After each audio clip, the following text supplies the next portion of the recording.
Alright. The time is 0035 Zulu time. This is Get Iranian Datica. And let us go and begin. I realized that I forgot to actually put the game capture for our good friend Sea Power. Hopefully it will pop up now. Good. There we go. Yep, there we go. I don't know why it gets stuck like that. Hey Theta, hey Dom. Hey, and first hour. Heyo. Go ahead and just go into the encyclopedia real quick and then just like refresh the loading screen. So today I did want to go and do a major Soviet exercise like OKN 75 or Sever 77. However, I just didn't have enough time to actually create it. So what I did do is that in my research, in 1979, as some of you might know, the People's Republic of China decided to go and invade the recently unified Vietnam. So the Soviet Union, which was an ally of Vietnam, decided to go ahead and send some ships over into the Gulf of Tonkin area and the general South China Sea area to go ahead and exert their influence and say, hey, China, hands off, or else we'll get involved. Which eventually the Chinese fairly quickly decided to go and just cut their losses there and just kind of withdrew, returning to a status quo antebellum. But of course, in this scenario, considering the fact that just sailing around peacefully, waiting for tensions to rack it up is not particularly the most fascinating circumstance, we decided to make things go boom. So in this scenario, very recently, there we go. I don't know why on earth it took this long for the what's it call it? For the encyclopedia to run. I don't know why it's running kind of slow, honestly, too. Could that be due to, I don't know what that's due to, honestly. I'm gonna see if it's something due to like temperature throttling or I don't know. Regardless, let's go ahead and get into our scenario. I put it. Oh, why are there two of them? Oh, that's not good. There should not be two of them. Alright, then I'll go ahead and... Are there really two of them? No, there's only one of them. Why does it say there's two of them? Yeah. I was gonna play the top one. Why not? I'm missing text. Or what I could do is... Yeah, no, I'll just play the first one. Hopefully it's correct enough. I'll probably know if it's correct once I get in. And I think that the submarines I added were the last things that should be there. So if they're not there, then we'll just kind of see it when it happens. Alright. Let's go ahead and get ourselves acquainted with our new task force. Once it does load in, I don't know why it's taking a little while. Hopefully it's not going to be slow for the upcoming situation, but well.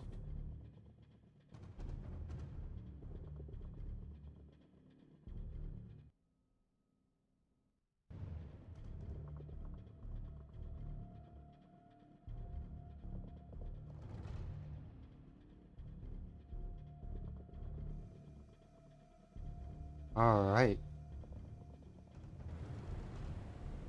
Hell yeah, we do love war. We do love war.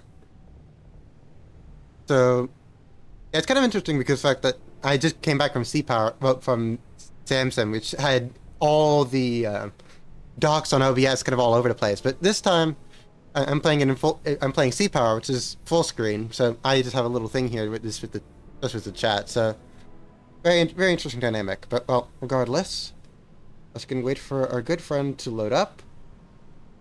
All right. Hello. Your FPS should not be this bad. What's going on with you? Yeah, this FPS is abysmal. What's going on with you, actually? Oh, hi. Let me go ahead and see if I can cut some things out. Hopefully, will improve performance a little bit?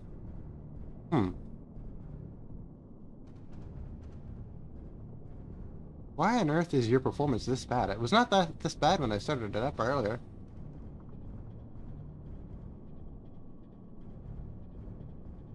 Let me go ahead and restart Sea Power, because Sea Power has been a little bit slow.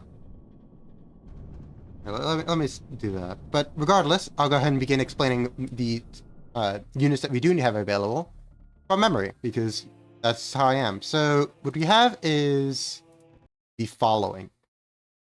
Yeah. Yeah. No. No. I don't think it's. I don't think it's you. Unless it's actually you. It's probably just the. It's probably actually just the game itself. I don't know why the game is kind of killing itself right now, but well. That's how things are proceeding at this front. All right. We can get C power back up and running. But well, so the situation that we have is that we have one Sverdlov cruiser, which is an old type of cruiser. So it still has all of its gun armament and all that, but it's reasonably good as a command ship, which is exactly what it's being used for. Escorting it, we have the missile cruiser Admiral Falcon, which is kind of out of its league, honestly, here. I mean, like, it's useful, definitely, but the thing is that the PLAN, the People's Liberation Army Navy, at this point has very few large surface ships. Well, large would be honestly a little bit grateful for them. Generous, there we go, that's the word I'm looking for. Generous. It'd be a little bit generous again to say if they have any large ships, let alone at this point in time. I don't know why I'm going into mission editor. I don't go into mission editor. I should go into. There we go. All right, I'm gonna go choose the top one again. And there we go. It's going in a little bit quicker. Granted, we do only have a lot of units, but a lot of the units are very small, and hopefully we can take care of them. I don't actually know how things are going to proceed, really, but we have primarily, in this case, the PLAN was a primarily coastal force. So we're dealing with a lot of missile boats, a lot of torpedo boats, and we don't have any of that because, naturally, of course, we're several 100 miles away from our nearest port in Vladivostok. Of course, after the war, the Vietnamese will realize that they probably want to have the Soviet Navy a little bit closer, so they're going to lease a port in the south of Vietnam to the Soviet Navy. All right. I'm gonna drink some water.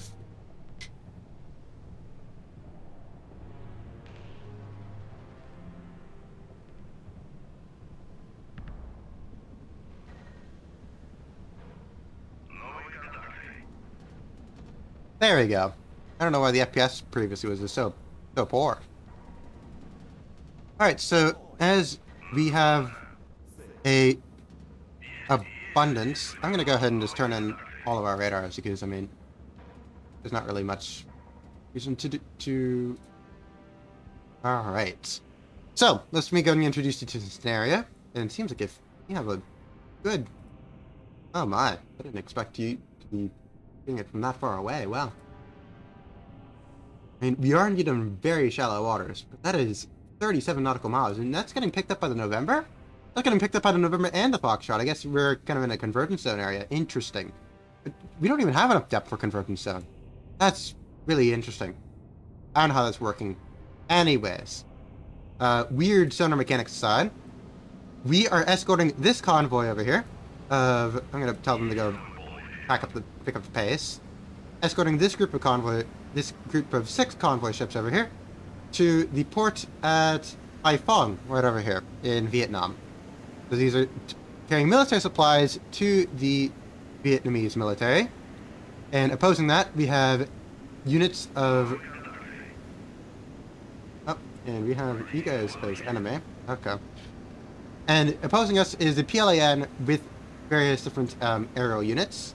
This formation here that's going in very low, very fast. I'm not liking that. I'm going to designate them as hostile, because they're probably hostile. We have this group over here that is going 46 nautical miles. Yikes, that is also... we have a lot of units running in very quickly here to go ahead and try to intercept us. However, our goal is not to have that happen. So I'm going to quickly pause, get ourselves introduced to our primary protagonists here. So inside of the center of the formation, acting as its centerpiece, is Admiral Sino-Vietnamese, which is a Sverdlov class cruiser. So, of course, it is a bit of a World War II vintage. I mean, it's post-World War II, but it is kind of that same gun cruiser design. So it's very large. It has armor, of course. It has very big guns fore and aft. So it's mainly going to be used as a command ship, since we're mainly going to be dealing with an absolute swarm of missiles coming in. Next to it, we have Admiral Falcon, which is our best surface warfare unit. The only issue is the fact that, of course, it's meant to deal with carriers and large carrier task groups. The Chinese have no such thing at this in 1979, so it's really going to be only dealing with very small missile boats, and inside of the South Sea Fleet, they're going to be dealing with 1 frigate and 1 destroyer. That's all they have. I try to give them as much as I could. I also give them a few submarines, but we'll see how that goes on that front. Next, as another part of our asset, we have a Krivak 1, if you remember previously from Operation Pretty Boy. This is pretty much the same type of ship. I mean, it is pretty much the same ship. Just this one is, of course, from the Pacific Fleet. Alongside it, we have a good, healthy splattering of Cashin. So we have 1 Cashin up north, which, if you remember correctly, has two surface air missile systems, 1 fore and 1 aft, which is really going to be carrying us a lot. Of course, we have another one right over here. These will be protecting our northern flank from any surface air missile systems coming in. Combination fighting. It's more likely, yeah. I mean, you know, I always like to say, "Hey, I'm the Red 4, I'm the Red 4 guy," but well, I don't really know if I can really call myself Red 4 when both of them are Red 4. I'm not too sure, really. I don't know how the rules are in this case. Well, we'll see how things proceed, really. And then the thing is that we have a unit here, which is a Kotland SAM, which we don't actually have that unit inside of Sea Power yet. And the thing is that I could have theoretically gone ahead and modified this unit over here. I guess we're Blue 4 now? I guess? I'm not too sure. Or maybe China's Blue 4, since China at this point is pretty cozy with the United States. I don't know who's Blue 4 at this point. Anyways. So this is a kit bash mod, so they just took a cannon and just kind of threw some stuff on top of it. So you can basically have it so it replicates a Kotland. I could have theoretically gone ahead and modified it further to be a Kotland SAM, but I didn't do that. So in order to do that, in order to simulate it, I have a cannon over here, which has the surface to missile system here. So we have the guns over here, the surface to missile system over here, and hopefully things proceed well. And finally, as our best, most modern unit, we have the Crested 2 class cruiser, Vasily Chapayev. Shout out to Henry Kissinger for making this scenario possible. So true, so true. Thank you, Henry Kissinger. Very nice. Which, this is going to be very useful since it's going to be having the longer range SAN-3s. And finally, we have a small little Petya 2, just kind of just chilling here. Honestly, I don't really know what to tell you much about this guy. I don't know if he's going to even do anything, but he's there. He's present, and if there's any submarines in the area, then he'll have a field day. So, opposing us is a lot of aircraft. We're going to be having this group of aircraft is coming in very quickly over there. We have a few ships over here, a few small ships, but mainly we're going to be dealing with a lot of torpedo boats. So let's go ahead and use one of these. Can I go ahead? Yeah, we have somehow, I don't know what's going on with the sonar model, but I'm able to capture some of these guys from extraordinarily far away. Like, we're getting passive sonar from, this has to be some form of bug, because we're getting that guy from 70 nautical miles away. I mean, I know that this guy is loud since he's going at 49 49 knots, but really, this guy almost all the way across from here is somehow I'm able to capture it. That's kind of crazy. I don't know what's going on there. Regardless, I'll take it. We have these units coming up real quick here. And I'm gonna want to shoot down those guys as soon as possible. We also have this other radar contact over here. I don't really know what it is yet.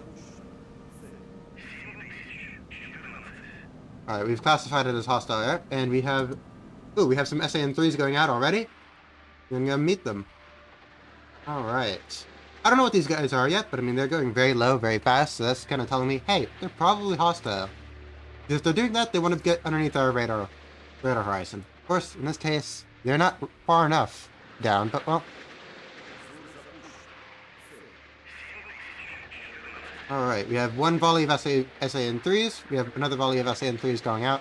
I'm going to mainly let the AI do the air defense themselves, since they tend to do a fairly good job at it. Alright. Let's see here, my friend. Let's see. How are you doing? Let's also going to take a little sneak peek at what we have coming at us here. Alright. Oh, hi! I said that was a pretty good successful hit. See where our second one's coming in. Ooh. We got a few MiG-17s, it looks like. Interesting. Oh, hi. Why are you going into the ground? Oh. Go shoot the other guy. I know that you wanted to go ahead and get the other one, and that you're going to, down with the ground since we already shut it down, but I don't know. I want you to shoot this one down. Ooh. In a lot of the test scenarios, these guys managed to get a lot closer, but these guys are dying. They're dying quite poorly right now. So, rest in peace, MiG-17s that we're going to go ahead and bomb us. Ooh, we also have this contact over here. I'm going to go ahead and send out a helicopter. The only helicopter and aviation that we have at our disposal is from the Admiral Chapayev. So I'm going to go and send him up real quick. I'm also going to go get ourselves some active sonar. Just getting that out. I'm also going to go and send ourselves out our towed array, which we only have one asset with towed array, which is our Krivak 1 over here. But thankfully, he's pretty far ahead, and also we're dealing with oh, we missed. That's not good. Yeah, look at how. Yeah, look at the depth beneath the keel. Will it tell me? It won't tell me. It'll tell me over here though. We only have 377 feet, so we are really shallow waters. Yeah, passive sonar is for cowards. You know, who are you trying to hide from? But no, it's really because of the fact that we have a lot of bottom bounds that we're going to be able to take advantage of since it's so shallow, A. And actually, there's not even going to be a thermal layer, is there? Yeah, no, there's no thermal layer, so I don't know why I'm telling you to go above the layer. You can just get yourself towed. Honestly, you might not even have enough depth. It might probably... I don't even need a towed array, honestly. Oh, where are you going for? Oh, you managed to lose your contact with yourself? Okay. Sure. Wherever you want to go for it. Fly free, my friend. Fly free. Alright. I'm gonna go ahead and see if we can get our Foxtrot to intercept these guys. I have no idea, actually, whether these waycoming torpedoes will be able to lock onto these guys. These missile boats are a lot faster than are a little bit faster than torpedoes, but as I said, I don't really know if they're gonna be... oh, hi. Oh, never mind. We have our good friend coming in over here. Alright, we have a submarine.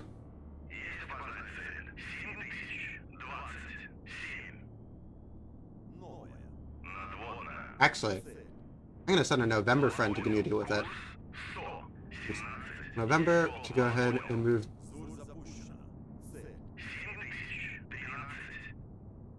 How long are our range of our torpedoes? We have a range of 8 nautical miles on our torpedoes.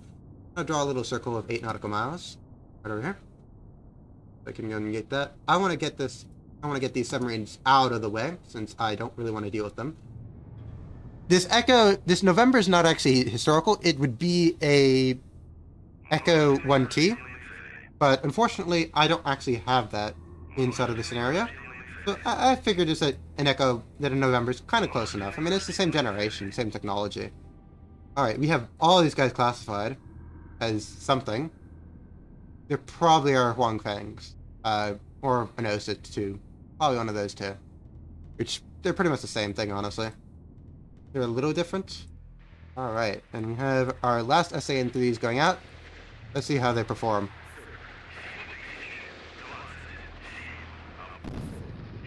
There we go. Alright.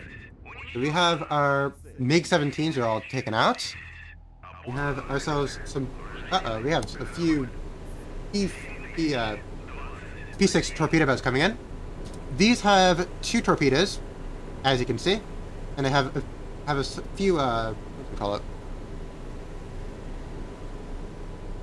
And they have a few guns just for mainly self-defense. Let's go ahead and see how they look like on here. It would be under a torpedo boat. It would be under P6. So they have 56 torpedoes, which these are 533mm torpedoes. And they're straight running. So they have a range of 4.5 nautical miles. So they're kind of running in here, hoping that they can get that close. Well, I don't intend to let them get that close, but we're going to still draw a little range ring around them, just in case. You can never really be too careful, really. The only thing is that, actually, never mind, because of the fact that now I have that Cotland. So I'm going to be using our Cotland friend to try to go ahead and do some long-range fire. We got those 3 guys over there. Where is our Cotland friend? Cotland, I want you to go ahead and take your 130mm guns and start laying into them. I'm going to go and get you... I want you to also detach from the formation as well. I want to use you as a cleanup tool, because once these guys, especially once these missile boats, get their missiles, etc., expended, we still fire all of them in one big volley. I kind of want to go ahead and get the. I kind of want to just run after them, and the Cotland is pretty fast, honestly. It's like 34 knots, so it's not faster than them, but I mean it definitely outranges them. Ooh, we got our.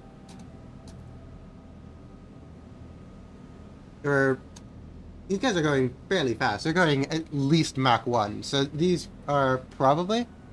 Not the people in the back getting a wash? Who, these guys over here? Near the helipad, or what? Alright, let's see. Why did you choose to to kill that one all the way in the back? Oh, with the other ship? Oh, I see, yeah. Oh yeah, they are down here. Just, yeah. I guess they're moving so fast that the water is going straight through the deck. That's a little concerning. Ooh, we shot down one. All right. You know, this SAN-3 launch is going to work. All right. Our Cashin's moving into position to go ahead and start firing up. It's warming up its missiles. It takes, just like in the SA-3 back on land, it takes 30 seconds for its missiles to get warmed up inside of the gyroscope, so that's precisely what we're doing right now. Warming up those gyros. And we're sending... Okay, we got a new radar contact. Alright, that's going to be part of that same group there, going at that same very high speed, trying to close that distance, because that's what they need to do very quickly right now. Just close the distance as quickly as they possibly can. And we have our Cashins going to be start engaging here in range. Hopefully, we can get them out of the way as soon as we can. Oop, these guys look like MiG-21s. Oop, oop. Nah, they went above. They overshot. Not good. They're not engaging? Hello? You probably want to engage? They're coming straight towards you. Ah, you're probably just guiding them. Ah, I see. You're probably just guiding them in. I see. Okay. You're going to be firing at the lead? No, you're not firing at the lead. You're firing at the second one in line. Well, hopefully we can get these guys down before they get too close and start bombing us.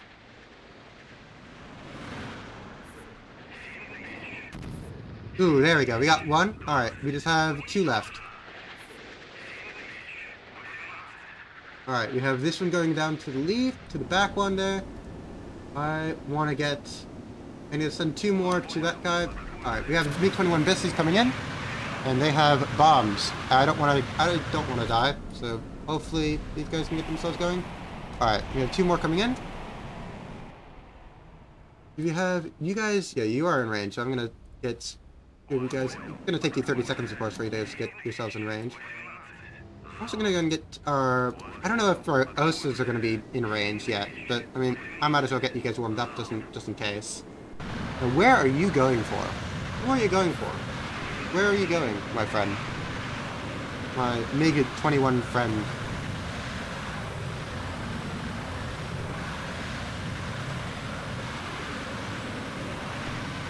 Okay. We're missing a lot of our shots. We're, we're already having our artillery coming in, getting into gun range, so we can go and get some of these guys in. Come on, come on. Alright. RSA-4 is going out. They've kind of already penetrated our fleet screen a little bit at this point, but I don't know who you're going for. Are you trying to go for the Sverdlov in the center? Oh, got both of them. Awesome. Alright, so we successfully defended ourselves against our air threats. Just going to see, are you guys in range? How much is our range for this guy? Our range for our 130 millimeters are 13.5.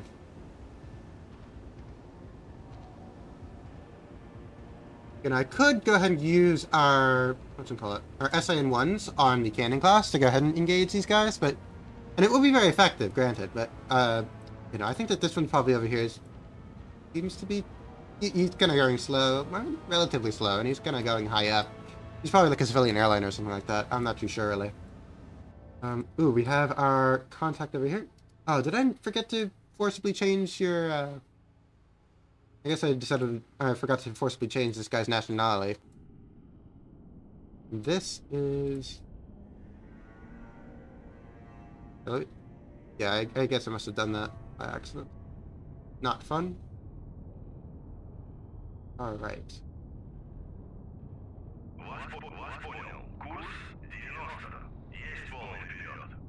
I'm gonna go and allow ourselves to cavitate. I'm gonna go ahead and try to get behind this guy and just fire like a few waycoming torpedoes at, well, not waycoming, a few electric anti-submarine torpedoes at him. All right.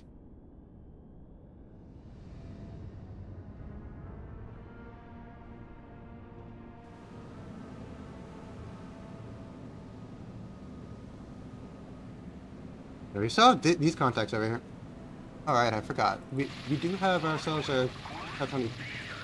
I could use our Ka-25, I could tell him to land. And then use... Ooh, that might be interesting. I'm gonna do that, actually. I'm gonna tell him to go back to base, and I'll go ahead and tell him to reload with weapons. Or, maybe we can actually go ahead and go at him with... Or, no, he's outside of Silex range, just outside of Silex range, but not yet. There might be more submarines. This is, in historical factors, the PLAN received several submarine kits from the USSR in the 1950s. So this is a Romeo class in this case, which is really a mainstay for the PLAN submarine force. All the way up, really, until the 90s. It's in modified forms. They really liked it because it was easy to produce, it was pretty cheap, it was fairly reliable. They were big fans of it. The Soviet Union, however, started to get rid of most of theirs by the 1970s, as even though their roughly contemporaneous Foxtrot class was still in active service, primarily because of the fact that the Romeos don't have as good as range as Foxtrots. So they would kind of see that the Romeos are more indicative of a previous era for the Soviet fleets, where they're primarily focused on coastal defense, very close in, not really indicative of a diesel-electric submarine for the global fleet that they wanted to produce. So the Romeos were exported, they were sold to Bulgaria, Libya, a few other places. Not Libya, I don't think, but like Syria, for example, I think had a few of them. Kind of just sold them to anybody who wanted them. All right. And we have our friend over here who's going at 34 knots. So you can go get these. Hopefully, get into range fairly quickly. I don't want to risk anything here. And we know that these guys are not Komars. So this is the earlier class missile boats. So as you can see, they're fairly straightforward designs. They're basically a World War II PT boat, but instead of torpedoes, you have missiles. So you have SSN-2 missiles in this case. You're really going to be kind of struggling a little bit to go and deal with our electronic warfare. If they were more modernized missiles, then we'll definitely have a bit of a trickier time. But I'm I have high hopes for us here. I have high hopes that we'll be able to deal with them fairly well. They're almost out of the water if you look at it here. It's just moving that quickly. They're doing at 37 knots. Very fast. Very, very fast. Not as fast as their torpedo boats over here, but I mean, those torpedo boats got to get really close in for them to get their shots off. So I'm gonna go and see what I can deal with. We have also identified these guys as Huangfeng. So these are the these are the Chinese version. I don't know why these guys have a Chinese flag, but those ones over there had a PLAN flag. Interesting. Good, it's actually quite fascinating. I don't know why that's the case. Regardless, this is a modded unit. That's just a changed force nationality unit. So I guess that's probably the reason why. Regardless, these guys have 4 missiles instead of the previous 2, and they're a little bit bigger. But other than that, they don't really have all that much special going on for them. We have another group of Huangfengs over here. Ooh, and we have ourselves our little guided missile frigate. So this is the only air defense that they actually have, which is historical, actually, which is quite scary, quite frankly. The fact that out of all the entire PLAN Navy, this is the only thing with air defense until like the late 1980s. So they have 2 units up front and up aft. This would be the HQ 61B, which is fairly short. It's very short range at 5.4 nautical miles, but we'll see how it actually goes and gets going here. Really, yeah. I mean, hello. Oh, yeah, no, I mean, definitely when it comes to the Navy, I mean, the thing is that if you crush the Chinese Navy at this point, I mean, it wouldn't really do much. I mean, just that they didn't really invest much into their Navy because of the fact that they were primarily concerned with a land war with the Soviet Union, for example, which doesn't really prioritize their naval expenditure. I mean, you really start getting the ramp up of the PLAN by the 1990s, 2000s, 2010s. That's really when you start seeing them become something that actually is worthwhile to destroy. Beforehand, it's really just a coastal defense force where if you're outside of the range of it, it doesn't really matter. Oh, alright, let's go ahead and get ourselves cannons, start firing. Alright. And our Cotland class here is opening up. Hopefully we can get these guys dead. Worst case scenario, we'll go ahead and just use our SA-1s and just kind of kill them just like that. Alright, so we have our Komar still kind of all the way over there. They're currently racing into going to intercept us. We still have our little guy here. I forgot to go and change the nationality, so unfortunately we are going to be shooting a quote-unquote Soviet Romeo. But oh well. And we don't have our Luda. Here, let's go and move to our Luda here. This is the other surface ship here. So this is a Luda class. So they have 3 SSN-2s. So one over here, one right over here. So, and they have a fairly decent gun armament. But other than that, they're really very vintage designs, and they produce these all the way up into the 1980s. Which, by that point, they're hopelessly obsolete. They're already somewhat obsolete already. So, let alone already by this time, let alone by the time that they continue to produce these types of vessels, all the way into like the 2000s, basically. So we're dealing with a very old fleet here. But I tried to give them as much as I could. I really did. But this is the only stuff that they had. They only have one Lufu in the area by 1979. One of them, they did have another one, but it actually exploded in ammunition fire, I want to say. So that's pretty gruesome, quite frankly. We'll probably get our November here to go deal with them. And we're going to get our Foxtrot to go deal with the Huangfeng. I don't know. As I said previously, I don't know if these wake-coming torpedoes will actually be able to lock on to the Huangfengs, since they're going to be producing such a small wake. And they're going to be producing quite a long wake, granted, but they're going to be definitely producing a smaller wake. So I'm not really too sure how it's proceeding. Something I should definitely do for the future is I need to make it, because right now the chat actually decays after 999 seconds. I'm going to change that so it's not the case anymore. Alright. Have we hit any of them yet? I'm kind of nervous here a little bit because I want to get these guys dead as soon as I can. You know, we have 45 millimeters as our anti-aircraft guns.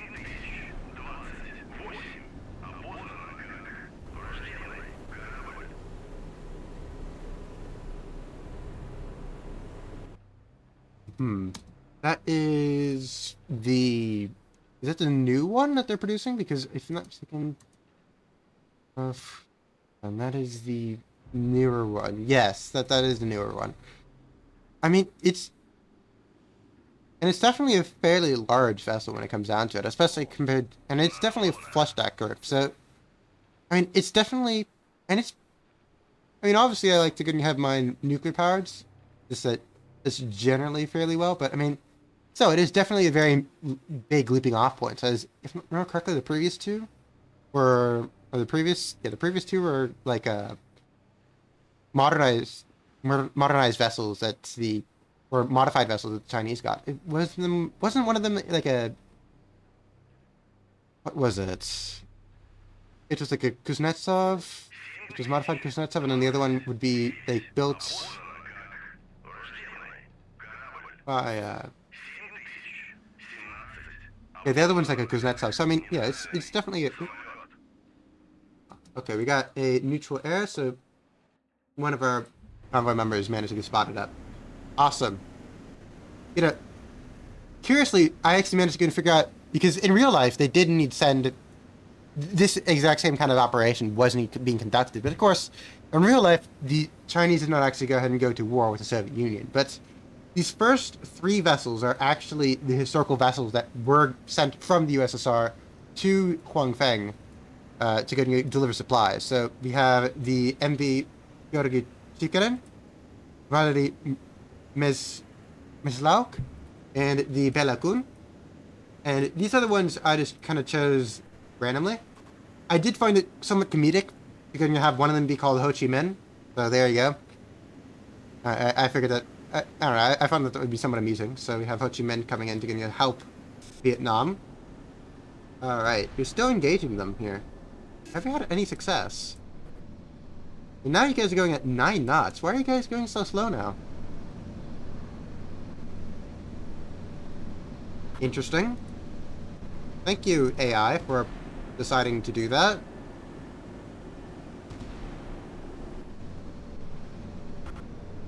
Okay, so they're just doing whatever fun that they have. You know, this is also historically not actually a Foxtrot. It would be a Zulu class, but of course the Zulu class is not in, so we're doing some substitutions. We got to do some substitutions, unfortunately. I think that our friend over here has detected our friend over here, trying to go ahead and do some interception. I think that our helicopter has successfully landed in. So, considering the fact that we have very little air defense to deal with, basically none, I'm just going to send out our... This guy's a ASW killer. And hopefully, unlike last time, we're going to get ourselves some active sonar to go. Our Foxtrot's going around and done with. Alright. You're still firing your guns at these guys. You have completely failed thus far to hit any of them. Really? Am I gonna actually have to use missiles on these guys?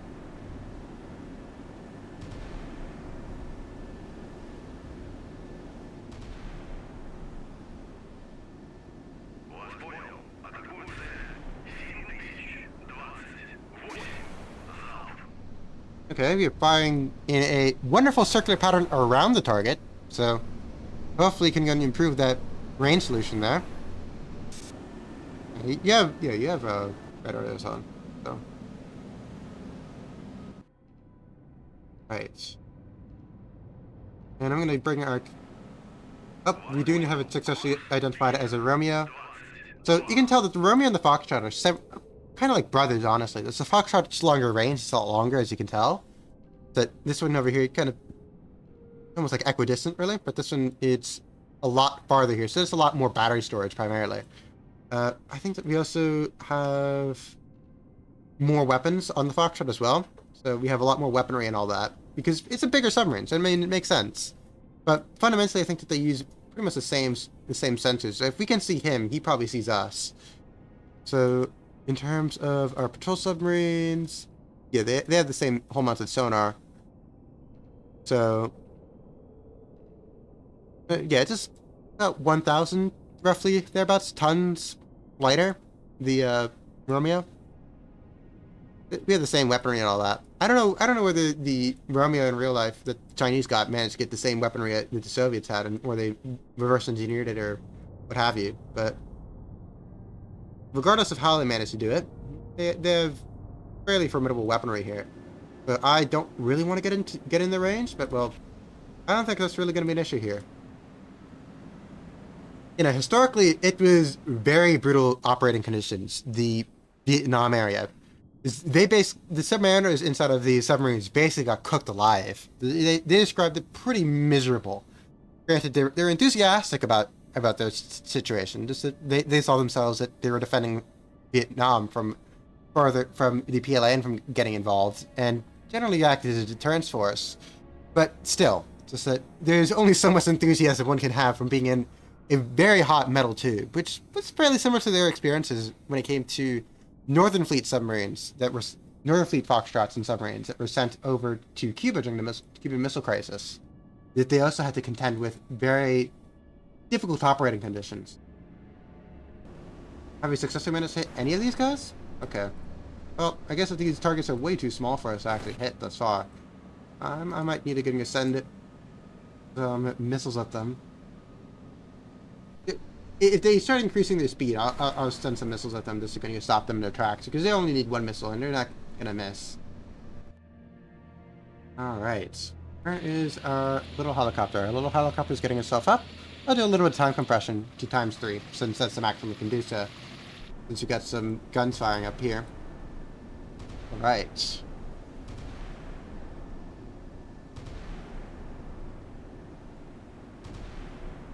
Let's see how our friends are doing.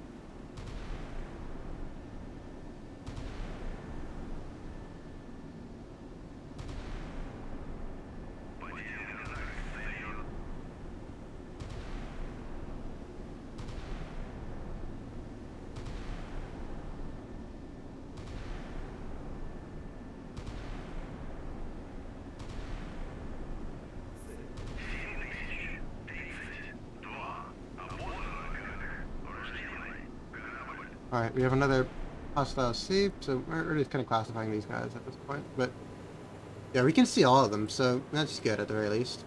But I think that we might have hit this one.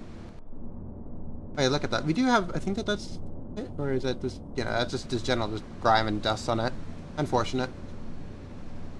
I don't know why these guys decided to slow down to 9 knots. It's not like if they have a range or anything like that, so they just voluntarily chose to slow down to 9 knots, which is very confusing, but I mean, whatever you guys want, whatever the AI decides goes, I guess. I'm gonna go and put this little marker here just in case if we lose track of our Romeo. I don't think we're gonna lose track of our Romeo, but of course, we still gotta determine that out. And our little Ka-25 is getting sent out to go hunt down our Romeo. We have enough range to do so. Also, going a little bit higher. I don't want you to get too high up, but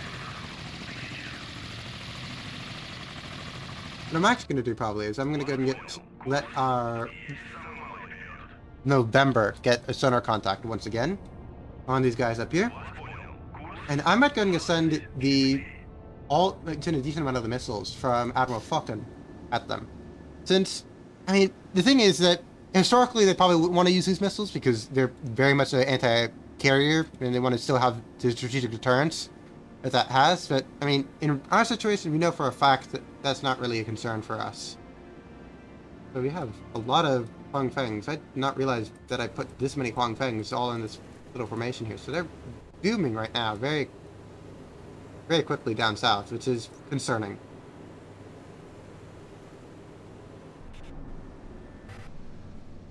Oh, no. Okay, I'll need to use some missiles on these guys, unfortunately. Alright.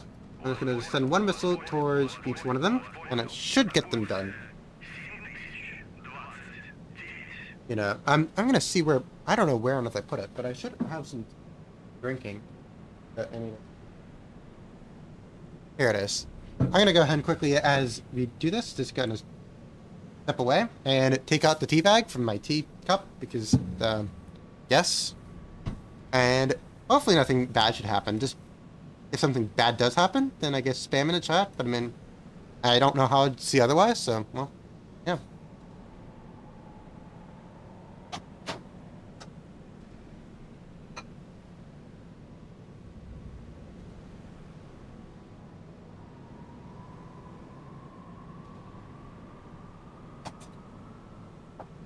Alright, I'm back. Hopefully we have seen that nothing has happened. As one can usually say, nothing ever happens even.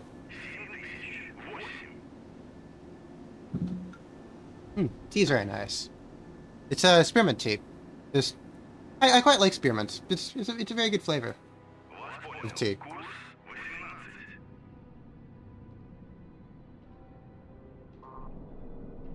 Alright. I don't know why we're not detecting the other one. Ah, that's why, because it's right over there. Yeah, I'm probably going to send out our SSN-3 missiles at it. At this creature over there. Seems reasonable.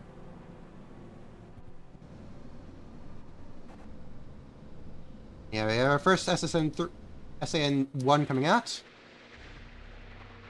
And it's going to be dealing with this guy very quickly. I know, I love tea too. I mean, it's a very good drink. Alright, well... well, that's definitely an explosive entrance there.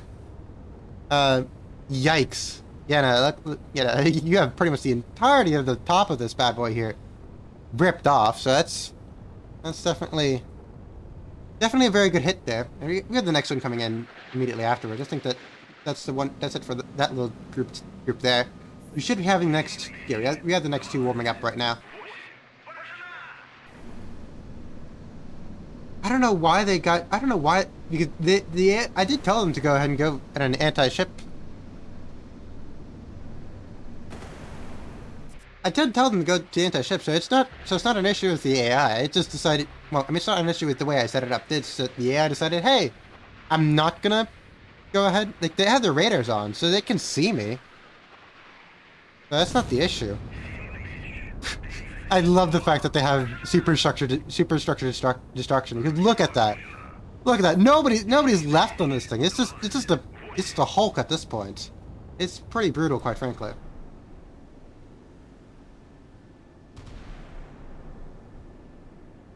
I don't really... I'm not very knowledgeable about teas, but you know, I take a very simple, straightforward stance when it comes down to it. I like... If the tea's tasty, then I like it.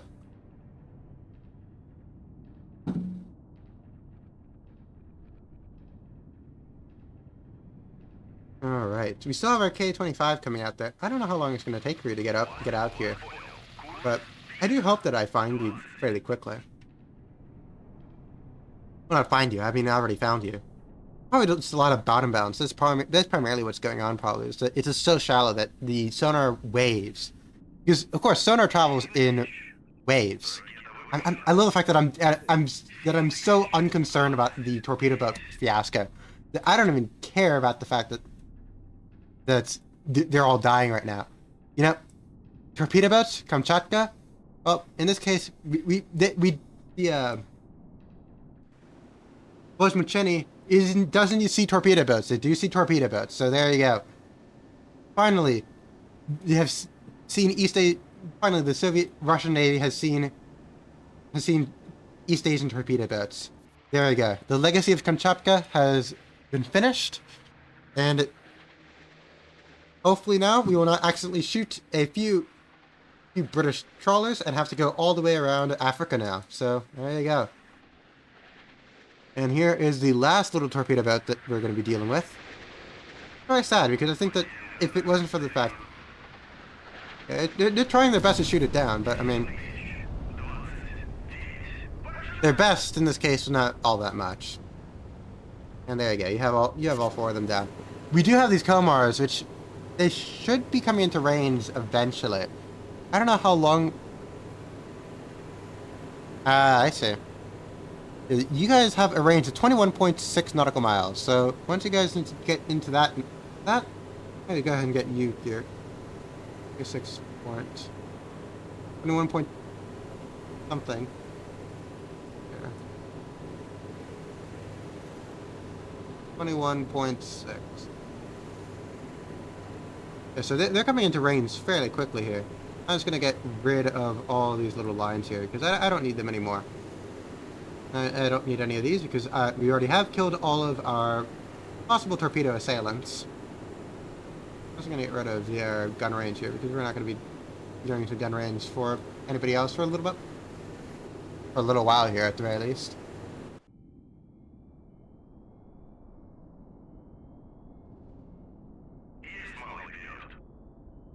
I'm gonna tell our Foxtrot to go and get a little bit quicker.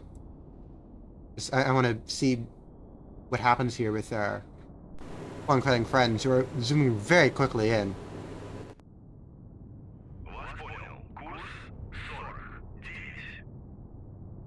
You know, right. And I do not want Bosmacheni going anywhere quicker, so I'm gonna go and get you back into the formation here. I originally wanted you to go ahead and we're gonna get you there. Fantastic. And I'm gonna go ahead and modify the formation. Alright, I'm gonna get Bosmacheni on the closest Chapayev. You're like, here? Yeah, it seems like a good place for you.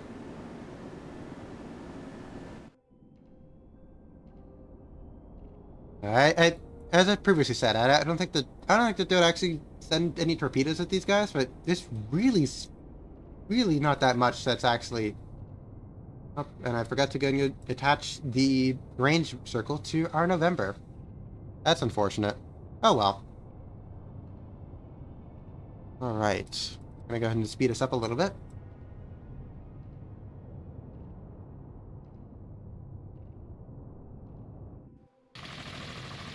Now we're still 34 knots away from our Romeo.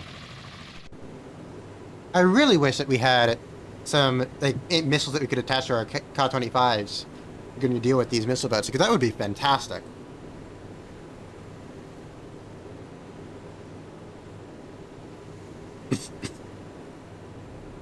But well, we simply don't have any. We're going to be having a lot of these guys coming in very quickly from this direction here.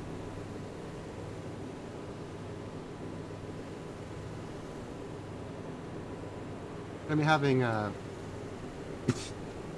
gosh. My apologies.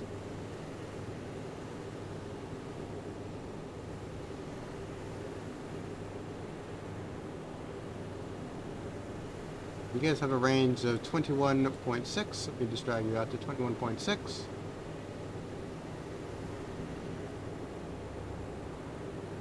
Okay, so it seems like if the Chinese have decided to go ahead and almost pincher us in. They're going to be doing a Komar attack group from this side. And they're going to be doing a Huangfeng attack group from this side. And of course, they also have the Romeo up here, just slowly moving in closer. I mean, I hope that it can go ahead and kill the Romeo before it gets into range, because we both have the exact same torpedo, so as soon as we get into range, he also gets into range. But, well, it seems to me that he's going on an intercept course right now. The only thing is that I'm going a little bit faster than he is, which should hopefully help us out a little bit. Then I'm going to go ahead and send out...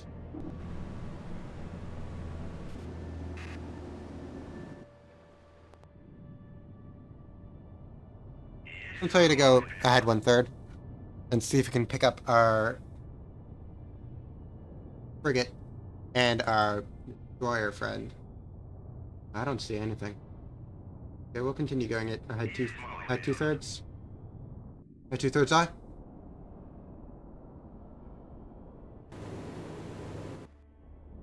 But yeah, somewhat unrelated. I have never realized before I started taking Navy class and all that, how many different types of valves and pumps and all that. Like, you never really realize that, just kind of working around things. But there are so many types of them, and there's so many different use cases for each one of them. It's kind of crazy. We have a new radar contact. That's because of the fact that we have the third one behind here. That's kind of... yeah, okay. I did turn you on. Good. I wanted to make sure I turned on the radar on our Ka-25. Yeah, there's like glow valves. There's... I don't even remember all of them because I got one-shotted basically. That was a... Oh yeah, there are a lot of screws and nuts too. I mean, it is... Oh, there we go. We have our Dong here. I'm gonna just fire... is this advisable? I mean, I don't think that our Sadaks are really gonna be able to hit anything else really. So I mean...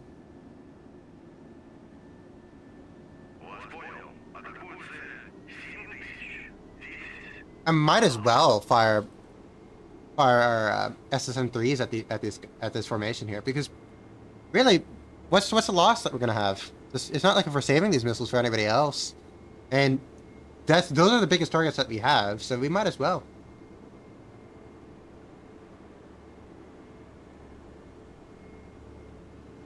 You know, these missiles are controlled basically the entire way in flight by these. Just the valve to relieve the pressurized water from the reactor. Turn this valve to scram the reactor and be out of a job. Yeah, I mean, as I understand it, there's a lot of valves in a nuclear reactor because there's a lot of water moving from place to place, a lot of steam moving from place to place. So, yeah, I mean, there's probably a lot of things here. If you just start randomly pressing buttons, you're not going to be in for a good time. But, I mean, I scarcely think that in a lot of cases, just randomly pressing buttons is a very good idea. But, yeah, we're going to be sending out our...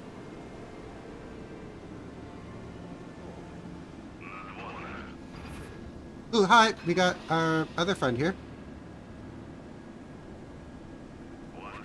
I'm gonna send out... I'm gonna send out 2 for our Jiangdong, 1 for our Luda class, since he doesn't have all that much air defense, and then I'll just probably just send the rest of them at this absolute swarm of Huang Fangs. Just see what I can nibble out of it, really, because I don't know what I can actually do with them. And I mean, it's not like if I could send them at the Komars, but the thing is with the Komars is they carry half the payload, so it wouldn't really be all that much different.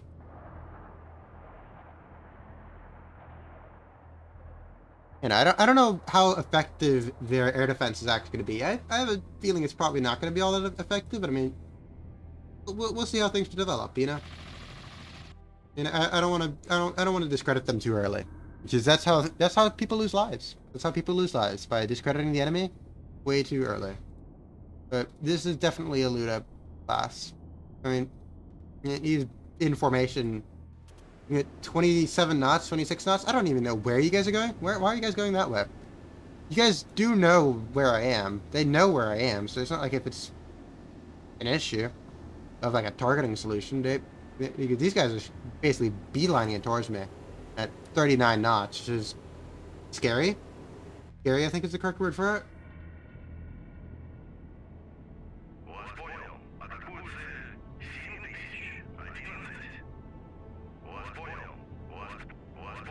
I was going to send 1 torpedo at each one of these guys.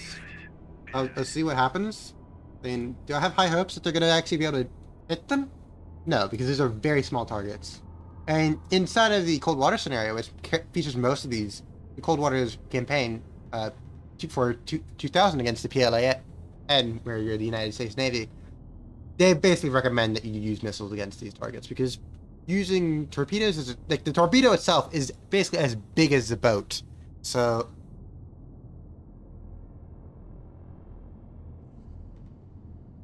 kind of a bit of overkill. Alright, and we have ourselves, our missiles are going out. So, so something I always love to say about these missiles, you might be able to recognize this missile. This is like the same missile that is on my logo. I know that for a lot of VTubers, like having that big logo with their name and with a lot of like assets around it, kind of like almost like a crest. And that's fine, I guess, but I don't know, at least for myself, I took one look at it and I'm like, A, I'm not going to be able to design one of those. B, I don't really like how it looks. And C, I want to have something that's a little more thematically appropriate, so I produced my logo, which you can see is my profile picture pretty much everywhere, so I mean, It's really up to you to determine how well of a job I did. I mean, I'd like to say I did a good job, but I mean, well, that's simply how it goes.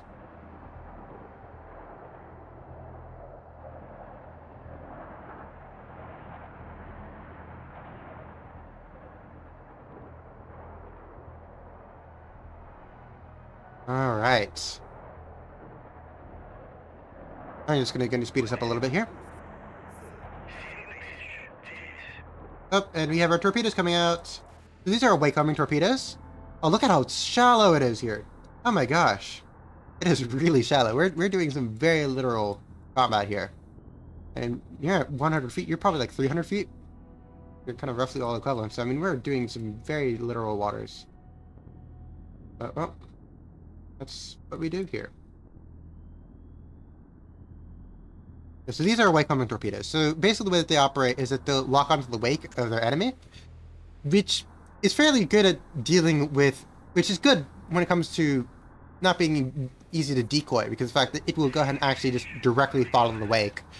The noisemakers are pretty ineffective against them. But of course, the thing is also that they don't have any tracking. So if you accidentally fire them too far ahead and they just go straight ahead of the target, and well, they're not going to actually be able to hit, because they need a wake to hit.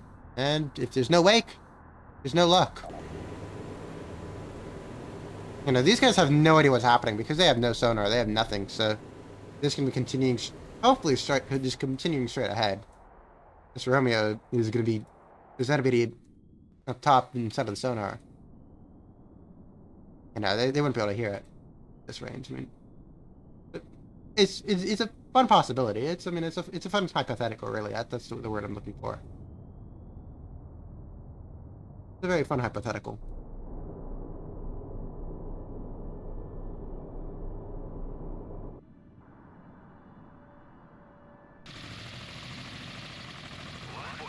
Yep, and we are I'm gonna make sure that once we do and get you there, we're gonna kill you. Alright. I'm gonna speed us up a little bit to ×10. Since not all that much is happening.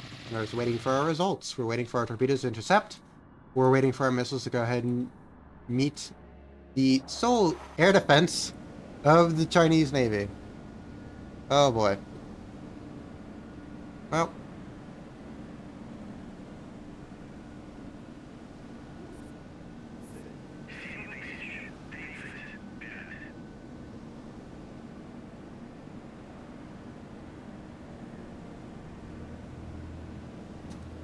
Alright, I'm pretty sure at this point our friend here should have already realized that it's coming.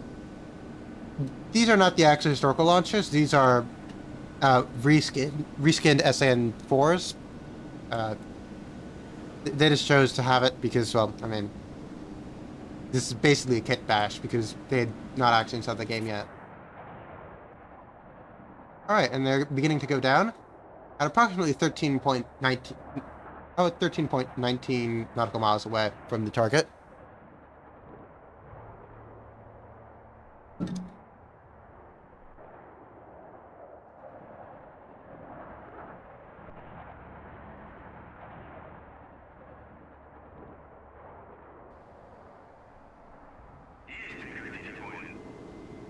I'm gonna go to fire one missile. We're firing one missile at track 7010 over here, and we're firing the other missile at track 7036 over there.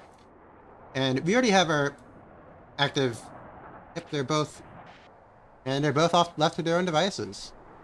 So I think that we start seeing our missiles coming out now. Nope, those missiles are not moving yet. I don't know how long a range these missiles here have. They are 5.4 nautical miles. So they gotta be... Gotta wait for these guys to get a little bit closer for these missiles to get going. But well, we'll see how things proceed. Hopefully you guys are having a wonderful Friday. I mean, I basically spent most of this Friday just reading about different scenarios and then realizing that I was gonna go and do an LKN 75 mission, but the thing is that I realized I accidentally overrid it with this mission, so, well, I had to start from scratch on that one, but I've already did all the research for it, so... Okay, you're getting yourselves up in the air. Hopefully you don't get intercepted. Oh, you got intercepted by the sand. That's not good. Yeah, I didn't actually realize that you'd get yourselves intercepted. Hopefully this is too much of a deflection that you're going to be able to get it going. Ooh, that's not good. Okay. I thought that I'll be able to get it just with 2 missiles. Guess I'll need to go send all 6 of them. I'm going to send 4 at this target. What target?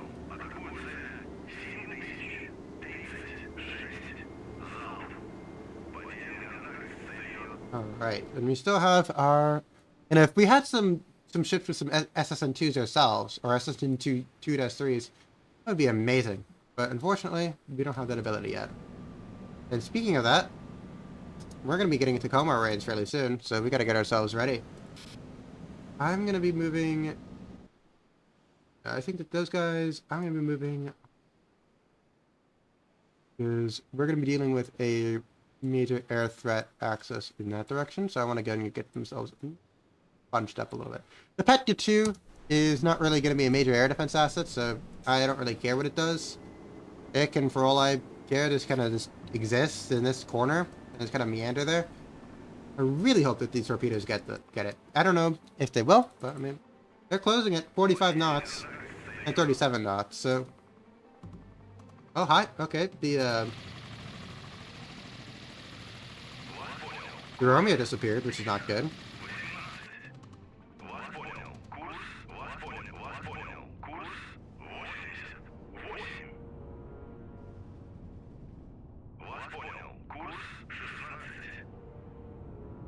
Have we already started firing with our Falcon? I'm not gonna... Oh, I didn't mean to do that. I'm gonna need to go back to our formation and quickly make sure that I fix that back up. I don't want to leave Falcon behind, but I'm actually gonna go and use Falcon in a different way. I'm gonna have... Since the thing is that these guys are not really all that much of a threat. Or submarines, I don't think so at the very least. I mean, you guys don't have... How can I see unit reference? Unit reference. What do we have here for Destroyer? I'm going to Destroyer, Destroyer should be the first one? No, it is... Frigate is the first one. Alright, so we are dealing with a base Luda Type 051. We have some anti-submarine mortars, subcharges... Okay, we don't have anything that will actually be able to kill me at any reasonable distance. What about our frigate friend? Our frigate friend... Okay, that is a Type 65 anti-submarine launcher. Okay. We have a depth charge. Okay.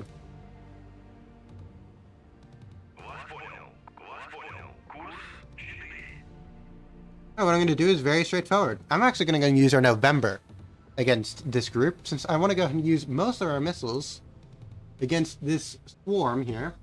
And that is the correct word to use, swarm, of... Oh, we have another group. Oh, wait, no, that's the correct... Okay. Ooh, we have this one's dodging base. He's not actually dodging, but I mean, doing something there. Interesting. Because I want to get rid of as many of these guys as possible. The only thing is, of course, that we don't really have all that much of a standoff strike capability. And the only standoff strike capability that we have is our Admiral Falcon over here. He's doing alright. I mean, he's okay. I don't know why you're just standing still, though, but, well, that's not really my concern. Alright. I'm going to be having the November go up. We're going to be waiting for our friends over here to just kind of continue to go through. What are you guys doing? What are you guys doing, my friends? Oh,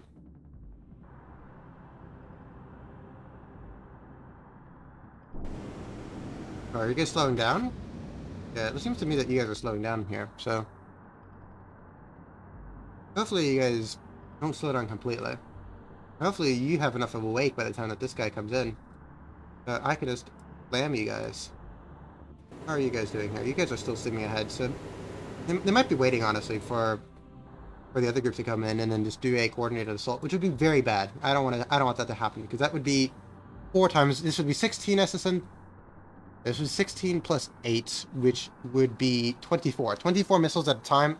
That's very big. That is a lot of missiles. And, I mean, granted, they're going to be pretty easy to deal with chaff and electronic countermeasures and all that, but still, 24 missiles is 24 missiles, and I don't want to deal with that. So, hopefully we don't. Hopefully we do not. Oop, we have hostile missiles. Hello. And it begins.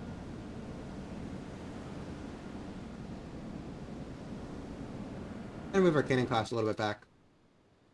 I want to move our cannon a bit closer to there.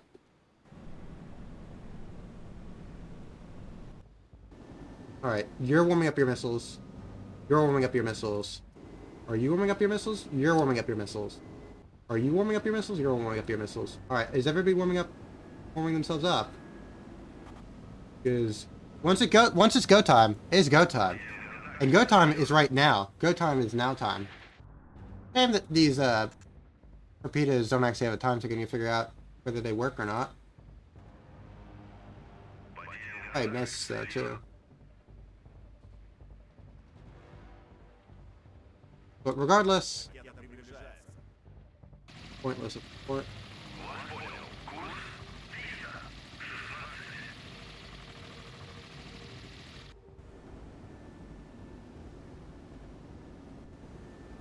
Alright. Alright, you're readying. Alright, you're ready, and you're ready. Alright. Seems like if everybody is in a position that they're ready for the events that are coming. Hopefully I am ready for the events that are coming. I want to make sure that you're weapons free. I didn't have you on weapons free earlier. Okay.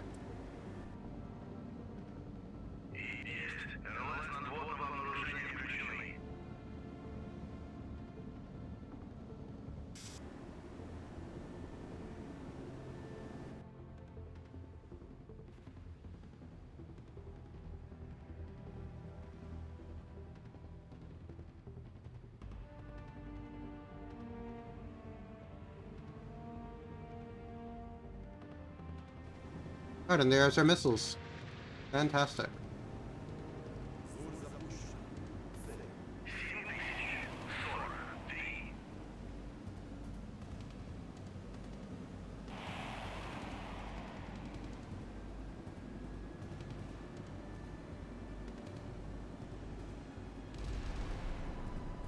Alright, and here we go.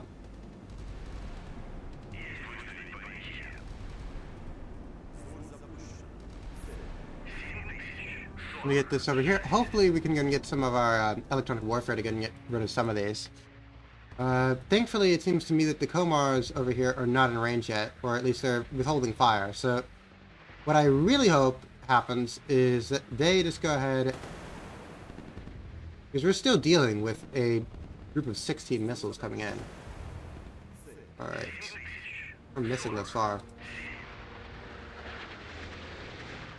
Now, this is the part of the stream that I'm most nervous for, because I don't know... Okay, well that's one... What? It's one down. Lost one vampire.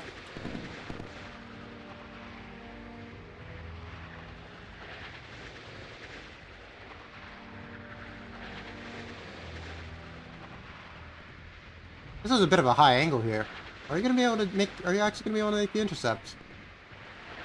No. You evidently were not capable of doing so. And you too. You also were not capable of doing it. Okay.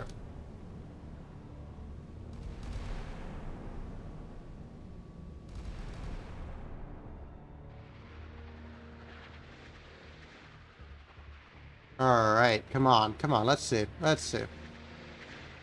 Let's see it done. Hopefully I don't need to go and send you guys for remediation. Looks like I will need to send you guys for remediation. This is quite pathetic.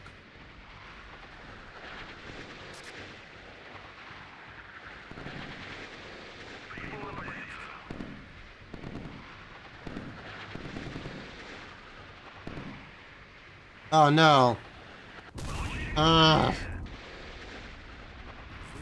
Alright, well that one's done for, unfortunately. Hopefully the second one here is going to do a little bit better. That's really unfortunate. Not good.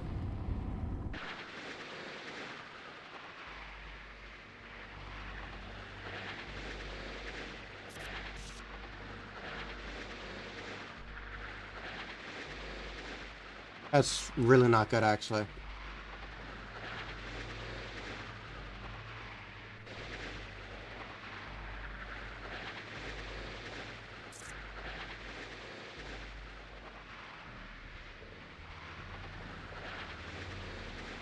Hopefully air defense is going to be doing a little bit better in the future, please, hopefully.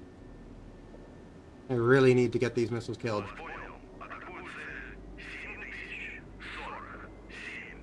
Because this is not going to go well otherwise.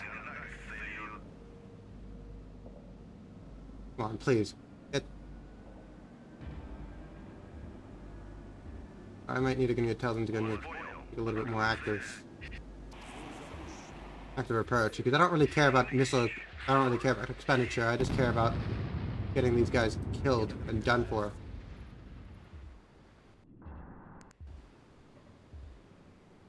Alright, they're sending in some more SS-2s. Oh, are you actually going to be coming in for the waycombing? Fortunately, I cannot tell how many of these guys are actually left. Or how many missiles are left inside of the tubes. I might actually be able to check. Like, x-raying into them.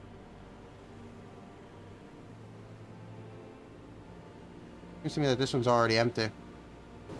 Now that or that they haven't spawned in yet. I don't know.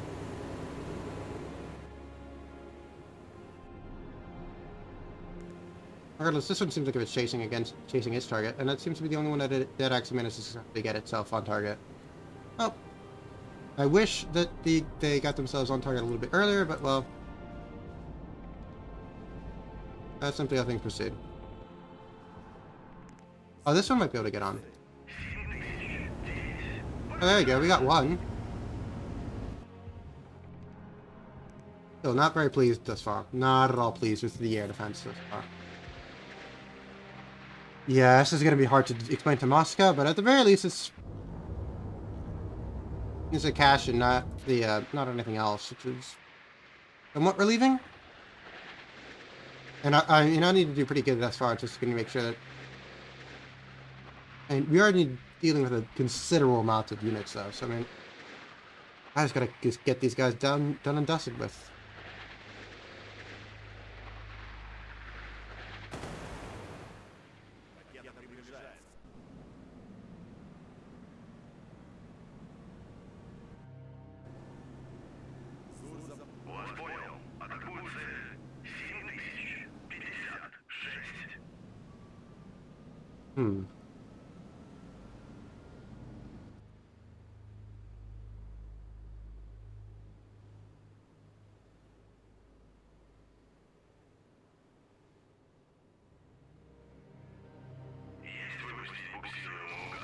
Well, our helicopter's managed to get itself into position, so I'll go and get our helicopter into position and get that going right now.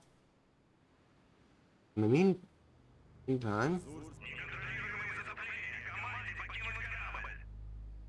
that's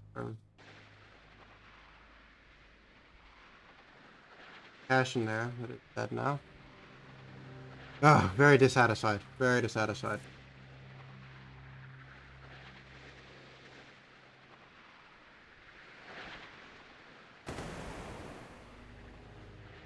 But you should not be missing this much.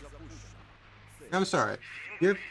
This is like there's a level of skill issue that is like unrealistic, I feel like. And this is getting a little bit ridiculous. Come on.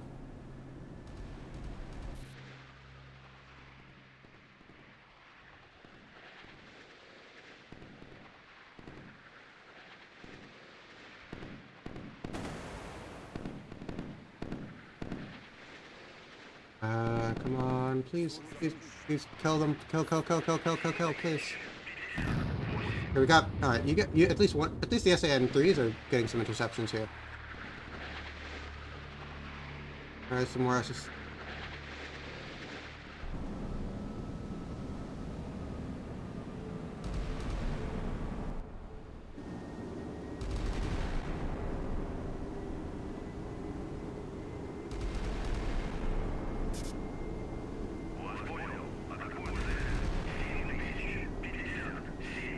Alright, we have some SAN-4s coming in, which should also help out.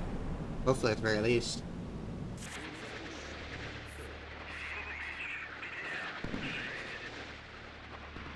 I think that this one's going for chaff. I really want to get these guys killed and dusted off with. So if you guys can actually do some air defense, that would be very much so appreciative.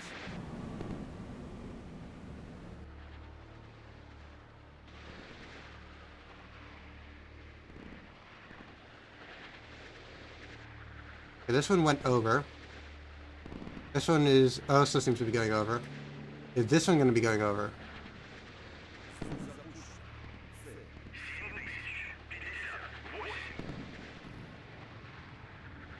Okay, so all of them managed to get by that chaff. I think that the reason why the other one died was because of the fact that I wanted to go and see if I could manually chaff it, but chaff evidently decided not to actually.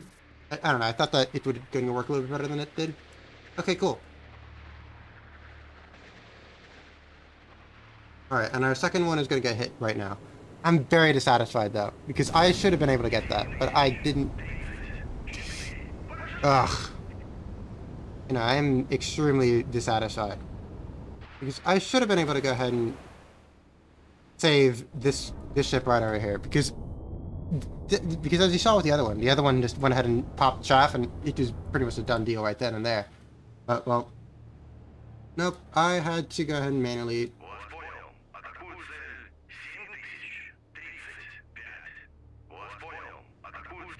Oh.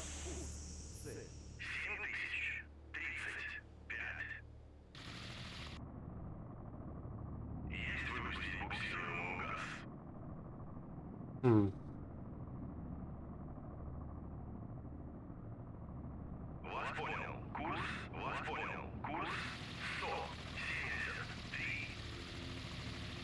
Oh, hi.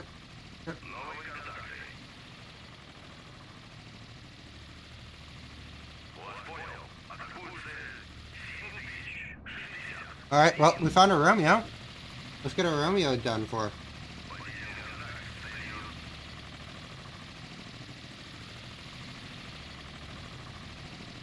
thankfully, at the very least, we have this group that is done and dusted with. I still need to go and kill this massive group over here, though. Because if we had a little bit of trouble with the group of 4, we're not going to be doing much better with the group of 6. And we do need to at least know now that you can need to use torpedoes with some limited effectiveness against them.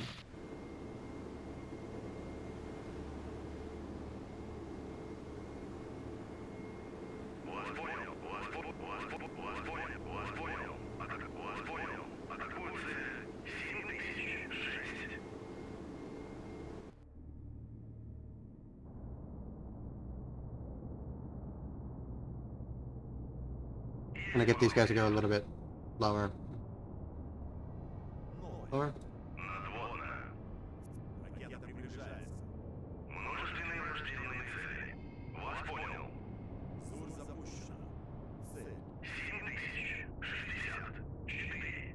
Oh, well, there's our good friends. They're coming in. Alright, we got our Comars that are launching in. They're gonna be launching 8, which is a little bit better. It's half as many.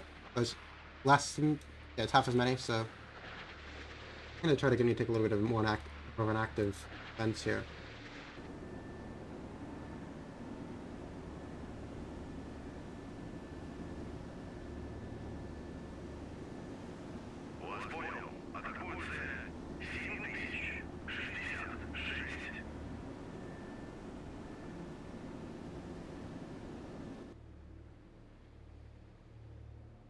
Well, I'm gonna go ahead and get you in to be a little bit closer.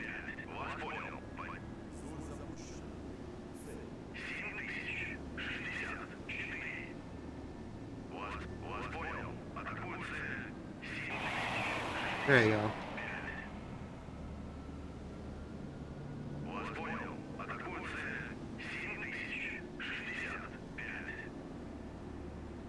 Come on, get yourself into position.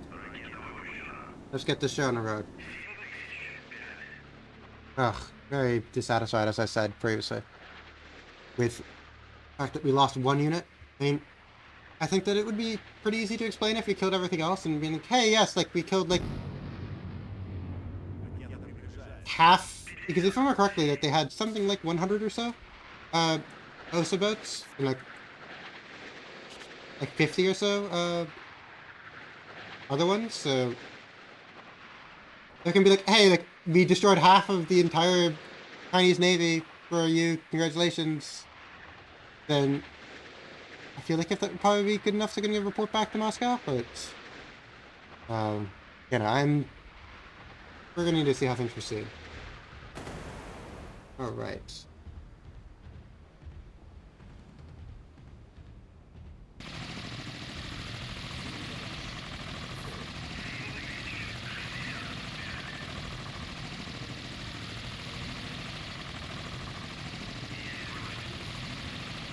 I don't know.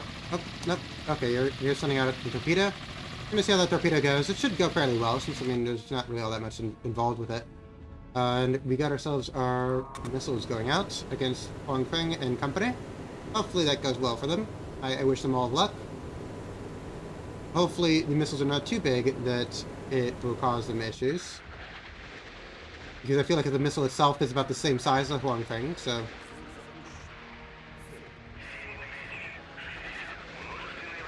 Out of curiosity, how big of a range do I have with my...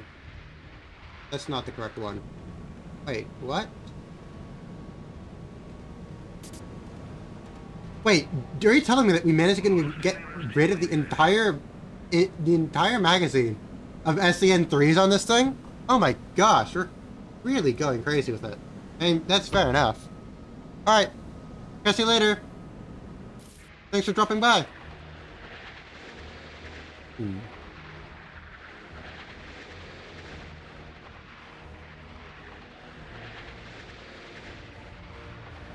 Okay, well, you have connection loss, apparently. I don't know what you guys are going for, that you're all connection loss, but... Well. Can we get you firing at this target? That has, like, nothing going at it? Hello? Yeah, a missile on the rail. And you're putting that missile back on the rail? Hello? Please fire at the target that's coming straight towards you? Target is required. What do you mean target's required? Come on. Hit the damn thing. Go.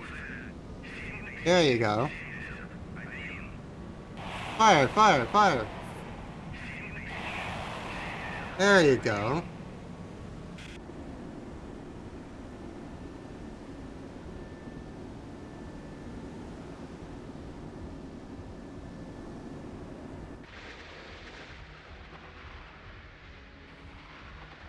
Gonna get these two SAN-1 to go after that one, and I hope that these two SAN-1s will go after this one really well.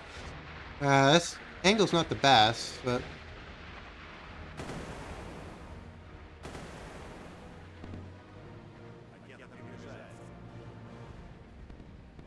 we have another SN-2 coming in from this direction.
Okay, hopefully we can...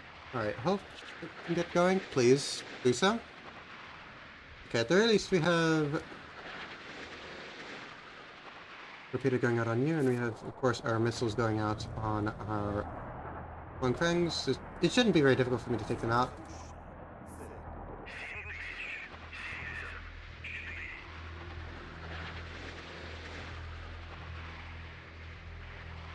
Alright, we have another missile coming in from this direction, plus angle attack.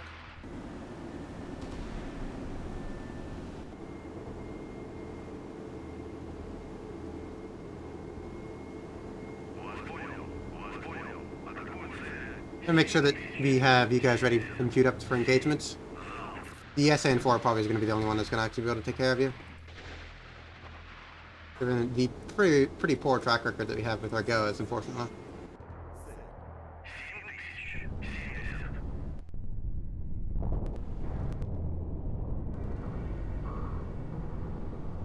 You're both dead.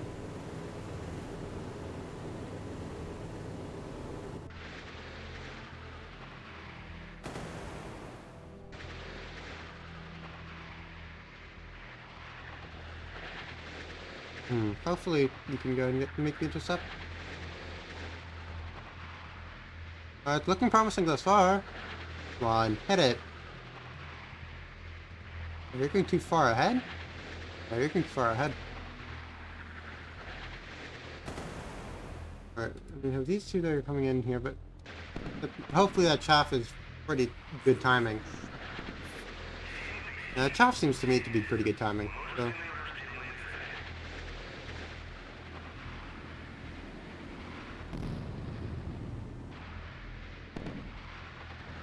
Yeah, chaff is... Oh, you're going down. Oh, that was scary. No, you went down too late, and it exploded just like that. Awesome.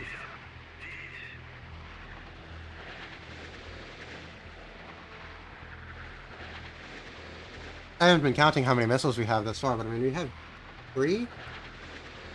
Should be seeing most of them already done at this point.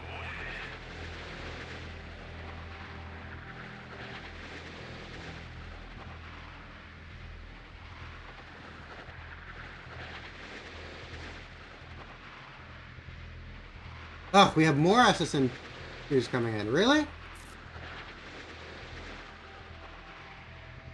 And I appreciate that you're firing them in little salvos like this, but still, I do need results from my air defense. So, do you kind of want this all to die or something? I don't know. I don't know what kind of cruel joke they're trying to play on me here.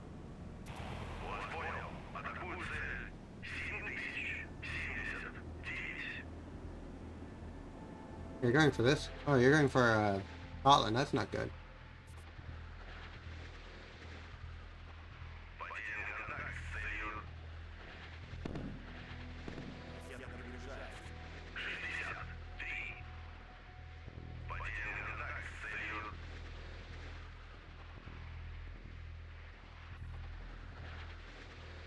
Come on, please. Alright. I think that we're going to be doing fine. And I think we're going to make it out of this okay. I think that our Komars are all pretty much have all their missiles taken care of. Hopefully, our torpedoes will be able to take care of the...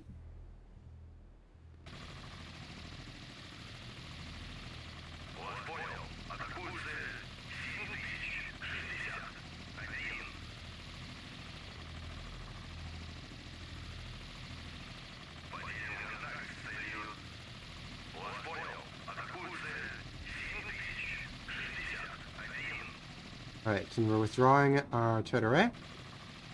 So there you go, at least we got one interception, that's nice.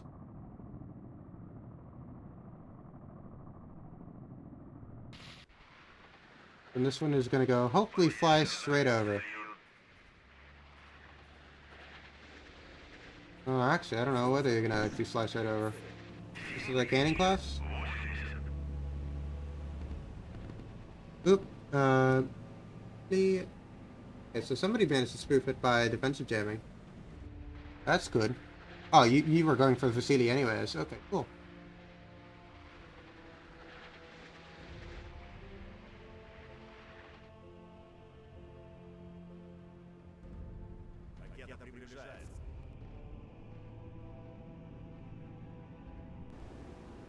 Okay, you're running away, actually.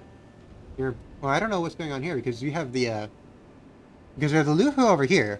It's just kind of doing nothing, and I'm... Oh, wait, never mind. Okay, you guys... Yeah, you're going to 6 knots, and you're just kind of chilling. You guys are supposed to be in a formation. You guys haven't done anything. What are you guys doing? I'm gonna take you to a little bit faster, because I really do not care about their anti-submarine efforts. Whatever vague efforts that they have that they define as anti-submarine warfare, I could scarcely care less about.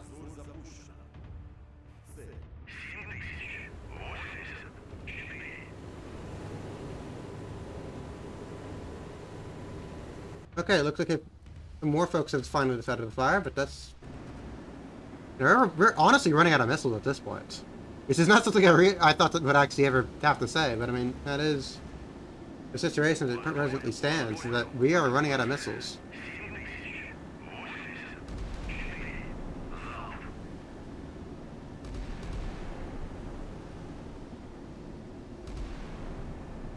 I think that at this point, I'm gonna do something. Leave? Tell this guy to leave. And I'm just gonna run down these Komars. I wanna just...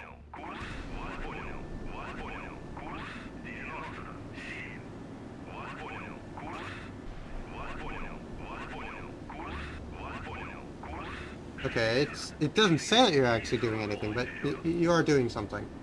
You're gonna be going after that target. And it seems to me that you have decided to fire everything you have.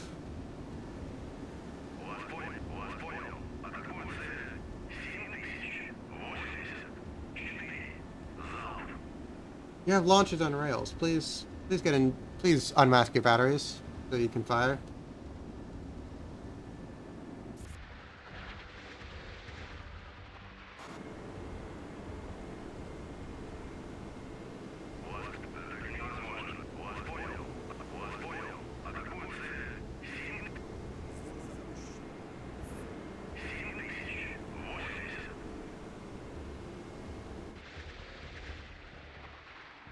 You know, I thought that the SAN-1 would be a little bit better than how it's been performing thus far, but currently right now it seems to be almost useless.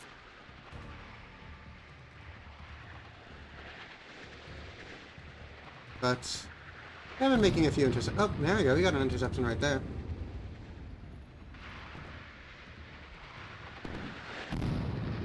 Oh wow, we got 2 interceptions right in a row. Look at this guy.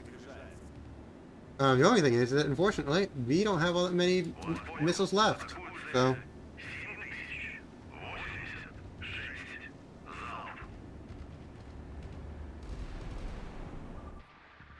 I don't know where... Oh, right, you're going for one of the missiles that already has died. Alright. We're gonna go ahead and do that once you're ready, please, hopefully.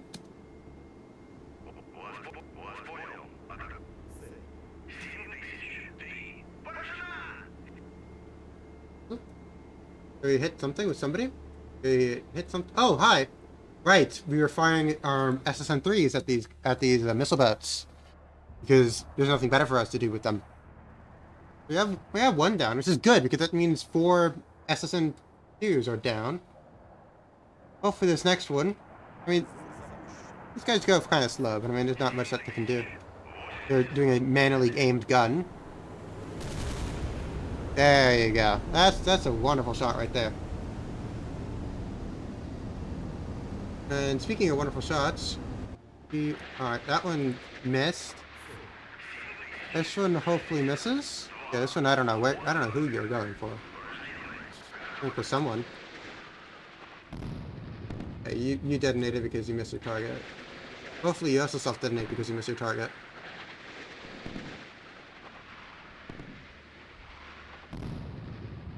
Awesome.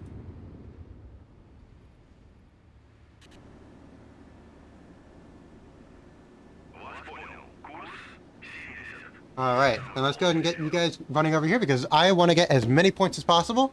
And you know how I do that? I do that by killing things. And what things am I going to be killing? I'm going to be killing our good friends.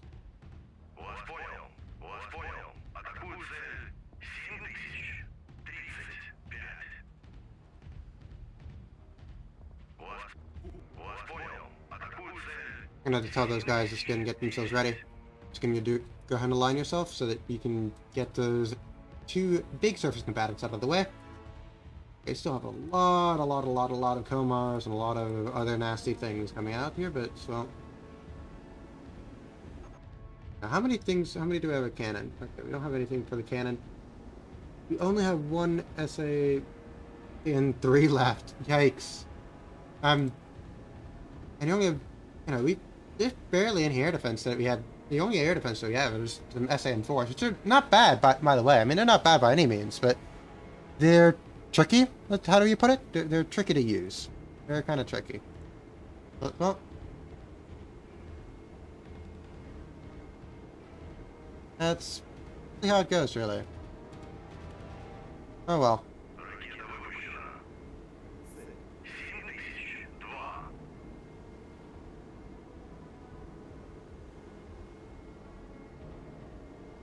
Hey.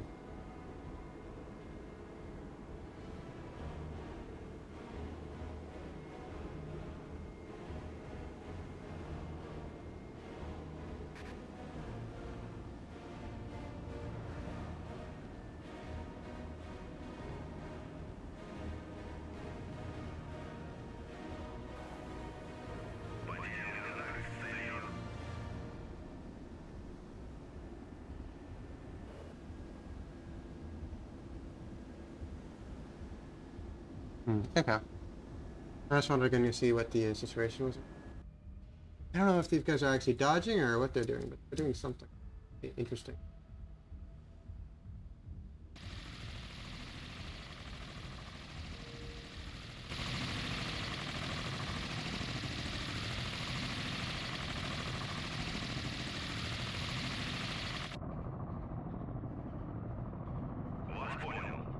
Well, now that their Foxtrot friend has ran out of all of its missiles, all of its torpedoes, which I don't think is actually going to work out for it. But I mean, I think that these guys are no longer threats anyways. Yeah, they're just slowing down to 8 knots. They don't care anymore.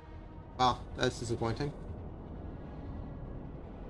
Okay, well, we survived the pincer attack, and we should be able to get rid of this big group over here. I don't know if there's any other groups. All right, see you, Theta. Oh, it's not that late. Okay, good. Oh, farewell.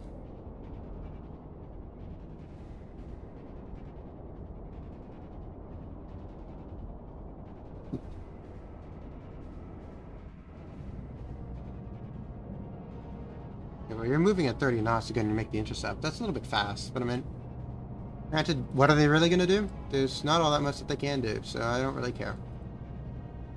It seems like if those missiles are going to... If those torpedoes are going to miss, but...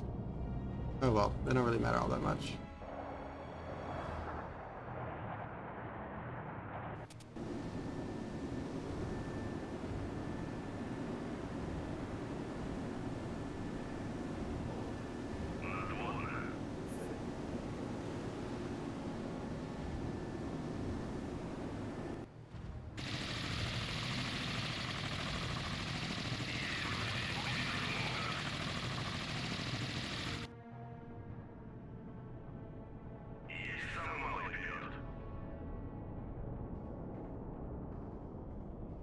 Okay, there we go. Alright, we have regained contact on our submerged trend.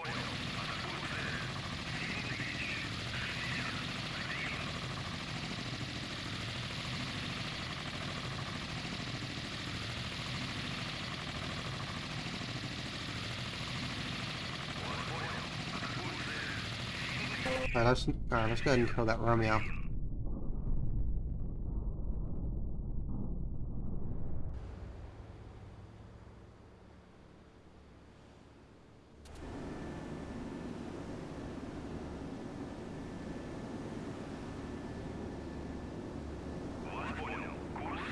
You know, the only thing that these Commodores have now is that they just have their little cannons, but, well, those little 25mm cannons aren't really going to do all that much against a destroyer.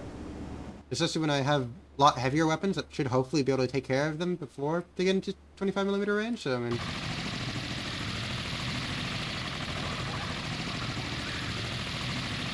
Alright, and we have a torpedo out. Let's see how our torpedo does here. It's the infamous AT-1 from Operation Pretty Boy fame. Uh, the torpedoes should be doing a little bit better now since they apparently had a bug with how they were tracking. You're back to base, Winchester, but what was it? Yeah, you go. Alright, we have a noisemaker, but we're coming straight ahead, and you're going at 3 knots, and these guys do not go very fast, so I hope that little noisemaker is not enough for our torpedo to go ahead and slam straight into it, delivering itself the necessary amount of justice for its previous actions.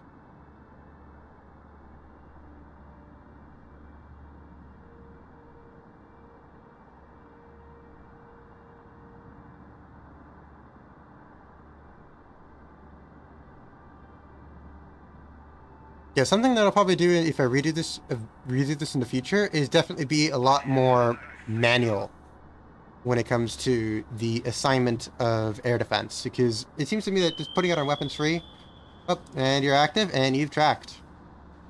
All right, we have a new passive contact all the way from the BPK. There is the okay, wow, okay, you can already detect it all the way from over there. That's kind of crazy.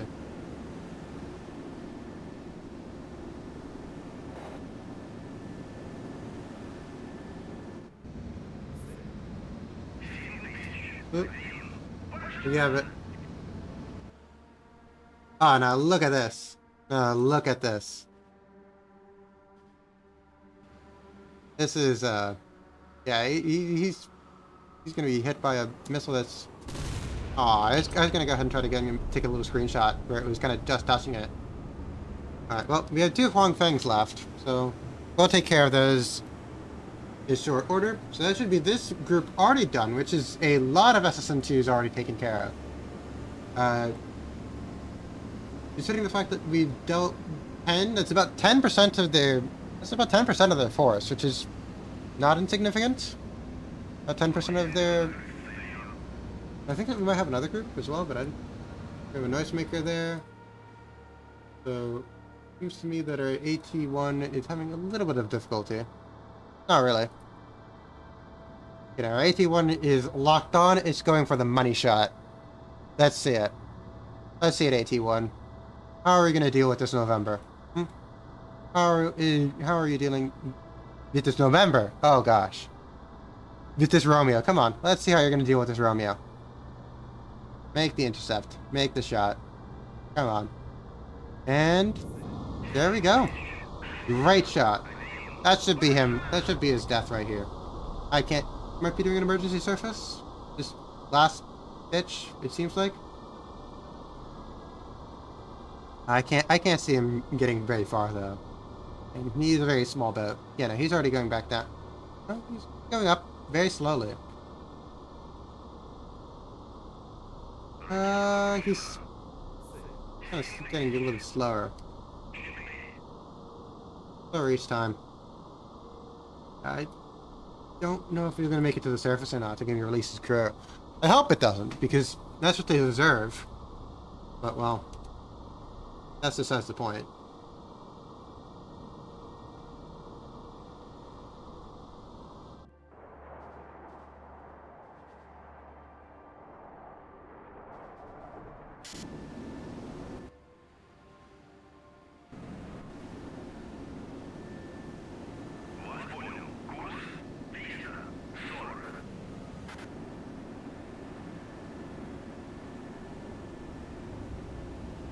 Alright.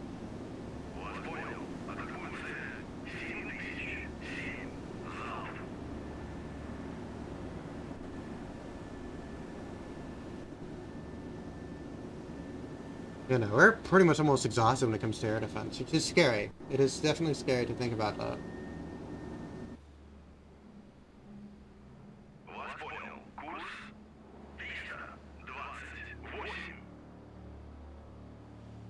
Alright, we're almost in range when it comes to our whitecomers.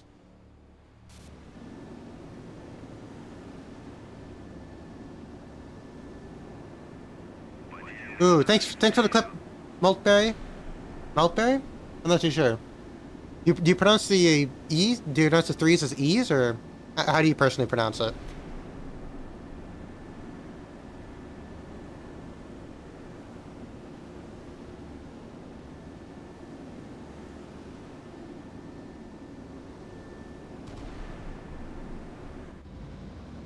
Maltberry. Okay. That's fair enough.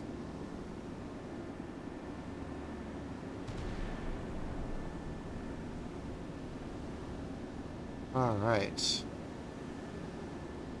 Oh, and Romeo is dead. Well done, Romeo.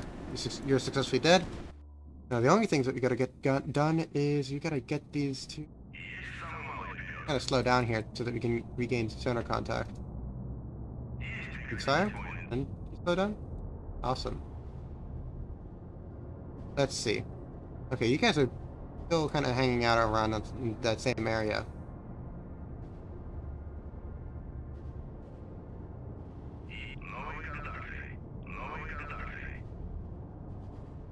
Oh, we do have another group of creatures. Oh, that's unfortunate. I'm gonna try and move our formation so that we kind of avoid them if possible.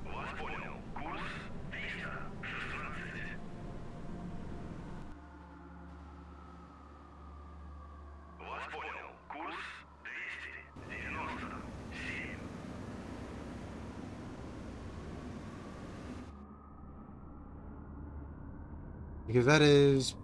Hopefully that is another group of 4. Yeah, I think that's another group of 4 Huangfangs. Which is unideal. I really don't want to deal with them.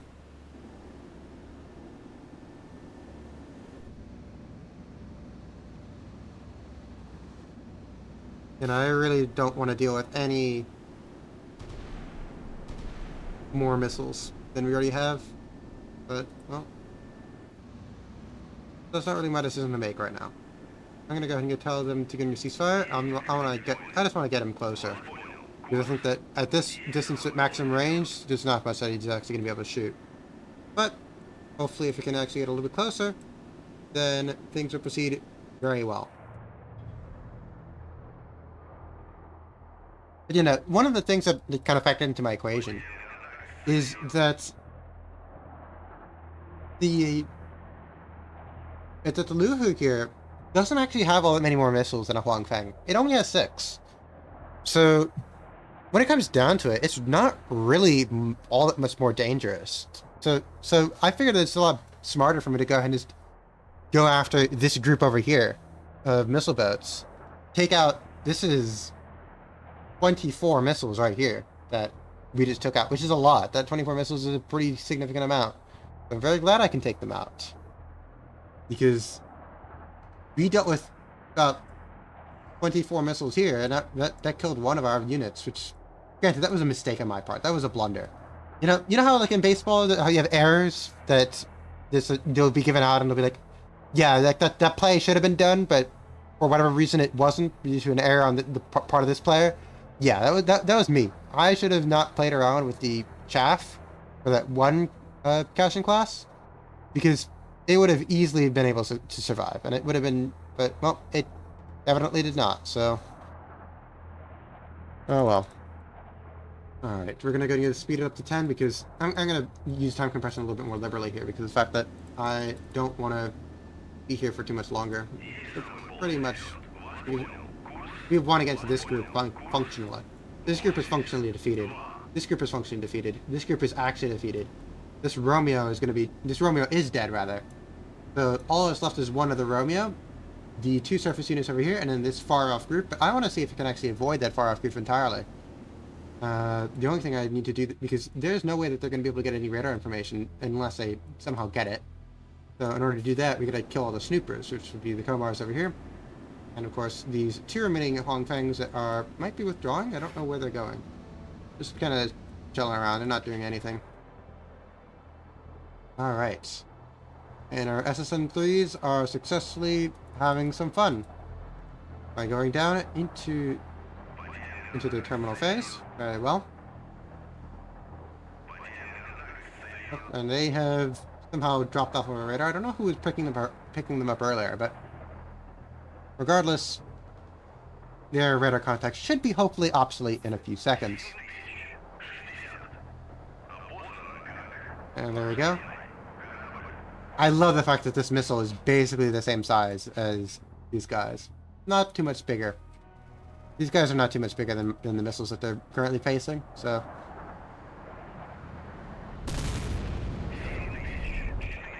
Very good. Very, very, very good. And hopefully we are waiting for the intercept on this guy. Let's see it. Very, very good. And this Wang Feng should be defeated at this point. There we go. Alright, so this group of 6 has been defeated by our SSN-3s, which is fantastic news. And I'm currently sending it our over here. I need to get our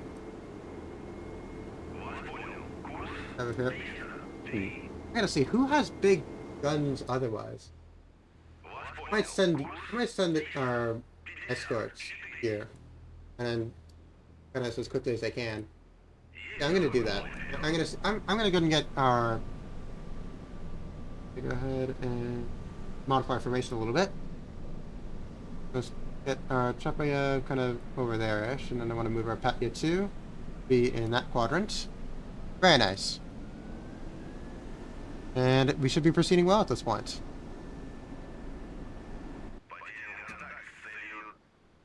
I'm just gonna go and send. I don't know why Spasobe is going in that direction, but I mean everybody's kind of moving around here, moving around at this point. You know, I'm gonna be trying to go ahead and accelerate us as quickly as we possibly can to just take care of these last 2 remaining Wang Feng missile boats that are just kind of chilling. Mainly for point score at this point. I mean, I really care about point score. That's the only thing that I really care about at this point when it comes to dealing with these folks. Please.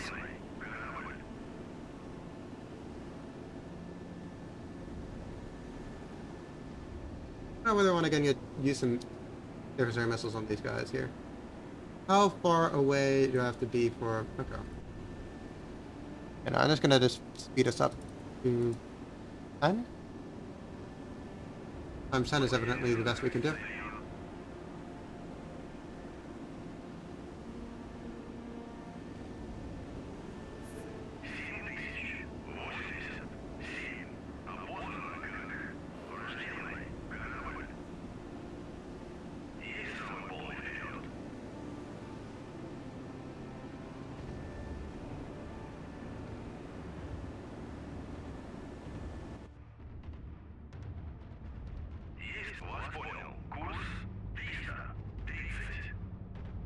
I'm just gonna tell our Foxtrot friend to go ahead and just get as quickly as he can because there's nothing more that he can do in this area.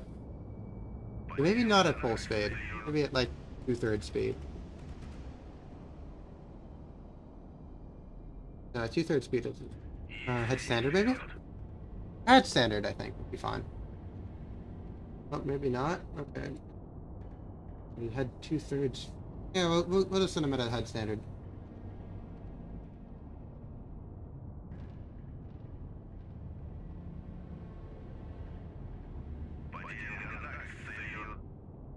You know, I probably should have added in some Vietnamese aircraft because I feel like the Vietnamese would probably going to help out a little bit. And some MiG-21s on bombing run would be fantastic with dealing with some of the massive amounts of Huang Feng missile boats that we're dealing with, but well, neither here nor there. Alright, well, I'm going to go and fire 1 torpedo at each one of these targets. Still haven't classified the loot. Still haven't classified the Luda, but well, we classified it as a Luda, and we've classified it as either a Luda 1, Luda 2, a Kotlin, or a cannon, or one of these other folks. But I know it's a Luda. I know it's hostile, so.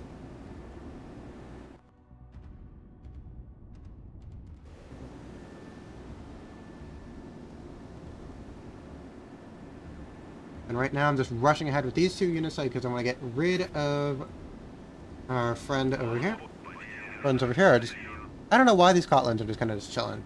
Well, not Kotlin. I don't know why these Omars are just kind of just chilling here. They're just, I don't know. They're just kind of vibing, honestly.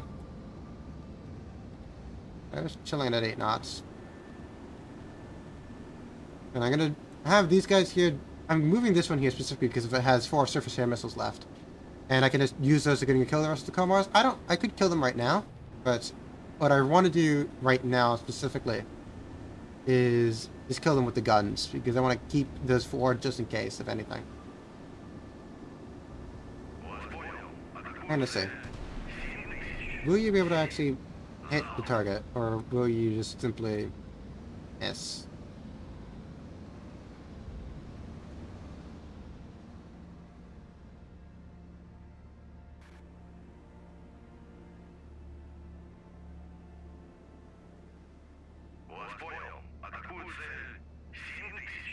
Hmm. Oh, well, that was a far-off shot. Really? Seems like if you guys can't shoot both in air defense and in artillery, what can you guys even do? Jeez.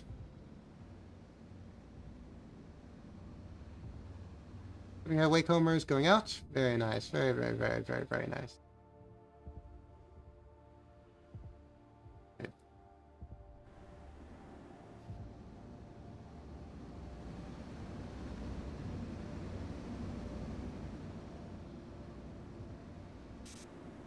Alright, are we going to be doing a little bit better here? Or do I need to still get a little bit closer?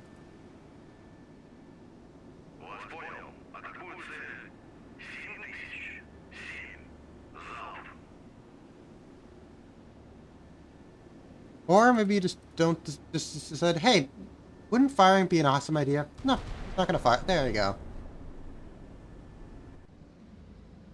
Let's see it.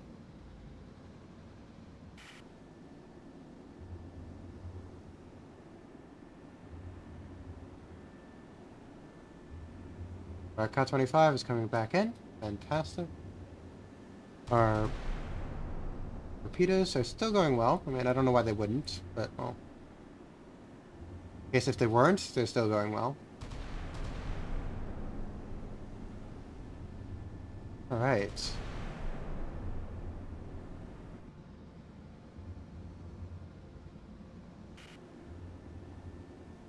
No, I'm gonna bring you closer. I'll bring you closer back on.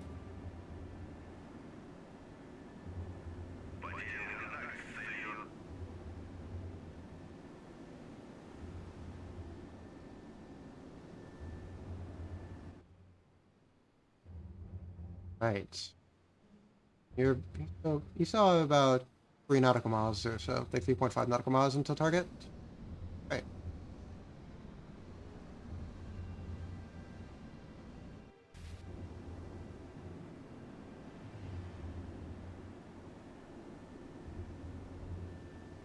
Alright, good. We can gonna increase our speed to 10, and then I'll get you guys a little bit closer. I don't know how close I want to get you guys, but well.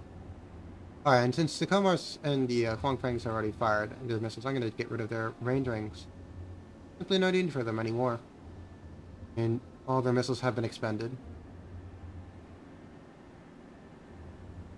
Awesome.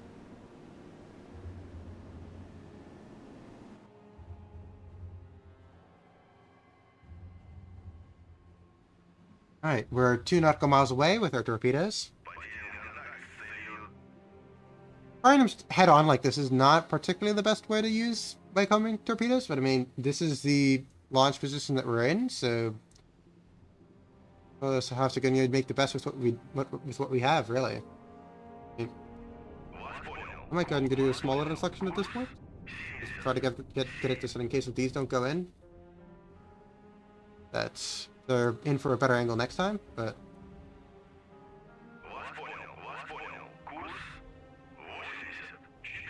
this one might go in.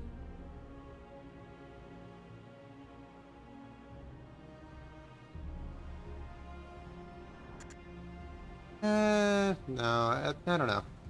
We'll see.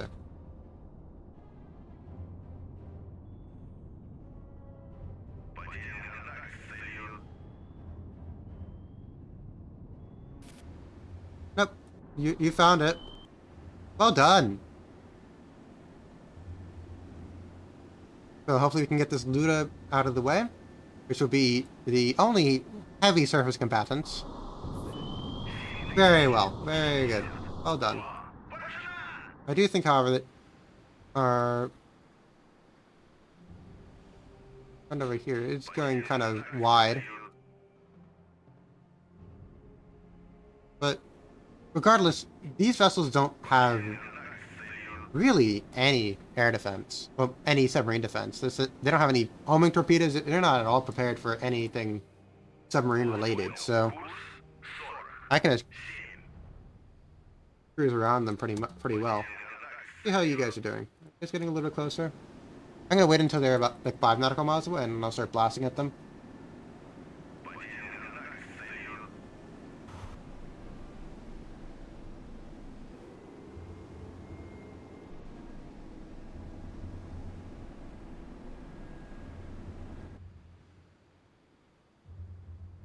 Yeah, that one missed.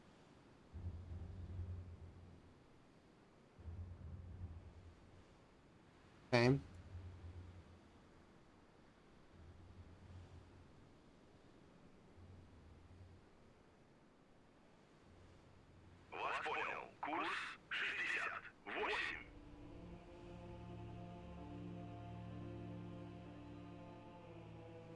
I actually want to go and get on this way to get and increase the deflection, actually. I'm gonna just increase speed to head full. I don't care if he knows that I'm here, because there's not much that he can do about it. Unless I forget to turn off cavitation. There we go. It's standard, I'm gonna go to head full.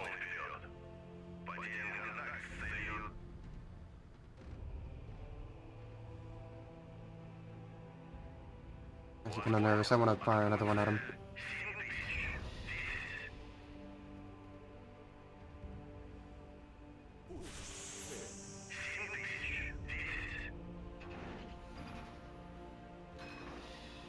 Hopefully he sees the torpedo and decides, hey, I'm gonna run. You know?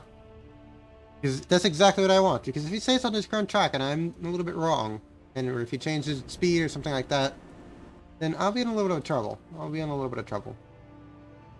gonna go ahead flank. I don't like this.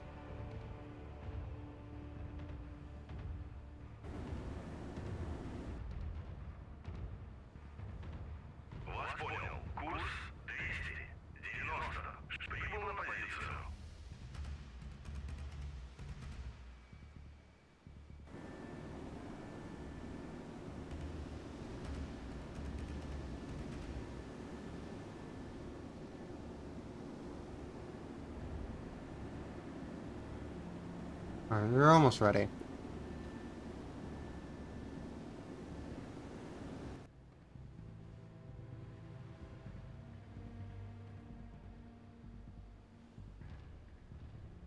This looks good.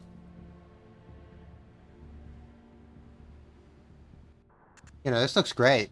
Okay. But now you're searching.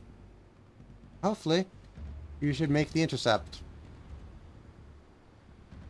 And this is most of the Chinese fleet already done and dusted with, which is great. Oh, hi. Apparently you're going to be trying to fire some last minute, Oh. Okay. Evidently... That's unpleasant.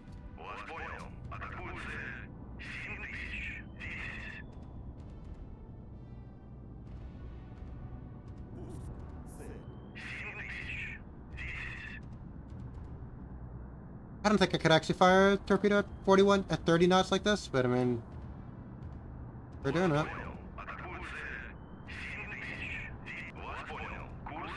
We should hopefully have a little bit of a better deflection shot now. Let's see this here going.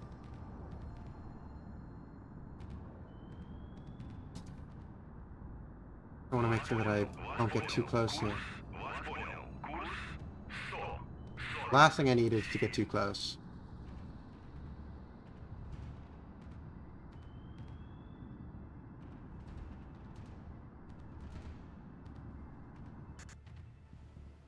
Hopefully you don't pull any of that torpedo interception stunts again.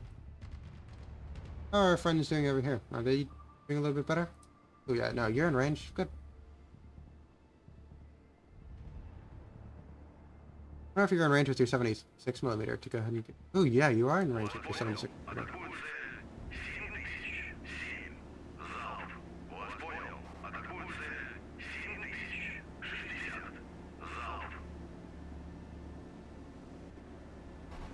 And it's a gun battle then. And hopefully I can go ahead and get this guy dead so that I can only focus on this one little thing. I got little gun battle there. We'll see if we get any hits over here. And I don't know why, but naval vessels and sea powers seem to be very inaccurate with their guns. Not sure why. Oh yeah, the fact that we're firing with the guns means that we're restricted only to 3 times time compression, which is unfortunate. I want to go a little bit faster, but well, can't do anything about that.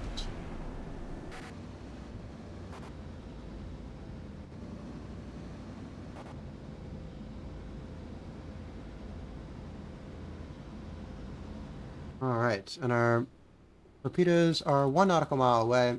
Come on. Let's see it get done.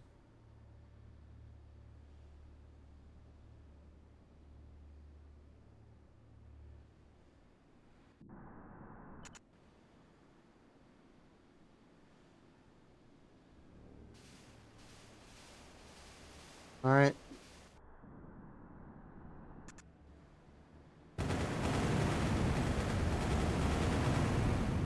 Okay, well, one of them got intercepted, but the other one seems to be doing decently fine right now. Hopefully it'll make the intercept. I think we should be able to make the intercept very well.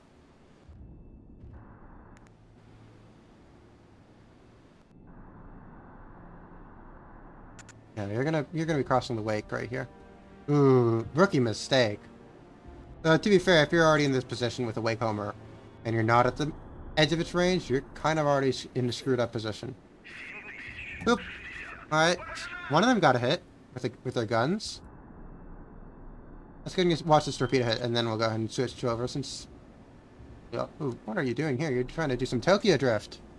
Tokyo Drift torpedo defense. Let's see how this works out for him.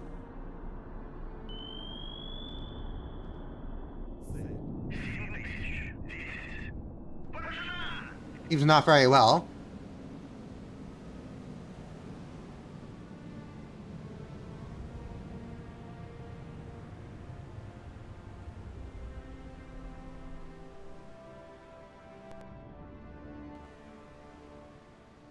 Are you doing well otherwise?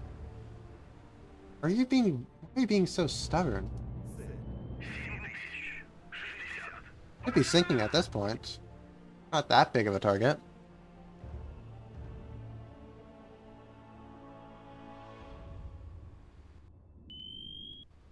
If you destroy the entirety of your stern, are you really telling me that you somehow are not dead?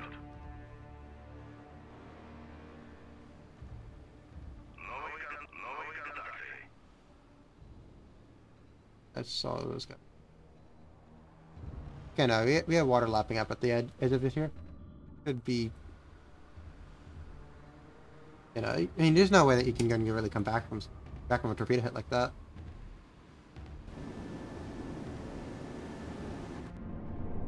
Well, this Komar class is burning up, which is fantastic. Exactly what we need. This one's also burning up. Is this one sinking? No, it's not sinking yet. Where is yet? Very much I hope that changes in the near future.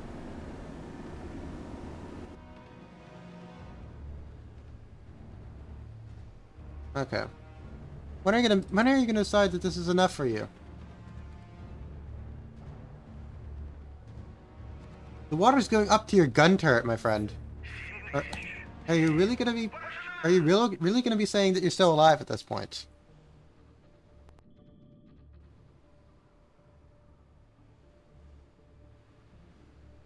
Come on, abandon ship. It's not that dishonorable. Especially given the circumstances.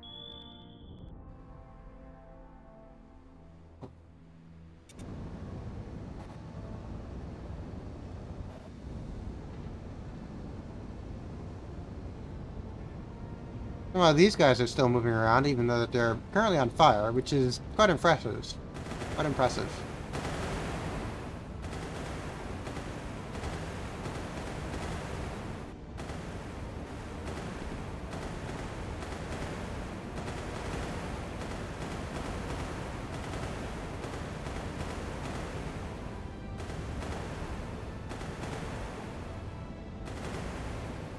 Are you gonna actually make the hits, or are you just gonna make a circular plot around them? There we go. Okay, well, that is the last of the stuff. So we killed out all their air defense, so they no longer have any mobile air defense with them. And we killed out one of their only really heavy surface combatants that can actually deal with us in a surface fight. But everything else is just missile boats, really. So I'd say that we've done fairly well for ourselves. The only thing, I'm still very frustrated by the fact that we lost that one ship. But, well, dare I say we should probably survive. Oh, alright, you guys are slowing down now, which is good. I need your fires and whatever else you have to start kicking in here. Oh, wait, what did I just do here? Oh no. Oh no. Oh, you're fine. Oh, I see why. Because the fact that I never told you to leave it for me. I'm gonna tell you to leave it. To be there anymore?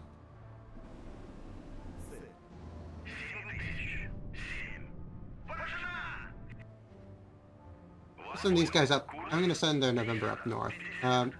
Hopefully I'm gonna deal with the rest of the Huangfengs with its 5 torpedoes. If it doesn't, regardless, I intend to go and go around them. Very simple. Very straightforward. Because, you know, the best way to go and deal with the fight is just by not having one.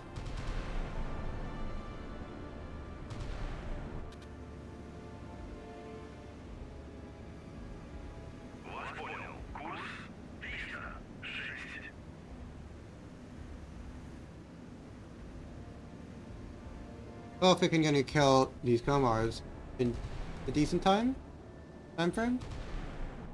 If this one is burning out and dying, then we have this one that's burning out and dying.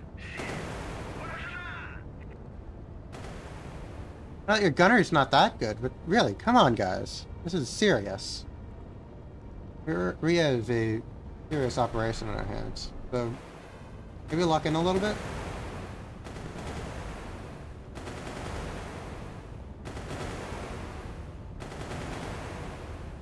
Seriously. Like, this is comical. Like, how are you doing this? Like, honestly, this is basically the equivalent of when a teacher gives you a true and false examination, and you manage to get all the answers as false. Or, well, when you get all the answers incorrect, rather. It's kind of like, how do you do that? How does one do that?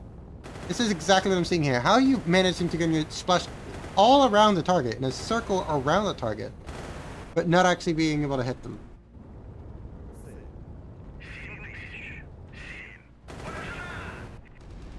Alright. Evidently we're gonna be here forever if we do that, so I'm gonna just use the missiles. Take care of it.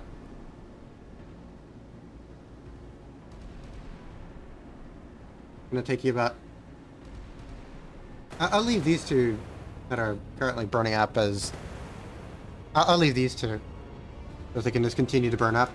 And hopefully burn up and sink. I don't know, I feel like if you got hit in one of these things by a 130mm high explosive shell, you'd probably die. I mean, everybody on board would probably be dead, and you'll probably be sinking.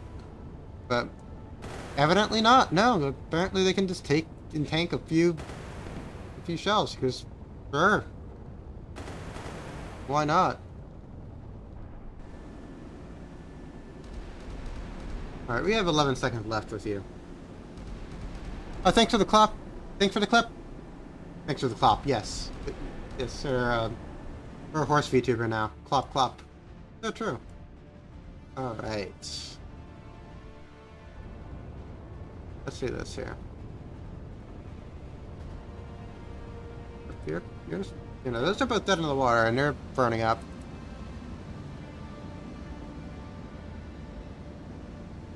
Yes. Alright. Alright, we got one missile going out. Because at this rate, it's going to take a while for the other Komars to die. Mwahahaha. I have become a horse, the destroyer of worlds. Not exactly a horse destroys the world, I'm not too sure, but well, I haven't really experienced the death of a world yet, so... You know. There we go, that's certainly a shot. There's a better, little bit of a better angle here, though. There you go. There you go. That's certainly an explosion there.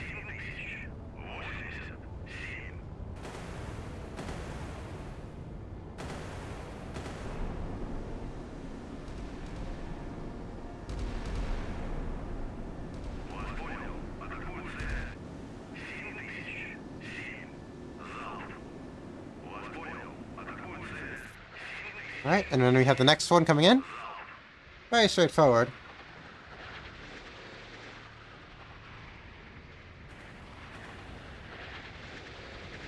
And there we go. Amazing. Now hopefully we can just get these two guys dead for too long.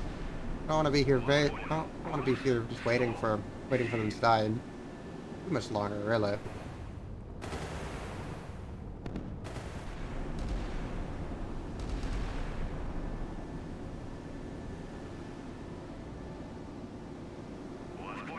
Oh, one of them's dead. Yay! One of them has finally died due to gunfire. Awesome. Hopefully the other one will die pretty soon. And you're still on fire, but man, I don't know how good to... Oh, well. Something happened and you've evidently decided to explode. Very well. Very well. Alright, and what I'm going to do now is that we have these two Hong Fangs over here, so we're just going to do something very similar here. Just going to rush them up here.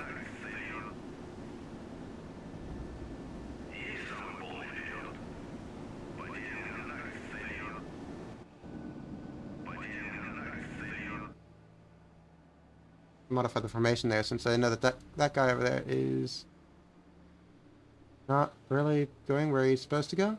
And I want our cannon up by there we go. Yeah, hopefully that should bring him back a little bit in line and also get him a little bit faster. Yeah, what I want to do is I want to get rid of this group over here because I want to do that for my own points and all that. Since we're already going to be kind of going a little bit more due to the fact that we're...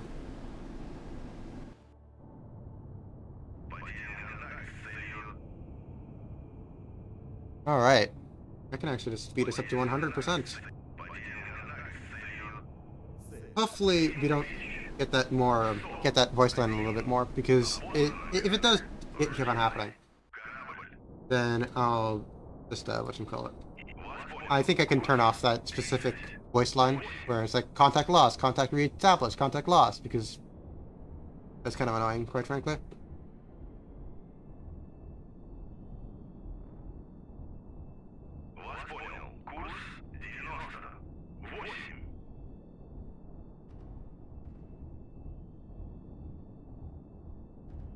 This group over here, the Hong Fangs, which look dangerous. Oh.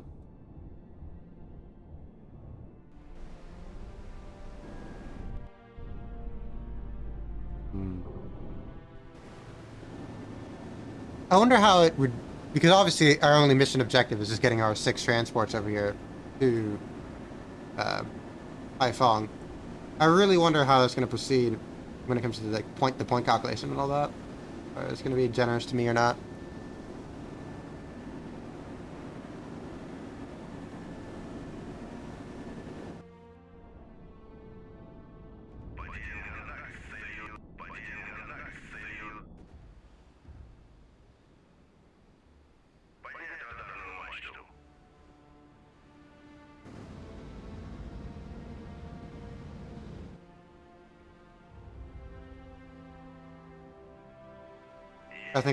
I think we do have those contacts established. Yeah, because they're moving. It just not showing up because I don't know why.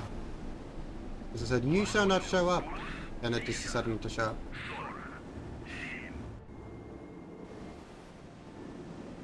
Here we have one FC in.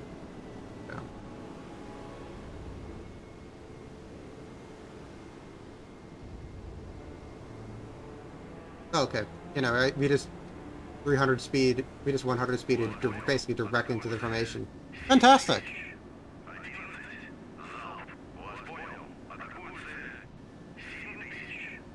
All right. Let's just get them down, why not? And that's kind of the reason why I brought it so close in.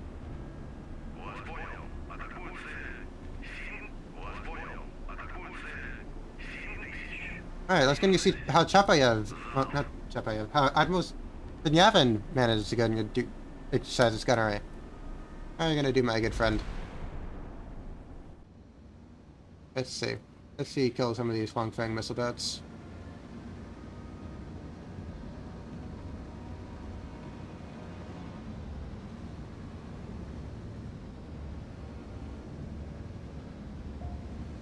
Thank you for following, Sharklet. You know, currently right now we're dealing with a fairly sizable Chinese force, but we have a group of 6 Huangfeng missile boats over here that have died. We have a group of 4 Komar missile boats over here that have died. Another group of 4 Huangfengs that have died. We have the entirety of the Chinese surface fleet, large surface fleet, that's dead. We have a Romeo that's dead.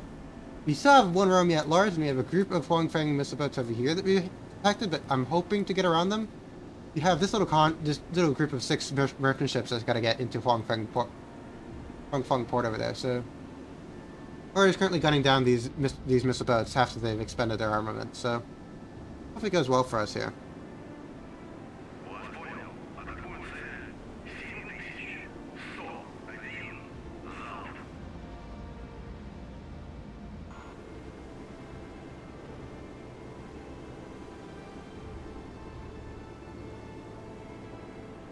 We managed to hit him with our... Oh, that was close. Ooh, there we go.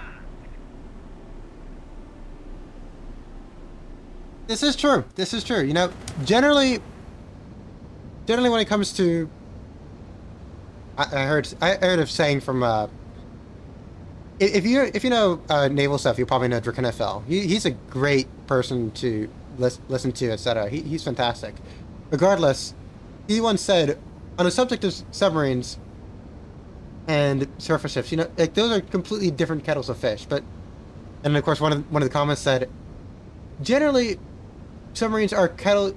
I don't remember how it went. So I'm sorry, I forgot. I'm not going to attempt it again. Quite frankly, tragic. All right. Regardless. Alright, we got one good hit on here. Yes, generally, some submarines are supposed to have fish on the outside of them, not on the inside of them. Listen, very rare fish in submarine instances.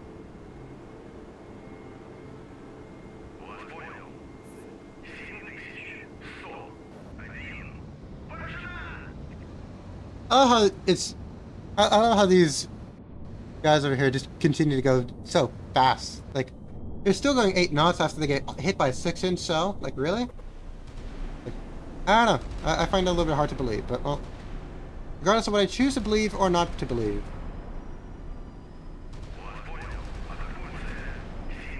Also, I wonder why only one 100mm gun is firing. Be able to fire all of them, theoretically.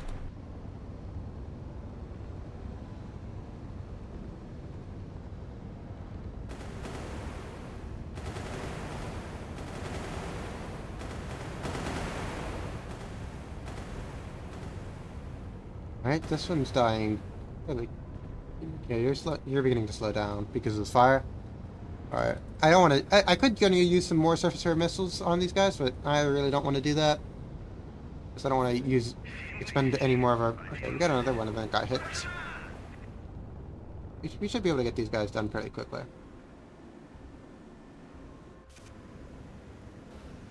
Okay, I don't think that you guys need to go that far. Yeah, that's pretty much how it goes. Just I'm not inside of the Navy, but I am very much so a big enthusiast when it comes to a lot of stuff. So I'll be able to answer most questions, I'd say. I mean, I can't unfortunately answer the question of what the meaning of life is. That's a little bit outside of my purview. But well, if you want to get into learn things about missiles, anything about naval ships, especially during the Cold War. I can do that for you. That's within my purview.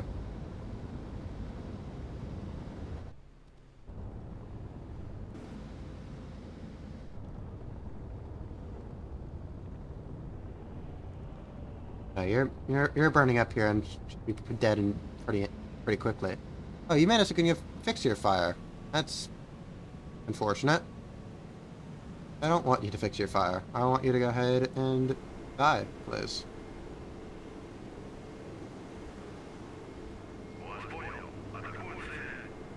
You know what? Yeah, that's fair enough. I mean, I do that too for a lot of streams, just I like using this background noise. Especially if the person who's presenting is very good at being background noise. I don't know. I know that some people might consider that as an insult, but at least for me, I mean, that's fairly well.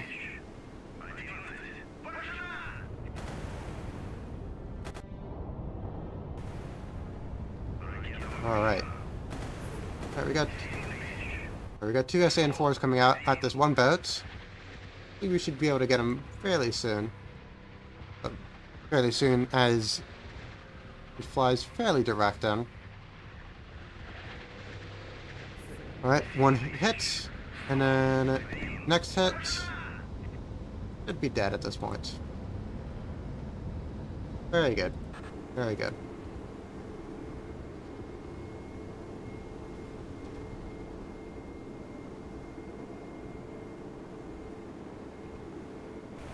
I'll let our guns do the rest of the work here.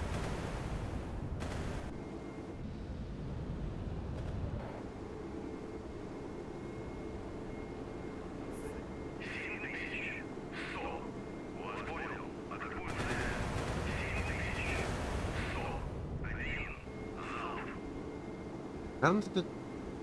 Are you firing, actually? I don't... Oh, no, you're not firing. Okay, we need as many guns as target as we possibly can, really. So, there you go. Now, you only have 276 millimeters, but I mean... 276 millimeters going at it is better than 760 millimeters going at it, so you know what? I'm content about that. Yep, and both of them have slowed down to a halt. Their machinery is pretty much burnt out at this point. I'm... Okay. Hit with another 6-inch shell, and that's that one done for. So all we have left is just... There's this last Huang Feng, which is burning on both ends, so both of its damage control compartments are burning. So we shouldn't have much longer left. At least that's the hope. Not too sure if that's how things will proceed, though.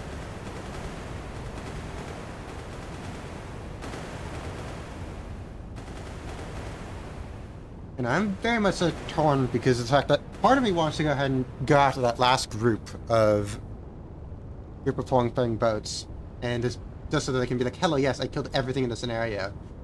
Because my ego is still kind of broken from the fact that I lost one ship. Granted, is it understandable? Yeah, it's somewhat understandable, but still. I am sour regardless of the fact. Why exactly are we not going after this last one here?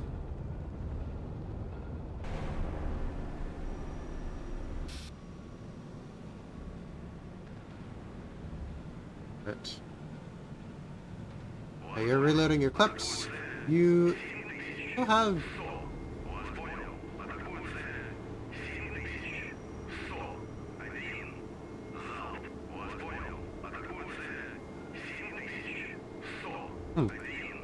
Guess you guys have decided not to fire. Very interesting. Regardless, you should be burning beyond control at this point, but, well... The damage control team is stubborn beyond their years, so I suppose they're just waiting for something to happen, I guess.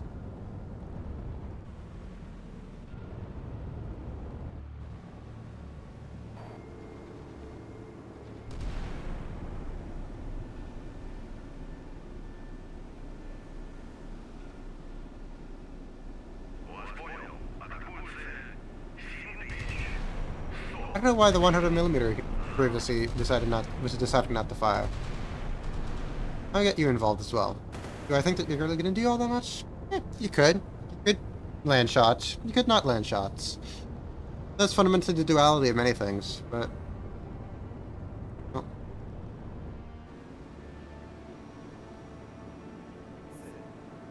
Okay, you hit again with another 6-inch shell. Hopefully, you can get this thing going. Are you gonna die?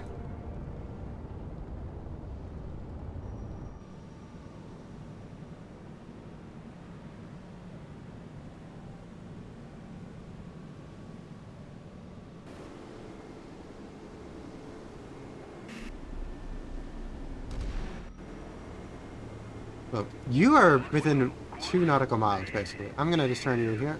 Oh, never mind. You're dead. Alright, awesome.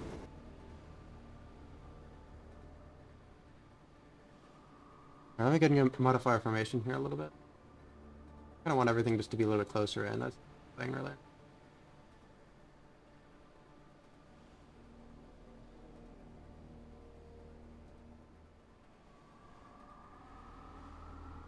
Especially since there's not really going to be all that much. There we go. Awesome. Modified our formation, I'm going to go ahead and go to a head standard, just so that we get a little bit slower. And I think that I just told you guys to go just straight forward. Okay.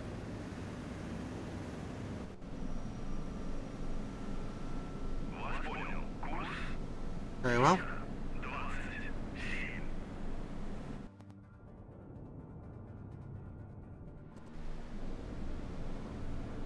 I'm going to tell you to go head standard. And fantastic.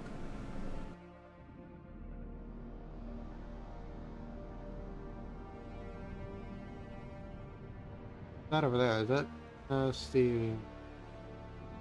Yeah, it's just the particles from the ships I sunk earlier. Fantastic.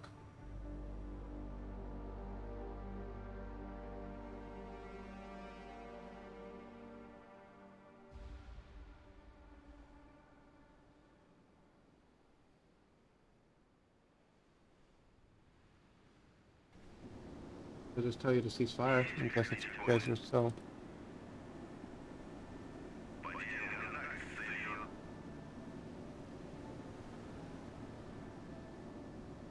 There you go, fantastic. And I'm just going to 100% speed and hopefully kind of regret the fact that I started out all the way over here. But you're just going to wait for these guys to get over to the port, which will take about... Oh, it's going to take about 12 in-game hours, which, considering the fact that we're going at 100 times speed, I'm going to take out the calculator and get going on it. I should have the calculator already, but I don't have it yet.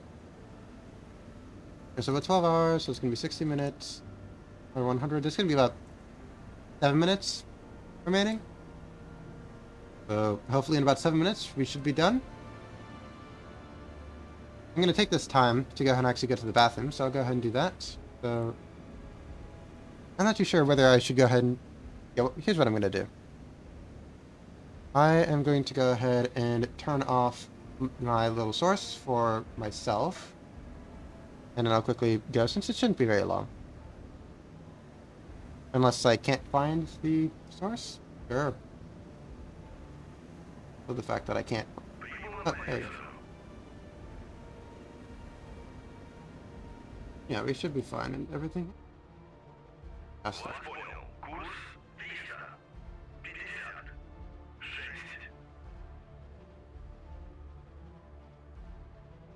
Yeah.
Alright, I'm back.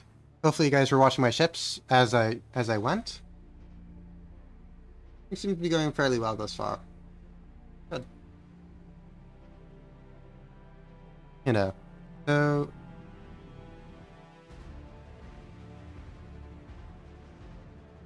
so for most of these ships, really, I mean, most of these ships are, or all these ships are deployed from the Pacific Fleet. So you're kind of a little bit far away from their basing area, which is all the way over here in Vladivostok. Granted, of course, thanks for the welcome back. So really, they're kind of going to take anything that they possibly can get. Right? So they're going to be after the end of the Sino-Vietnamese War, which of course obviously did not result in the Soviet Union getting involved, or China attacking the Soviet Union in this case. The Soviet Union would lease out a base in Kamra, which is about over here, which would help them a lot because of the fact that the Soviet Union would going to do a lot of efforts inside of the Indian Ocean and in the east part of Africa. That's something else that I kind of wanted to do. This would be kind of similar to this, but a lot smaller scale. This would be basically doing. Oh, thanks for following our show. Hiya. You know, unfortunately, kind of arrived basically almost at the end of it. We kind of wrapped up everything here. But we did have a vampire, which took out, unfortunately, one of our caching class, which I'm very dissatisfied about. Because I should not have killed it. The thing is that I was messing around with the chaff itself. So I launched the chaff too early manually before the AI decided to launch the chaff. I should have let the AI do it because the AI is better at doing it than me. So for my hubris, I have lost a ship, which is sad. But we have killed two ships up here. So we've killed a Luda class and we killed a I don't remember. The Jung K1, I want to say, is the designation for the Type 53K frigate. And we have a lot of dead missile boats. We have 6 dead missile boats over here, so these are Chinese copies of the OSA 1. There's 6 OSA 1s over here. We have 4 OSA 1s over here. And then we have 4 Komars over here. And then we have 4 P6 torpedo boats over here. So we have a lot of...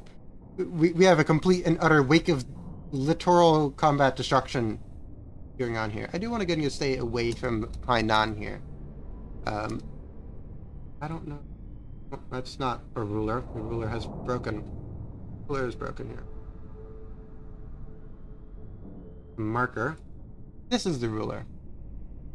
Very well. You kind of want to stay a little bit away from the coast. I don't want to be too close to the coast here. There may be... I'm going to move a little bit further away from the coast. And then I'm going to just beeline it to the port area over there. So we're currently just doing a little convoy escort. So, I mean, I guess we're kind of doing a little bit of distant escort at this point, considering everything. Oh, right, I forgot. We have these guys. I got to get these guys to join the formation. Oh, this one's... Where's the other one? There's the other one.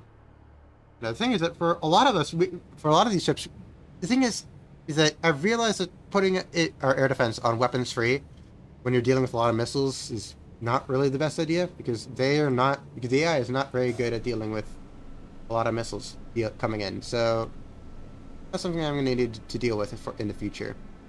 I'm going to bring pretty much almost all the magazines of everybody is pretty much dead at this point. There's not much left inside of the magazines, but you know, things proceed.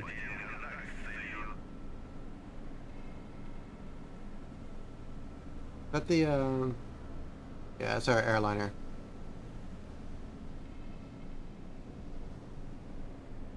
And it should take us about 7 minutes for us to go ahead and move ourselves over from here at our present position to Haiphong port area, which is where at least one of these guys has to come in. So as soon as one of them comes in, we can end the scenario in a victory.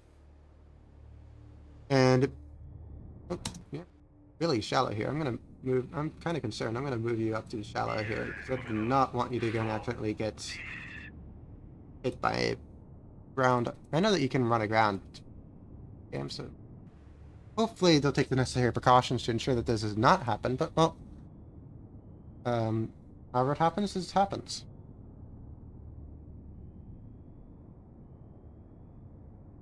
Right. We still do need to have a Romeo at large, which is kind of tricky. So I'm actually going to go ahead and take have ourselves... Here's our Krivik 1. I'm gonna get our Krivik 1 to go ahead and just... Oh, your Krivik 1 never actually undeployed. Okay, that's cool. You know, hopefully the bottom bounce will need help with the propagation so they're such shallow waters. I'm gonna go ahead and just continue to cruise at 100 times speed. And we'll just see if anything else happens.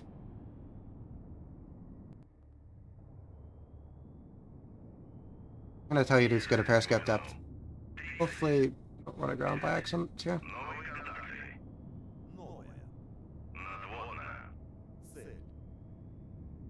Alright. We have another group of Haifong missile bits, which is actually the last group. I know that because I made the scenario.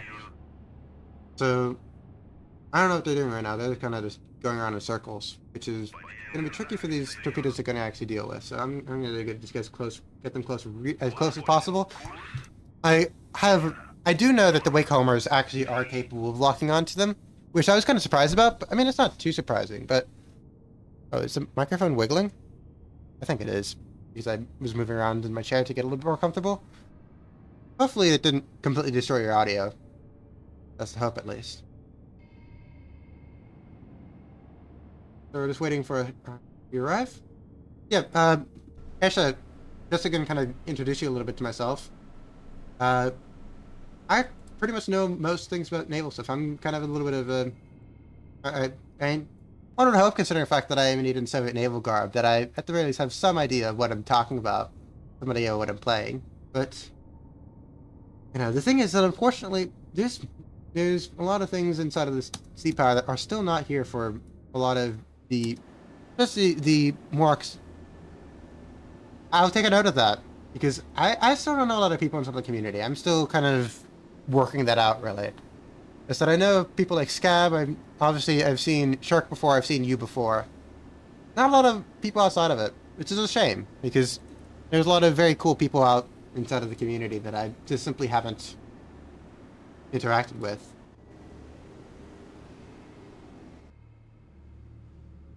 I have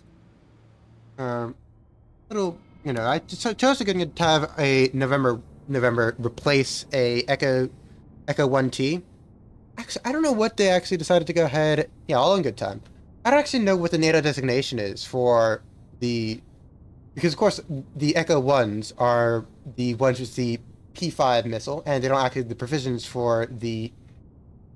I'm not too sure whether it's just that the missiles after the P5 were larger, or whether it was more so an issue with fire control. I think it might have been either, both, maybe. Regardless, the Echo 1 was unable to equip itself with the more modern anti-ship missiles. And it was really stuck only with the Strategic Land Attack SSN-3 variant, which really didn't have that good range. It was very... Let's go ahead and put it this way, the only way that you can actually get it to hit something is by putting a massive nuclear warhead on it. And of course, by this point in time, the development of ballistic missiles... I don't know why I'm doing this at 1 time speed. I need to increase your speed. There we go. And of course, by the time that you get to 1960s, 1970s, you already have firmly the ballistic missile as the supreme method of strategic deterrence.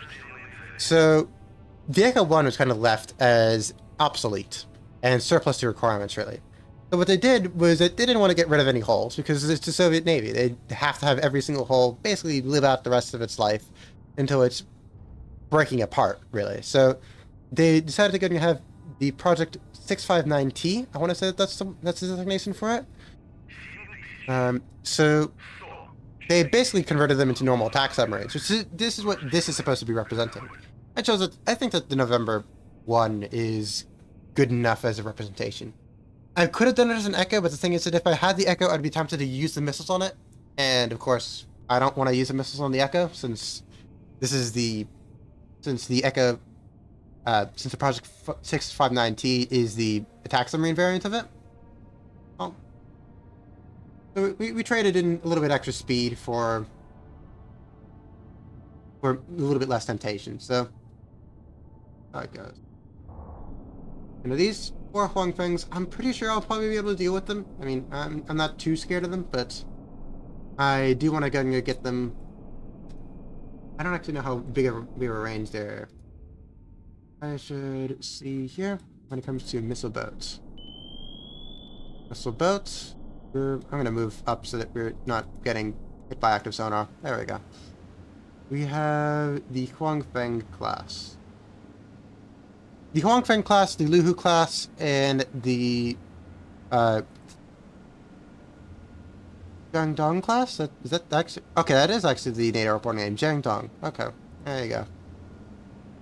I thought it was the Changkai. I think that's the next... I think that's the next class afterwards. Regardless, you have Square Tie, which is 40 nautical miles, but that's... interesting.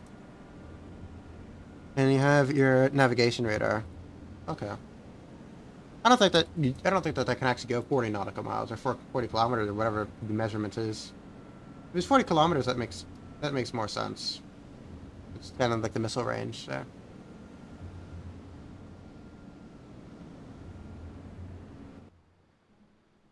Regardless, I'm going to draw a circle around one of them. They're all close enough together that I'm not really all that concerned about it. I draw a line, draw a circle that is 21.6, 21.4 is good enough for me. I simply don't want to get in range yet. So I just want to have our November deal with these groups, with this group, or at least whittle them down somewhat. Because their air defense is very much depleted at this point. And then once the November has taken care of at least some of them, I'm actually going to tell our November to go and not care about cavitation as quickly as it wants to.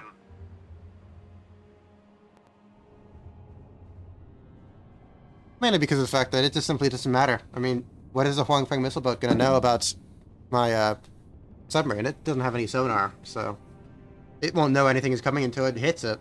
Quite literally. So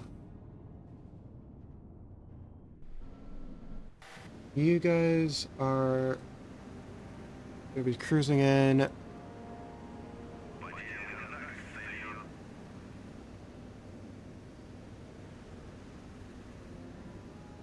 Okay, yeah, just for a little bit of reference sake, the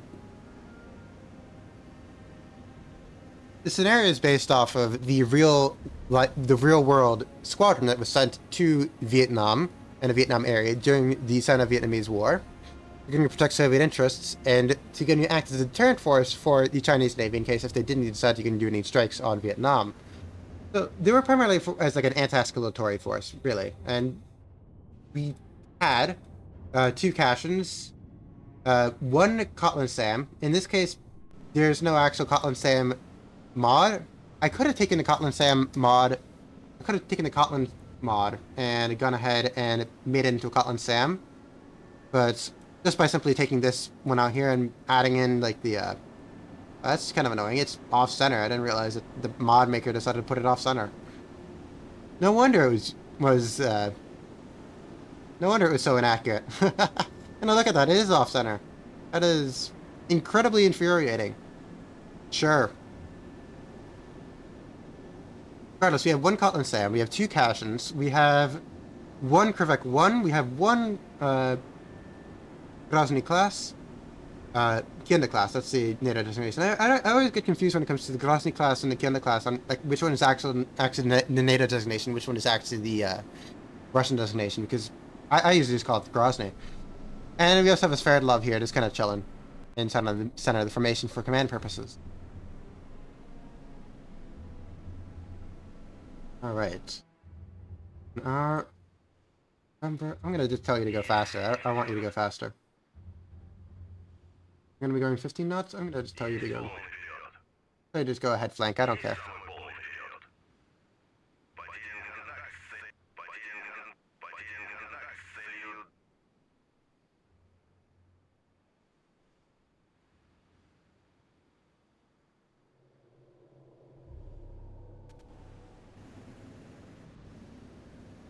And I don't know how much more we have left from Haiphong to our group over here. How about... wait, can I actually attach you to... Oh, I thought... Oh, no, I can attach you. Oh, that's awesome! I can actually go and have a thing here that I can see how long of a range it is. That's great. You know, we're about 150 nautical miles away from our destination. I just realized that this is basically the Soviet equivalent to all those Iranian scenarios. So the Iranian areas has a lot less missile boats, which is unfortunate because I don't want to deal with all these SSN-2s coming at me. But well, let's see how things proceed.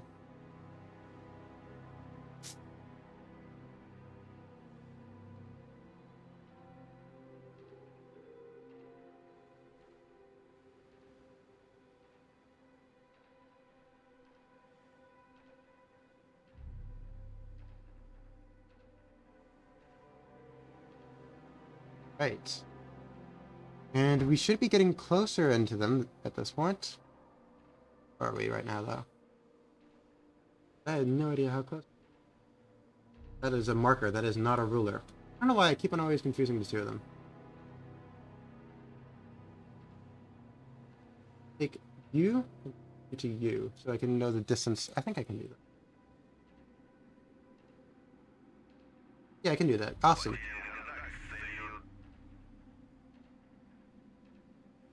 Right. Let's go and get rid of these missile boats here.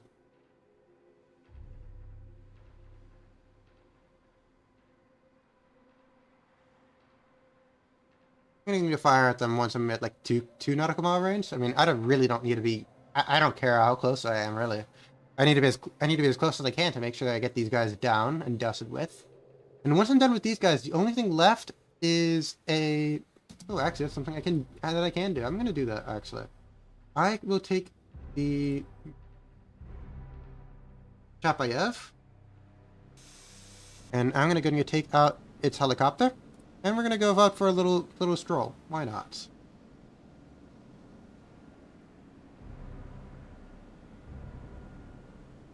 Yeah, I was really hoping that for this mission it would have something like the Minsk, which would be inside of the area, but I presume that the Minsk would probably be closer to back home, because of course there's the own Soviet commitments that they have to deal with closer to home, that and for fleet defense and all that.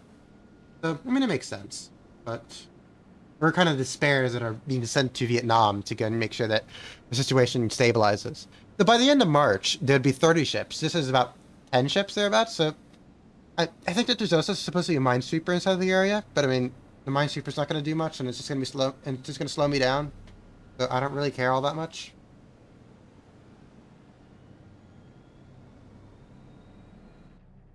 All right, and we're 4 nautical miles away. So we're still making good progress. And of course our Huangfengs have no idea that what's coming to them. They're going to get hits, and they're going to meet their maker very quickly soon. So hopefully it goes well for them. Actually, it's not going to go well for them. It's going to go absolutely terribly for them. That's what I hope happens to them. Oh dear. I'm getting all tongue-tied and confused about it. Right. I'm going to take that out. I'm going to go ahead and lapse our thing over here. And hopefully all we have left is for our... Let's go ahead and go ahead and just ready to go ahead and hopefully you get it up in the air pretty soon. Of course, we're going at 100 times speed, so our FPS is going, I'm not really liking that fact.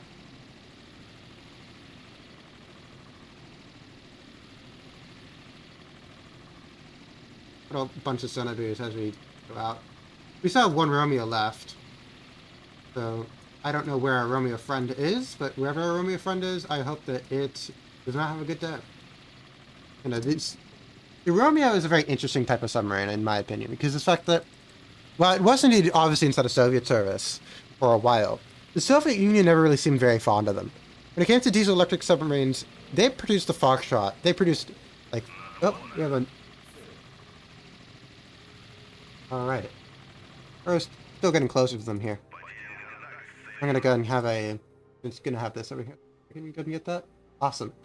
You know, the Soviets never really seemed very fond of the Romeo class. Is that they had them, of course, but for the most part, it seems to me that I don't know if these guys actually have a minimum range. Yeah, okay, the guys do have a minimum range, but not that big.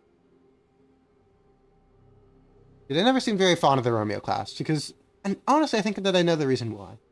Is especially as the Soviet Union went ahead and moved their operations and their zone of operations from very coastal operations to further away into neighboring regions to eventually having global aspirations, especially by like the 1970s and 1980s. The purpose and the role of a very close-in diesel-electric submarine really began to fade away. There wasn't a reason for the Soviet Union to really invest in the Romeos once they have a decent amount of Foxtrots, because they're pretty much of the same generation. The Romeo is fairly similar to the Foxtrot. It's just a little bit smaller, really. It's a little bit smaller, has less weaponry, but it's cheaper to produce, so that's pretty easy to get and understand. But yet, there's less Romeos produced than Foxtrots, which I don't know. It's very interesting that that's kind of the way it worked out. But of course, once you go and realize kind of the strategic situation that we're working with here, it begins to make more sense. And there we go. We have our little Echo. November masquerading as an Echo.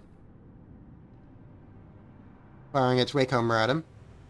Should not be very far of a distance. It should be a very easy torpedo hit. But well,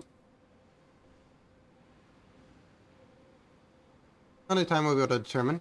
Thankfully, they're outside of our range here, so I really wanted to make sure that we got these guys, at least some of them, before they get into range and start firing their SSN-2s at us, and the SSN-2 is very resistant to electronic countermeasures and all that sort of thing, so I mean, it wouldn't be terrible. I mean, we could probably deal with it with chaff and the few remaining air defenses we still have, but, well, is that something I'm going to risk?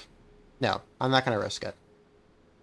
And we have plenty of torpedoes, and honestly, there's not much that these torpedoes are going to be firing at anyways, because the only big surface units inside of the area we have destroyed. Big in relative terms. I mean, the Luhu and the Dunkai are not really all that big. They're very small vessels. I mean, they're all the way back here.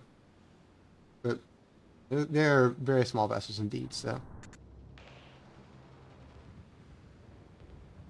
We got the... No, the Wakehomer is going to cross the wake beautifully here. Very close. I mean, granted, if it somehow managed to miss, then I'd be more surprised, honestly, than anything else. There you go. Now we're dealing with very shallow water. Look at how shallow this is. It's basically...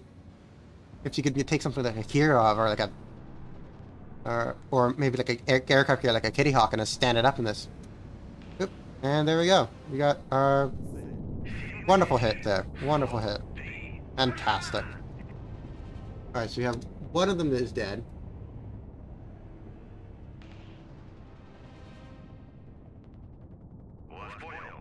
I don't know what type of reaction they're supposed to have, because I mean they just literally just saw one of their friends just blow up here. Alright, so that's 4 SSN-2s down, so that's great. Let's see if we can get another 4 down.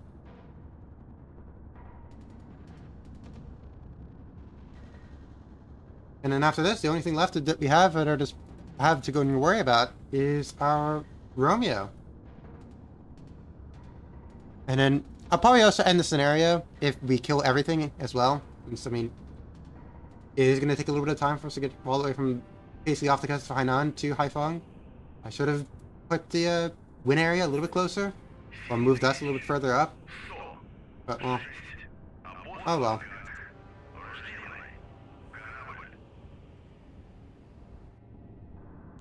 A little bit of a difficult angle for it to work at, but, well, regardless of any difficulties in angle, it should hopefully helm in, and once it homes in, there's not much it can do. I don't even think that these guys have noisemakers, really. And I can check. Yeah, that one just died there. Unit reference. You know, they don't have any noisemakers, so there's nothing that they can even do against the torpedo. So, considering it's a Wakehomer, it's not like if they can use noisemakers anyway, since it homes in on their wake, not on the actual sound of the ship. So. And another beautiful torpedo intercept. Let's see this little guy go. Oh, I didn't even realize that. Look at that. It raised it out of the water. The water basically raised it outside of it. Wow, that is... I mean, it is a very powerful torpedo for just a small target. I mean, that is another SSN-2 down. Another 4 SSN-2s down. We're making good work of this little group here. I don't think that this is what the Soviets intended when they sent submarines into the area, but, well... You know, mainly the submarines inside this area were meant to go and deal with the American aircraft carriers and make sure that they didn't get too close to the operation and kind of let the Soviets deal with it. Because, of course, at this point, the Americans and the People's Republic of China are not exactly allies, but they're questionable bedfellows, you know. So, they have a similar goal of hating the Soviet Union, so they're kind of in the hating Soviet Union camp. So, they're decent friends at this point. And at this point, the People's Republic of China considers the Soviet Union to be its greatest threat as compared to... Are you guys running away now? You guys are just kind of just moving around at 8 knots. Why are you guys not running away? You guys have zero self-preservation instincts. Or... You guys not... I mean, I don't even know what to... I don't even know what I'd even do, honestly, in their situation, since they don't even know where the torpedo is. So... They probably don't even know what's hitting them, honestly. I mean... I don't know how I'd expect them to know, really.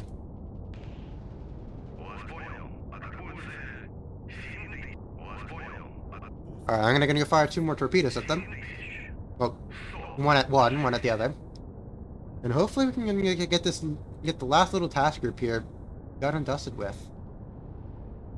Should go well, honestly. I like it.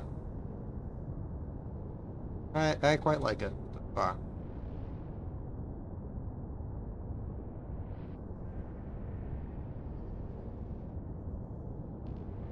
Alright.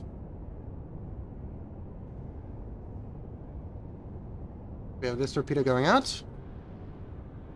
And I'm trying to make sure that this scenario ends a little bit timely, because I know they have an issue with I mean, I did put the time that it's going to end at 23:45, and it's 22:45 right now. So I mean, we might end this a little bit an hour early, quote unquote.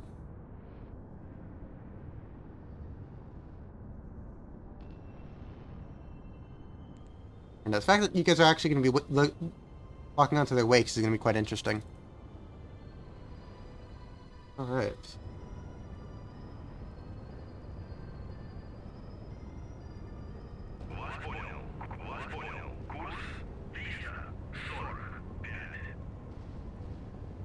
Of course, we have our November. I'm just going to tell the November just to go forward here.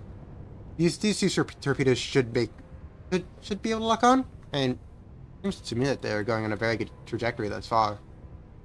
That one's going well, and that one's going well. Fantastic.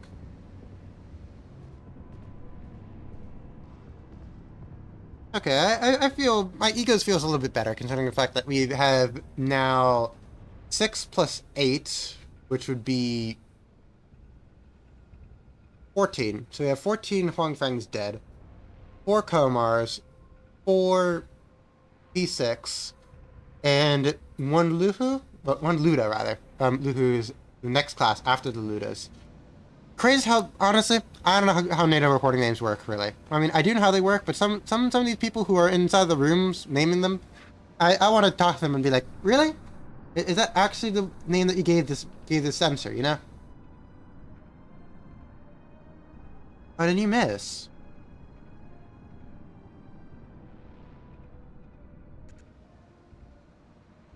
Oh, are you turning around, though? Oh, you're turning around. You're turning around. You got it. Ooh, look at that. I think you got it. You didn't have to turn around quick enough, though. But hopefully you'll be able to get me lock yourself back on. And I'm a little bit nervous, but because I don't want to deal with any more SSN-2s. But well, hey, you're turning around now. There you go. I don't know which one of these is going to do the intercept first. Is it going to be you? Yeah, it's going to be you. Cool.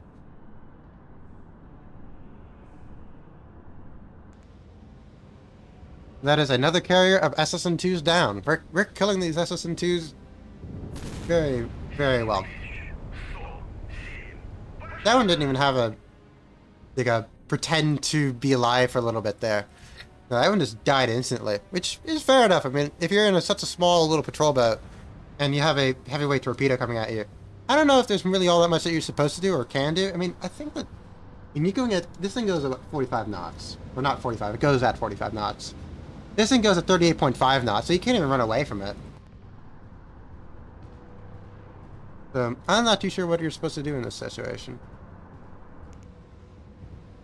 But, well, yeah, that's it for this one.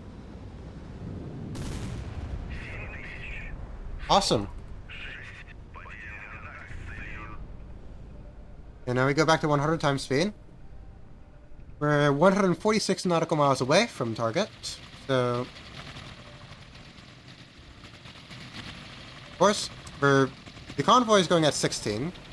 150 divided by 16, that's going to be about 9 hours thereabouts, so of course... 9.5. Yeah, we're looking at about 6 minutes thereabouts, more of the scenario. Which, yeah, I feel like if we've kind of, we're doing fairly well when it comes to time and all that, so I'm not all that worried.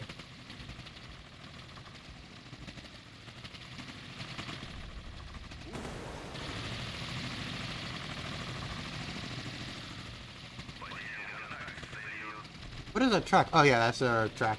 That's our airliner, all the way over here. It's still somehow tracking. For some reason yet, as of yet, unknown to me.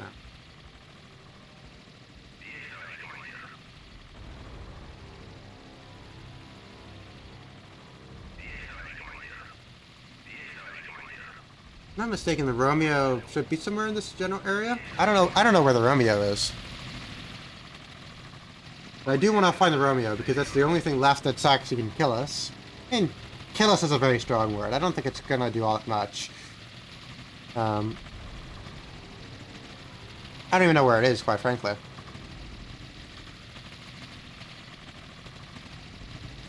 So, we might not be able to find the Romeo. But if we don't find it, then that's fine. If we do find it, that's also fine.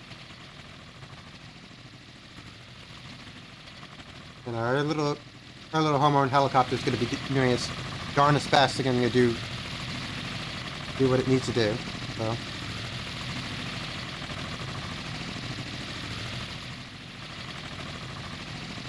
I'm going to move a little bit away from the helicopter. My ears are kind of breaking a little bit.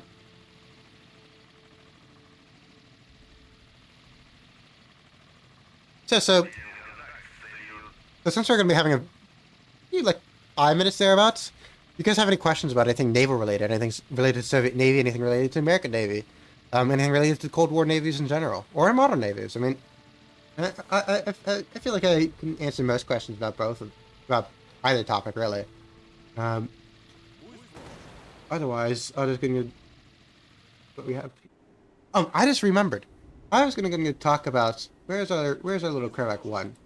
Here's our little Krevak 1. One of the things about the Krevak 1, which is very interesting to me, is that on... Sorry, I had to go and rub my eyes there. I'm getting a little bit tired, but, well... Hopefully it shouldn't be much longer. So one thing very interesting about the Krevak 1 is that it initially is the first unit actually had the Titan sonar. However, after the first unit, everybody else got the Titan 2 sonar. So the thing is, with the Titan 2, is that it primarily uses transistors instead of vacuum tubes. So the amount of physical space that it took up was a lot smaller. Therefore, what they actually did with the space is that they made it into a sauna room. So imagine that. You have a sauna and showers on this little guy over here, this little frigate. Seems fairly nice, honestly. I mean, most of the time, these guys are operating fairly far away from base. I mean, they're following all the big units around. They're following all the cruisers around. They're following all the aviation cruisers around.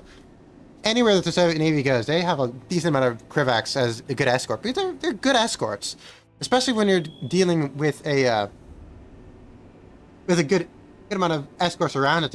Especially like the Prestas, the Karas, the Udaloys, the Kiev class. Whenever you have those around, I mean, it's always great to have a bit extra firepower. And I mean, that's what the Kravax are. They're little packets of firepower. Just that they're jam-packed with missiles. I mean, you have these two circular domes over here, or the SAN-4s. So they pop out. That's the reason why they're just domes right now. They're quite finicky systems. I mean, obviously for weather and adverse weather and such conditions, you generally don't want them to be outside. And of course, you have the SSN-14 launcher up here, this little quad pack. This is quite nice, honestly. Of course, you have the ubiquitous RBU-6000s on most Russian ships and Soviet ships that are little depth charge launchers, which are fantastic, honestly, at what they do. I mean, the thing is that one can fool torpedo. One can't really fool depth charge. And they're also good at like dealing with like divers and saboteurs and things like that as well. I mean, that's also part of their mission purview. Granted, of course, I don't really know how you're supposed to detect a saboteur, really. Unless there's that close that you can somehow manage to get them on sonar. Or maybe to see them kind of poking up in the water and you're like, hey, just fire it off. Not too sure how it works, really. But as I said, that's technically part of the purview. Of course, you also have 8 anti-submarine homing torpedoes on the side, which, I mean, in Soviet practice, they never really decided to get rid of the heavyweight surface-launched heavyweight torpedoes, really. They really stuck with the 533mm pretty much until modern day, if I'm not mistaken. Is that, well, NATO navies, they chose to downsize their onboard torpedoes to be the smaller 324-inch torpedo. Oh my, that's a very large torpedo. 324mm torpedo. I do that. Yeah, that is exactly the type of sentiment that I feel like when it comes to the RBU-6000. And that's part of the reason why I love them so much, because they're great. And speaking of sonar and all that, where are you? Oh, you're dropping off the sonar buoys in that area. Okay, cool.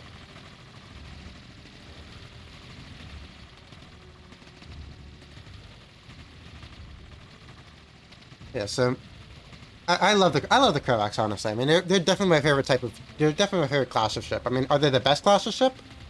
No. I mean, there's all these things both back then and in the modern era that would be better at their jobs. I'd like to have a little bit more armament specifically when it comes to just everything, really. But I mean, the Kravax are very nice. I really like how they look, and honestly, and there's a reason why one of them is my channel banner, and probably also my Twitter banner as well. I use a screenshot of one of them from Sea Power, pretty much almost in everything, really. I'm also hoping to have a commission artwork that is currently in the works right now, which will also have a Kravax on it, because I don't know. At this point, it's kind of the chat mascot, or it's really the general mascot of the channel when it comes to ships. I don't know. How did you get over here? I don't know. I don't know what this Kamov is doing. This poor little homo helicopter's, he's beyond his mind, really. But well, that's simply how things proceed, really. All right.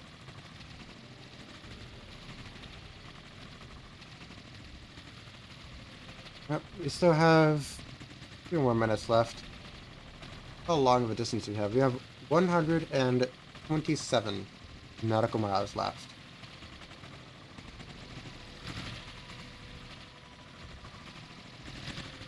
Alright, 6 minutes. 6 minutes left until we're done with the scenario. Hurrah. Alright, got that one down.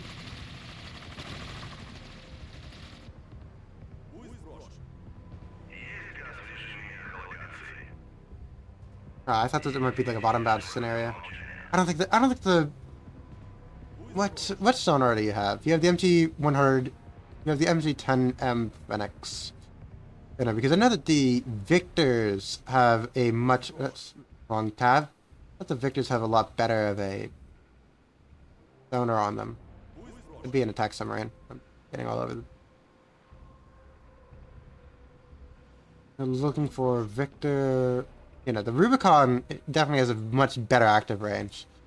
So I like using the Rubicon because you can go active with it fairly well.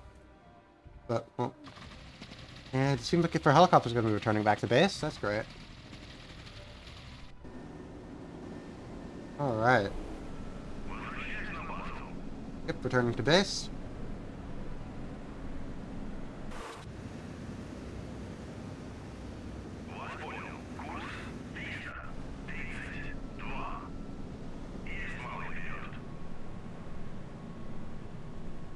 I'm gonna slow down our group here because I don't want to get too far ahead of them.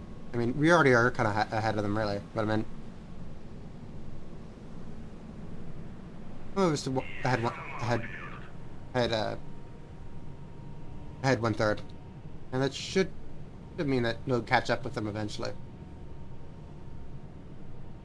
We're still going on 100%, which is good.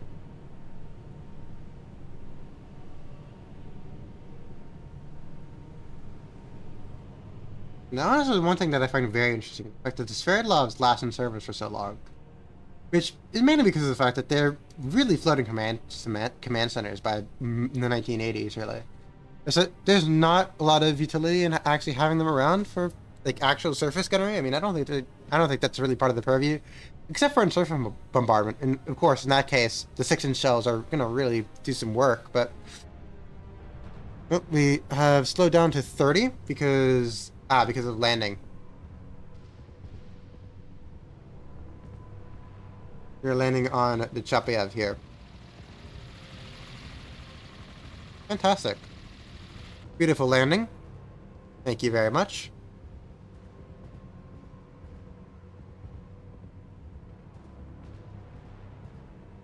As soon as he's back in, I'm gonna just send him out and just on a semi-buoy run just in the middle of the convoy way. I don't think that we're gonna see the Romeo. The Romeo, I remember correctly, was kind of a little far away. But well, regardless of whether we're gonna be having Romeo, hopefully we can find the Romeo to our Juliet. Or the Juliet to our Romeo, rather, in the form of an AT-1 torpedo. That is the goal, at the very least. Whether we'll actually see it remains to be seen, mainly. You know, I mean, the thing is with Sea Power is that it has a lot of units, but of course, in the classic greedy fashion, I want more. I want more units. Honestly, the main thing that I really want to see is the Kotlins. The Kotlin Sam. Kotlin... I'm just gonna delete the waypoint here for the holding pattern. There we go. Fantastic. Yeah, I want to see the Kotlin Sams, and I also quite interested in seeing the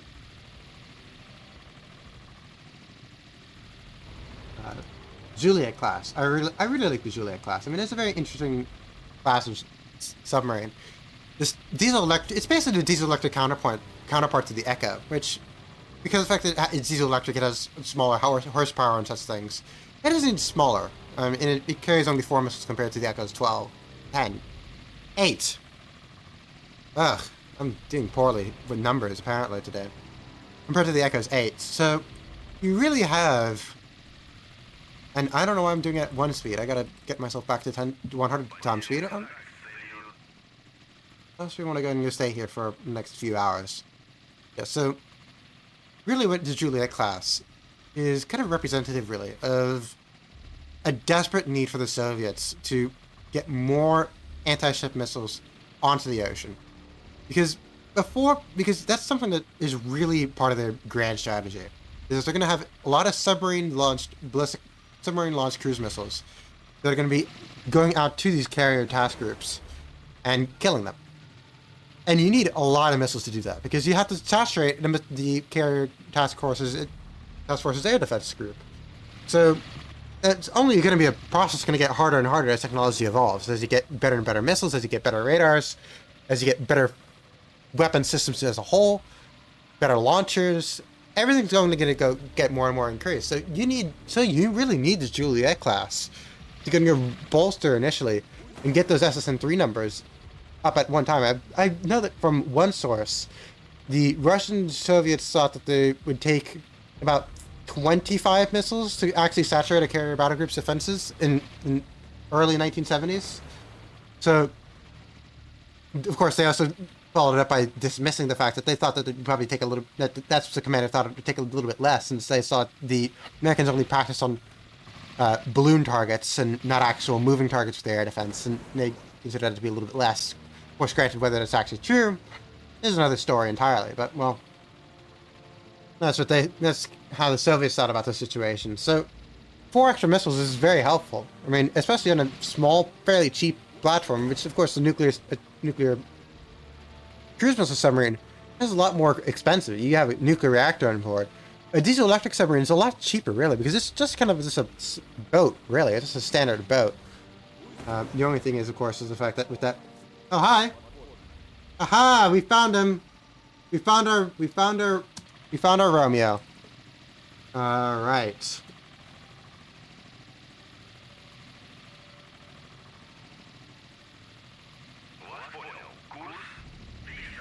Very exciting news. Very exciting news. Granted, of course, I don't know where he is inside of this bubble. We're currently narrowing that down. He could be in the middle. He could be directly inside of the center of it. He could also not be directly inside of the center of it. Yeah, it seems to be that he's a little bit farther away than what they predicted. I'm going to go and get something directly to the side of him, and hopefully we can triangulate the area just like that. Awesome! Very exciting. Very exciting information. Huge news, quite frankly. Yeah, we still have this little stretch here that is about 9 nautical miles wide. So we don't really know where he is inside this little bubble. But of course... Oh, now we have a little bubble.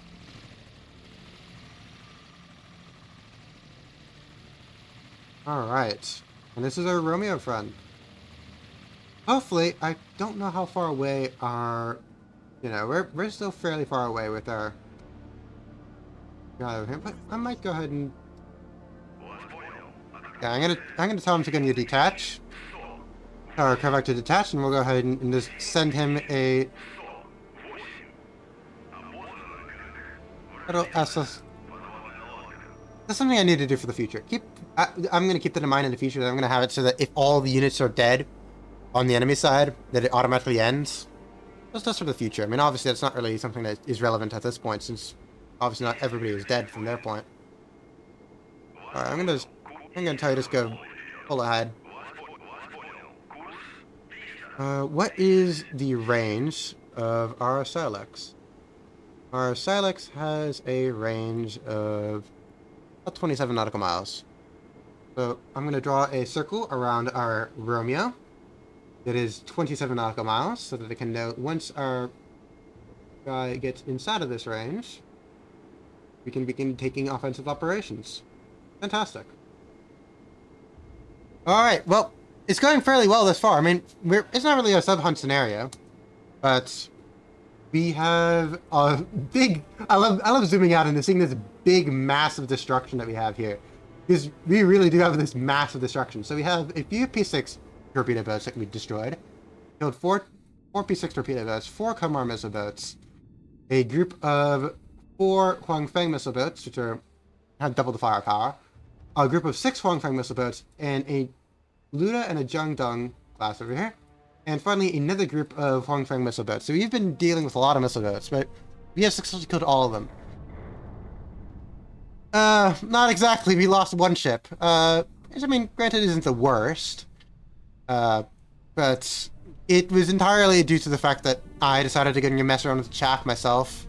I should have let the AI deal with the chaff because the AI knows best, but I had some hubris. I wanted to go experiment a little bit and see if I could chaff, and then it would kind of redirect the missile.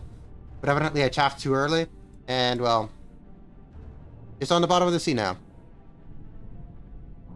No, I mean, I think it did well for itself. It did well. I'm content with its existence. Yeah, so we also have a Romeo. We also have a Romeo. Where's our Romeo? Here's our Romeo. We also have a dead submarine over here as well. So we have one last ship inside of our that we need to kill, which is this Romeo over here. So once we kill this Romeo, we're done with the scenario. And the only thing left is that we have this convoy over here that we need to get to Haiphong to unload its necessary troops and supplies to help the Vietnamese against the People's Republic of China. And that's pretty much how it goes at this point. since we do need to have ourselves a very good fix of exactly where our Romeo is, we don't really need to go ahead and wait until we get into range. I'm just going to detach the only... Well, I could have detached the... what do I call it? The Cresta 1, Cresta 2 that we have. I could have detached Chapayev to go and deal with it, but I chose to go and detach the Krivak. Mainly because of the fact that the Krivak's the only one that actually has air defense inside of its magazines. I mean, everybody else has basically expended all their surface air missiles. Because, let's go down the list. We have, for our four Huangfangs over here, we have 16 SSN-2s, which went down with them. Here we have 6 SSN-2s. Here we have 4 times 6. We have 24 SSN-2s. Over here we have another 16 SSN-2s. Over here we have 8 SSN-2s, and of course we have the torpedoes over there. So we have had to deal with a lot of missiles. We've had to deal with a lot of missiles, but this is kind of good that we only lost one. We only lost one ship. So, and of course we've also dealt with about, I want to say like a total of like a tenth of the Chinese fleet we've sunk here, thereabouts. So we've at the very least dealt with all the Chinese large surface combatants, which is good.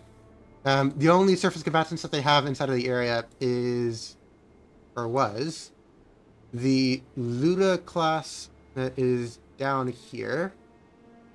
So you killed the Luda over here. They should have had 2, but unfortunately for them, one of them died in an ammunition explosion, which is sad, but that's how things proceeded. I don't know which... I want to say that it exploded in like 1978 too, so it wasn't that far off from the scenario.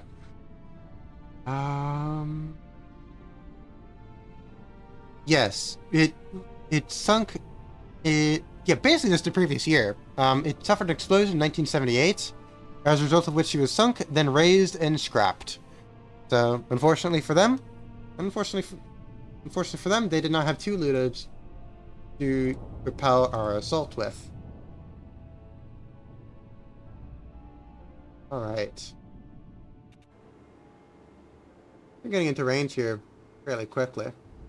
Alright, because of the fact that we have radar horizon at our disposal, we don't actually have full range of the SSN. I moved you to like, I was thinking it kind of is at like 10? You go to like 14? I'll move you at like 14.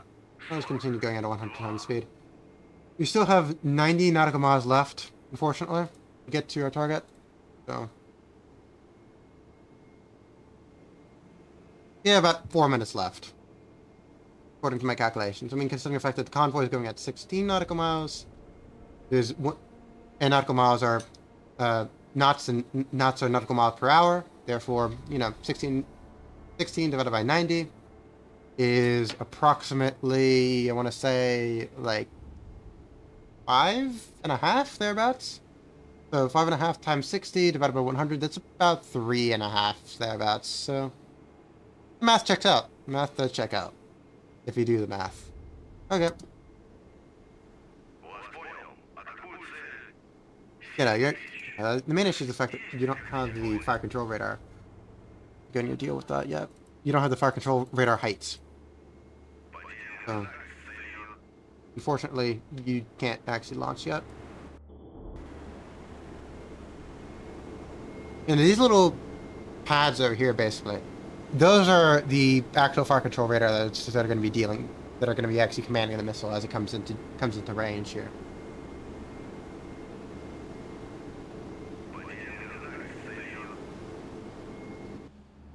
Yeah, this is our little Romeo class.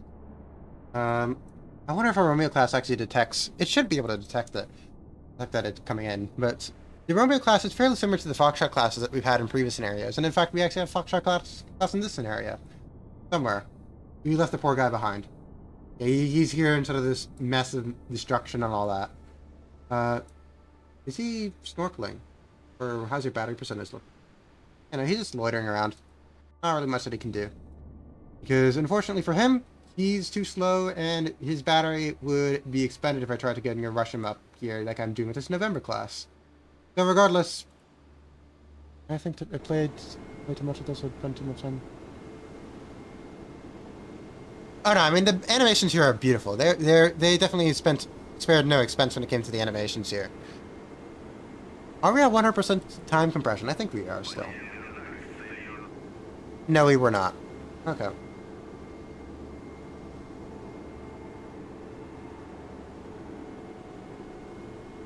Oh, things are going fairly well. Things are going fairly well. I mean, we've lost one cache in class, but we have killed 6 plus 4 plus 4 is 12? No, 14. We've killed 14 flying missile boats. We've killed 4 Komar missile boats. We've killed 4 E6 torpedo boats. We've killed 1 Ludo class destroyer and 1 Jiangdong class guided missile frigate. So we're going fairly well thus far. I mean, the only thing left inside the scenario to kill is this Romeo, which we're moving fairly rapidly to go and deal with. We have our Ka-25 over here that's currently providing the necessary sensor information. Or it was, until the Sonobuoys died, which is sad. I'm gonna repopulate them real quick. See, if you're... How are you getting... Oh, you're getting... Alright, we got active sonar from our... We got... Doing at 32 knots, somehow you're able to get an active sonar ping on them. Crazy, honestly.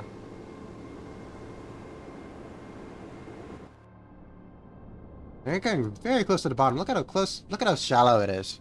That's how it is inside of this South China Sea and the Gulf of Tonkin and all that. Just look at how little depth you have. You don't have any room to maneuver. There's not much room for him to maneuver if he's just going to try to dodge at this point. So.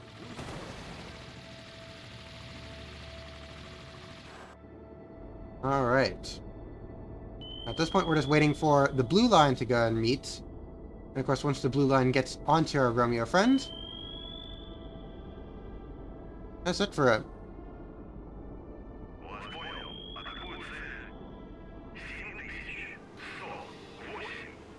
Or maybe we can actually fire a little bit outside of that range. Okay. Let's follow the missile in, shall we? I love the SSN-14 so much.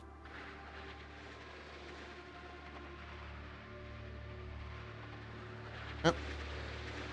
There we go. Our little torpedo underneath. Alright, a little AT-1, which... AT-1's been doing fairly well thus far, which... It is not too surprising considering the fact that we're dealing with mainly diesel-electric submarines, and the diesel-electric submarines that we have are Romeo class. I'm not too sure why with the... And these would really be standing in for Type 033 type boats. I don't remember what their NATO reporting name is. They might just be Romeo as well.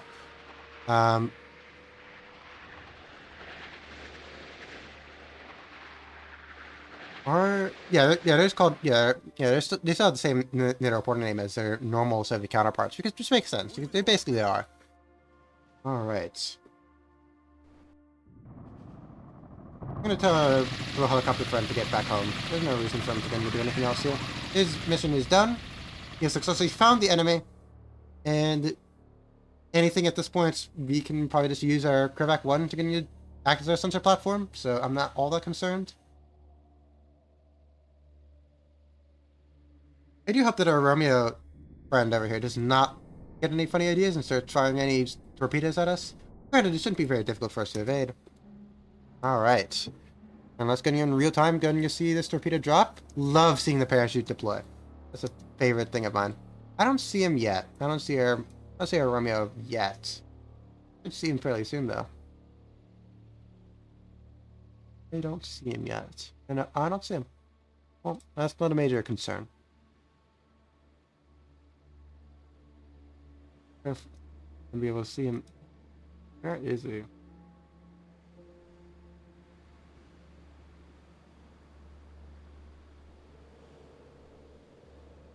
can see him fairly through there.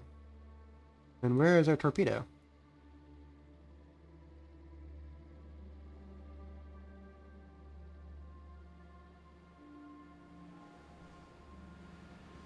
Is that our submarine right over there?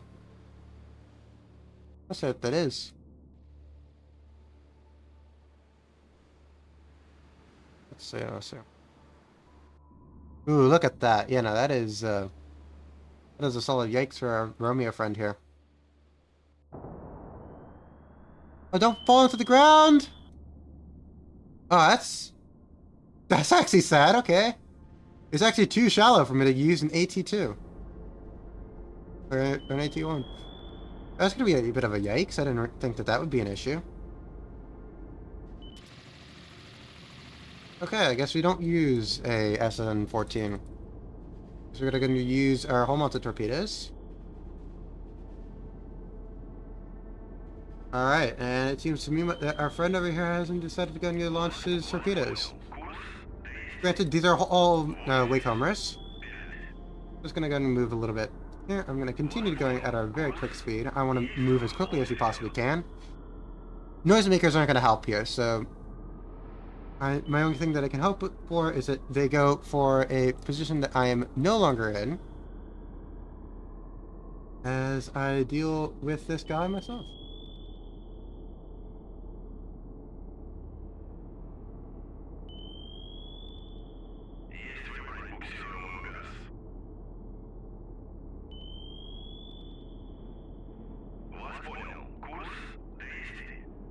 Alright. It seems to me that these guys are going straight ahead, so I'm going to go ahead and move as quickly as I possibly can.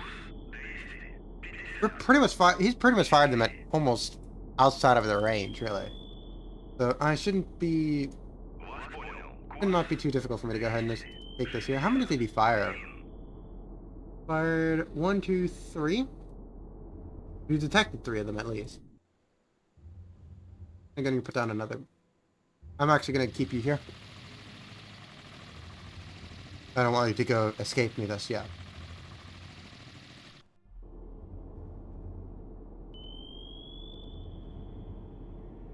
I mean, our own sets. I mean, we have the exact same. Actually, we don't have the exact same. We have similar-ish torpedoes. How long of a range do these guys have? They have 10.3 versus 8. So, about like a difference of 2 nautical miles thereabouts. I'm not too worried about the situation. Actually, I'm a little bit worried, but if I'm not gonna lie, but well.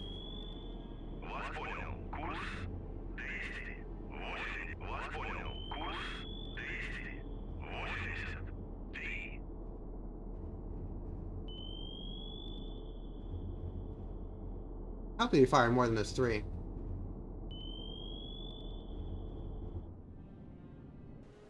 That means that he'd probably have, because if I'm not mistaken, you have 6 in total. You do have 6 in total. Hopefully you fired all 6.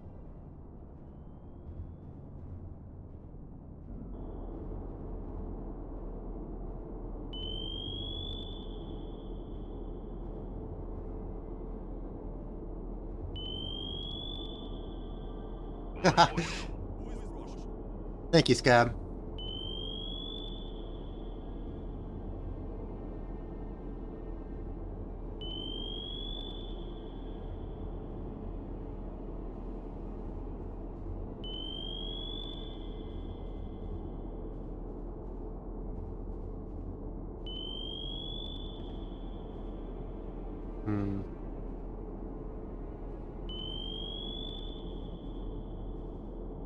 Yep, seems to me that we just have 3 of them. Okay. We're down to 10 times speed. I'm still somewhat distraught about the fact that I launched an SSN-14 and it did not lock on. Well, I mean, it did lock on. It would have locked on. If it wasn't for the fact that it might fire another one. And there's not, and there's no, the enemies in areas. So I might as well.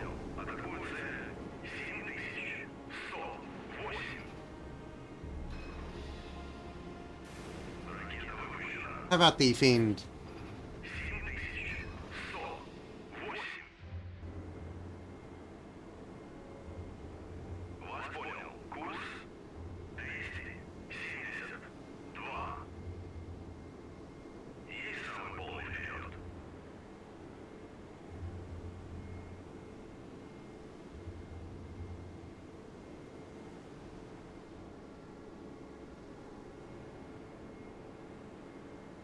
You know, we're on. You know, we're doing good. We're still okay. All right, I'm gonna go ahead and put us on one-time speed just so that any like small little errors, etc. don't get compounded. Come on. Let's see. Let's see how this is gonna go for us here. Waiting for this torpedo. Hopefully my only hope really here is just to consider how shallow it is. Or to just drop directly on target. Nope, it's gonna be a little bit off. And hopefully it's a little bit deeper here. Or hopefully it's... I don't know. Because, you know, it's just so shallow. It just goes straight into the dirt. Which is both funny and distressing.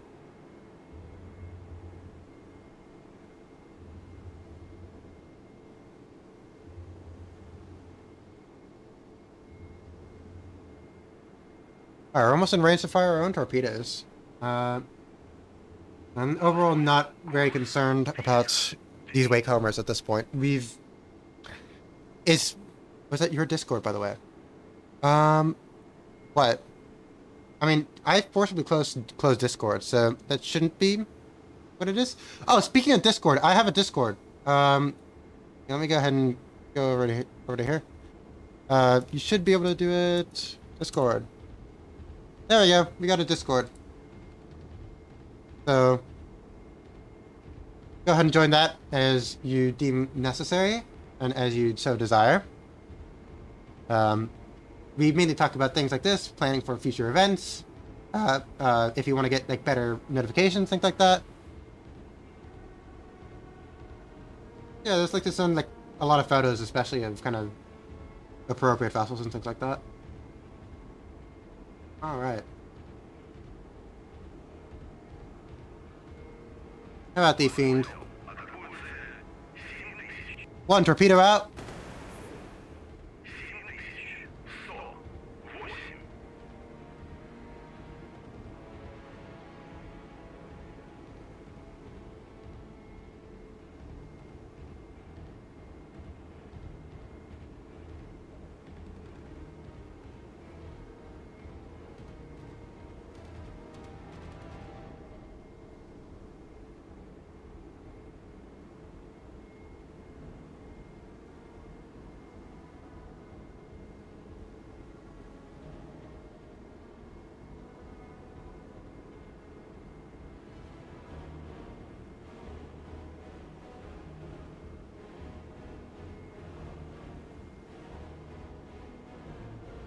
All right.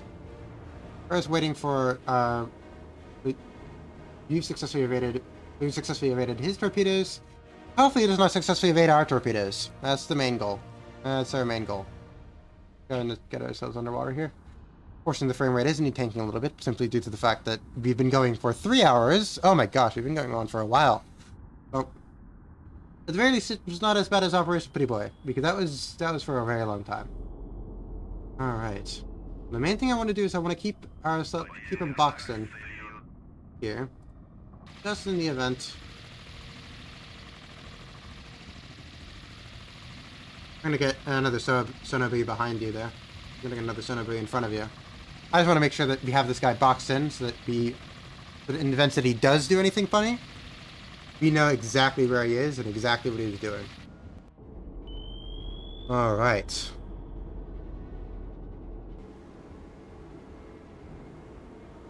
Again, I could probably have left the Romeo alone, but I wanna get as many points as possible because I'm point hungry right now. I wanna get this bad boy, these bad boys. You know, I think that for the most part, these 55s are pretty much gonna, pretty much at the end of the range at this point. So they should be dead at this point. Well, they should be running out of battery rather. In a few short minutes, so hopefully that goes well for you.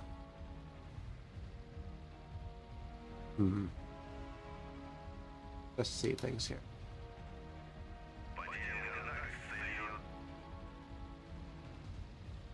We're losing contact on these torpedoes, but this torpedo is the most dangerous one that we have right now, and it's well out of range, so I'm not overly concerned. All right. Our Romeo friend is going at 5 knots, so he's not going super fast. I don't know how many torpedoes I want to launch at him, though. I might just fire one at a time.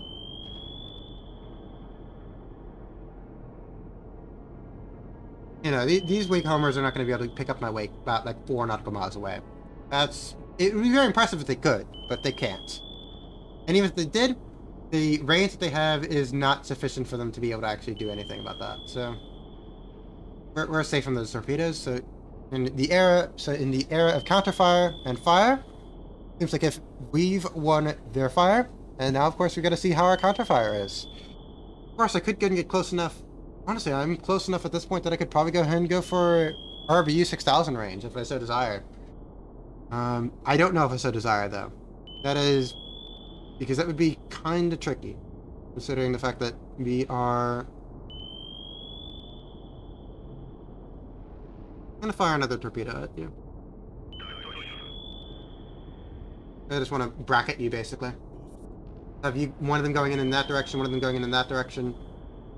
The hope is, of course, is that there's nowhere that this guy can go in a reasonable speed.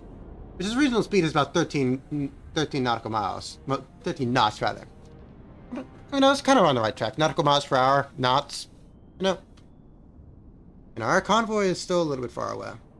But, our convoy and our... Our convoy is kind of in the middle of our task group here. I slowed down the task group so that it didn't get too far ahead of the convoy. But I should have made it so that I could just get like any ship. I don't know. I should have made it so that the scenario can end a little bit quicker. I gotta do that for the future. Whenever scenarios should be ending, they will end. But so things go. All right, we have our Set 65 is looking beautifully on target. Beautifully on target. Probably only because of the fact that this guy, I don't know if this guy can hear the torpedo. He should be able to hear the torpedo. But he's not making it abundantly clear that he does hear it. Probably doesn't actually because of the fact that he hasn't put out any noisemakers, which is kind of surprising. But, I mean, the Romeos also do have pretty poor sound. Oh, hi! Got more...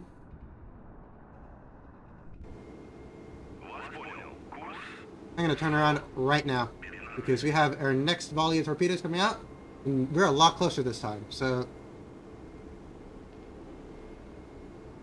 I don't want to get involved with that.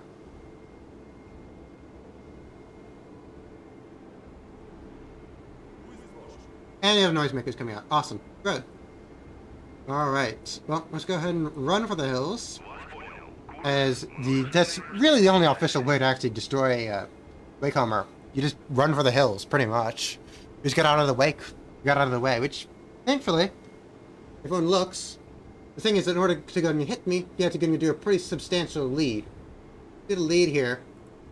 That's where you're predicted I'd be, roughly, by the time that his torpedoes get me. I'm going to be all the way over here. I'm not going to be going in that direction. So... Alright, he's fired a Set 65? At my Set 65. Okay, that's interesting. I guess that he's considering it like a counterfire situation, and he's gonna like, I don't know what's actually hit this somehow. What's actually fired this, that's really interesting on the part of the AI, that they decided to go and keep those Set 65s and not fire them. And they fired them in the same direction, almost as if it was like I guess that it didn't know whether the Set 65s were surface launched or whether they were not surface launched. That's really interesting, as I said. I did not... I'm actually going to send you in this direction. I want you to get... Of course, I do want you to go a little bit faster. I don't know if I ordered you... Yeah, I ordered the speed to be 32 knots, because we do want to get away from these guys. I mean, granted, they're not going to intercept us directly, but I mean, they do have a very small little ability to get like a head-on capability. Alright, I think that we've lost our Romeo friend. Where is our helicopter? I want our helicopter to go and give us a little bit more information. Good, of course, only really for our viewing pleasure. I mean, I don't need... Oh, never mind. We do have a Romeo here. Wait, turn around. Wait, no, that's oh my gosh. Go to sleep, my guy. Please, go to sleep. Go to sleep, Theta. Have a wonderful dream. If you are gonna go to sleep, I mean, I don't know what you're gonna do, but whatever you're gonna do, please be safe and careful for the future. Yeah, that is a solid yikes. And I mean, I've been having pretty bad sleep myself these past few days, but I mean, oof, not until 5:30. I had to wake up at 5:30, so there you go. You know, our Romeo is going at its maximum speed right now, 15 knots. Hopefully that's not so fast that, you know, I think that our other set 65 is probably going to miss. You know, quite ironic, honestly, the fact that it launched the set 65s on a perfect intercept angle to basically bracket me. But the only thing is, of course, the set 65s are only capable of homing on submarines. And, well, my Krivak is not a submarine yet. It really is not. So I wonder when when you're gonna go active in here. So there you go. All right, and you're going active. Hopefully, I'm gonna go and turn on our seeker head. I think that that's something that we have here. So like drawing tools or map layers. We have weapon seekers. There we go.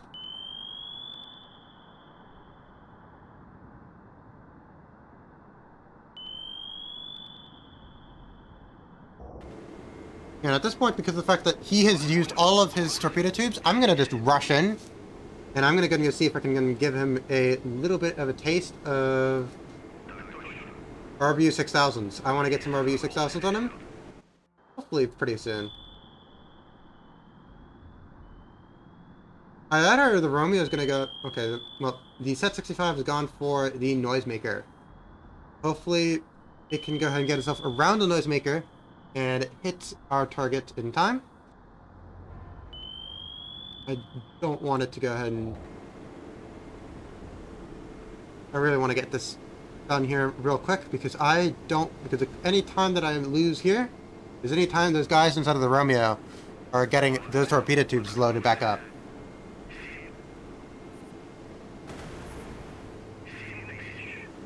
Yeah, I sent him another torpedo because might as well keep him busy. Give him something to think about.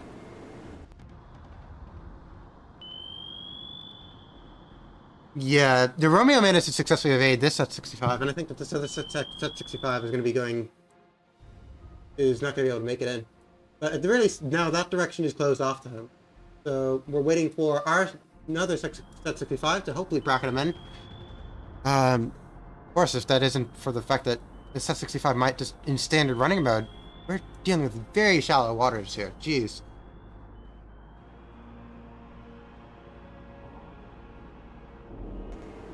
Hopefully our RBUs get into range. How close are we to RBU range? I'm not liking this scenario one bit, but... I'm actually going to tell them to go sideways. For the sole reason that... I'm going to pause. Ceasefire. I'm going to tell him to go all the way to the side here. For the sole reason that if he does need to reload his torpedoes in time, then I want him to fire his torpedoes leading this way. But as soon as he does do that, I can just turn around immediately and not worry about that. So, that is my hope at the very least. Granted, of course, my hopes are not always my reality.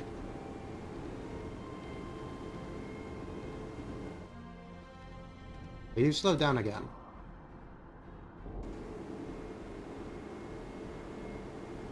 Alright, we're getting close to our RBU 6000 range. Come on, my friend, do it. Get into range and make the shot.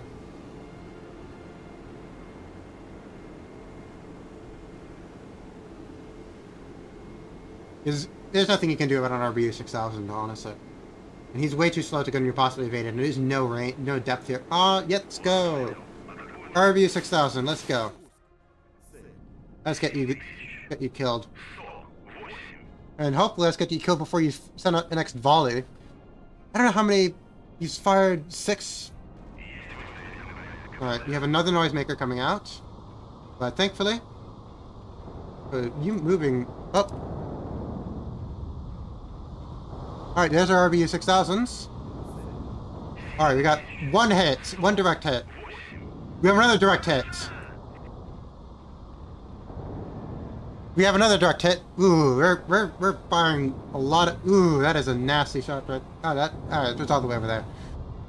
Regardless, we're doing pretty good. We hit him fairly well here. And his entire front of him is dented over here. So basically almost caved in. I'm gonna fire the other one. Because we have two launchers, I'm gonna fire both of them, because why not? So, Romeo, there you go, have another one.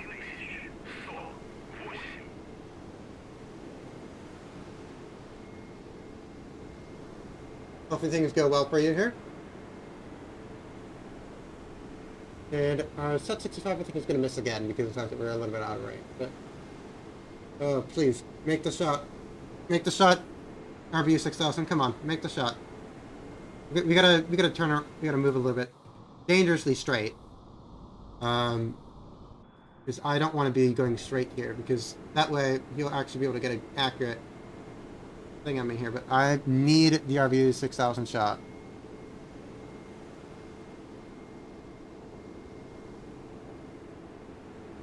Please, come on. There we go. Launch, launch, launch, launch.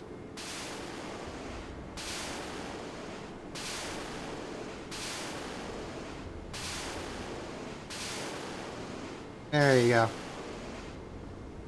Alright. Now turn yourself back around and let's go ahead and continue going so that we don't accidentally get hit by any torpedoes. Reput, let's go. Alright, here's our friend over here. Hopefully he gets... Yeah, he has not moved at all. What?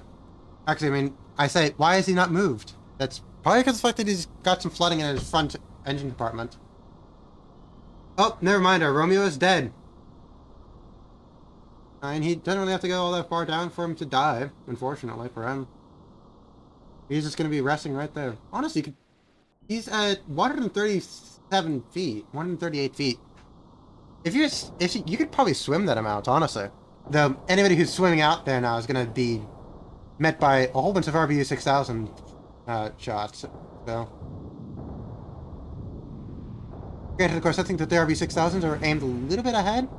So that's you know, it's making a lot of noise, but it's not making. Oh, we did hit him. We did hit him again, but. He's resting at the bottom. And he did not hit any more. Alright. Awesome. And that is the scenario done. The only thing left that we gotta do is wait for our friends inside of the Soviet Merchant Marine. Our good friends on Georgi Chitirin, Valery Mismlauk, Pelakun, Ho Chi Minh, Terov, and Klim Voroshilov to go and get themselves from their current position to the red circle. It's going to be about what... I would go and speed it up a little bit, but I mean, we're going at the fastest time that we can right now, because these torpedoes are still technically going out. They're not going to be going out for much longer, though. They go out for about 10 nautical miles. So, and these Set 65 should already be dead. They're looking for a submarine that does not exist. Now, I'm going to go ahead and order our helicopter to go back to base. Very good job in the helicopter's part for finding our Romeo, our missing Romeo, and successfully being able to guide our Krivak to go deal with it. It would not have been nearly as hazardous for us.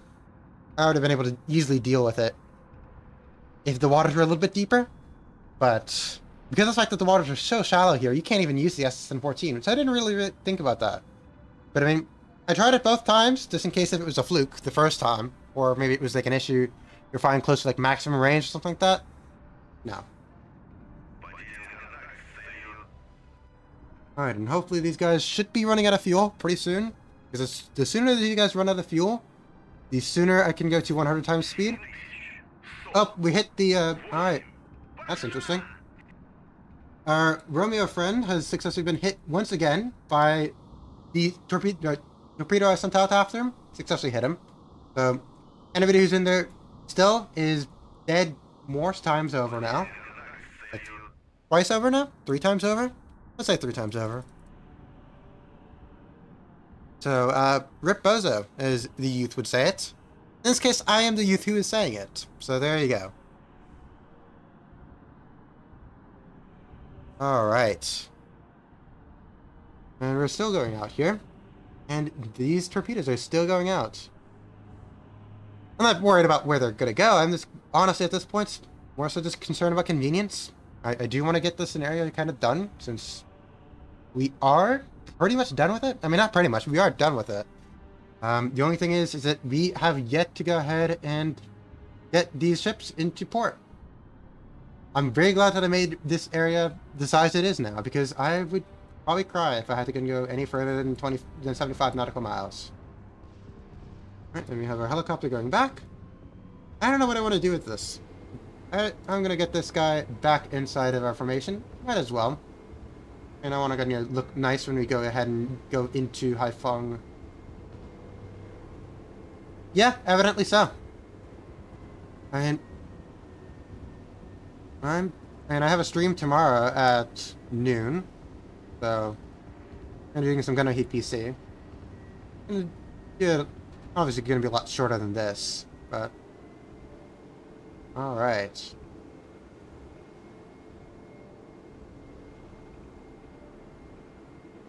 We're going to basically just tell them to go back home, back with the rest of the squadron. And yeah, I should definitely have it. I don't know if there's a way where I can have it so that a chatbot will periodically go ahead and say something. But for those of you here that are not inside of Discord, if you want to go and join the Discord, you can join the Discord. We talk about tips and planning next scenarios, and you also get a special Discord ping when I'm live. So go for it. All right, I think that our torpedoes. Nope, those Sub-65s are dead. But there we go. Our 5365Ks are all dying. Yeah, they can. Yeah, it can be set up pretty easily. Yeah, I've seen it in servers before. So I don't know why this guy's sideways. Look at him. He's sailing sideways. Look at that. And I know you fired some torpedoes and some missiles on one side of your ship, but I mean, I don't think it's this drastic. I don't know. Things look kind of funny when they're at 100 times speed. Well, that's not really a major priority. The major priority is that we have 73 nautical miles left. So at 73 nautical miles and at 16 knots, we're looking at about 4 hours thereabouts. If you convert that to minutes, then we're looking at about 2.73 minutes. So hopefully in 3 minutes. Of course, I think that it's also going to be slowed down somewhat due to the fact that we're not at full frames. But hopefully us landing our helicopter and trying to get rid of some of these assets will improve the frame rate somewhat. Which should mean that we... Yep, actually we're at 30 now since our little helicopter's landing. And you see where our helicopter's doing. Helicopter has been absolutely amazing at dealing with everything that needed to be dealt with. Thank you, Chapayev, for having our helicopter here. Very nice. And there he goes. He goes back into his little hangar area. No, there's a little elevator because of the fact that I wish I had a crested one here to show it to you, because in the initial scenario that I did, Operation Pretty Boy, we had a Cresta 1, a Cresta 2, and a Cataclass, which is a sequential line of evolution. So I could point out the differences between the Cresta 1 and how they changed when it came to the Cresta 2, and things that they did to improve the Cresta 2 to get a better fit its role. However, of course, we only just have a Cresta 2. So I presume there's probably a lot of people here that are new, so I'm going to go introduce some of these ships here. Of course, now all of our ships here are pretty much all done with, but, well, we can still talk about them regardless. So we have a Petya 2 class frigate, which is a fairly small frigate when it comes down to it. It's a very light, mainly meant for littoral waters. If you're familiar with any World War II submarine chasers, kind of these small ships that go out with depth charges to go ahead and kill enemy submarines very close to coastal waters. This is basically the type of ship it is. So you have 2 pieces of artillery on either side. You have 10 Set 40 anti-submarine torpedoes. So these are smaller torpedoes. So these are 400 millimeters compared to the usual 533 millimeters. And you have some RV-6000s up here as your depth charges. Over here we have the Crusted 2 class large anti-submarine ship, which is very good at dealing well with submarines. It has these same missiles that you might have seen earlier being fired. These are the SSN-14, which is basically a cruise missile with a torpedo strung to the bottom of it. This one has 8 of them, compared to the Krivak, which has 4 of them. In later modifications of it, they also are capable of going against enemy ships, but in the A variant, which we have here, they're only capable of going against submarines, which is fine enough. For air defense, these have the SAN-3 on either side of them, so one of them over here, one of them over here. They usually come with a battery of 40 on each one of them. In this case, we have managed to expend all but one, which is quite crazy when you think about it. They carry a helicopter over here, and of course they have Set 65 533mm torpedoes. One of them, one bank over here, one bank over here, and we have 57mm. Do that. Okay, evidently there we go. And we have 57mm air defense cannons on this side and on this side, alongside 30mm air defense cannons over here, one right over here, and one right over here. Very nice. Then we have the Hyundai class, or Grozny class, if you're more into the Soviet designations.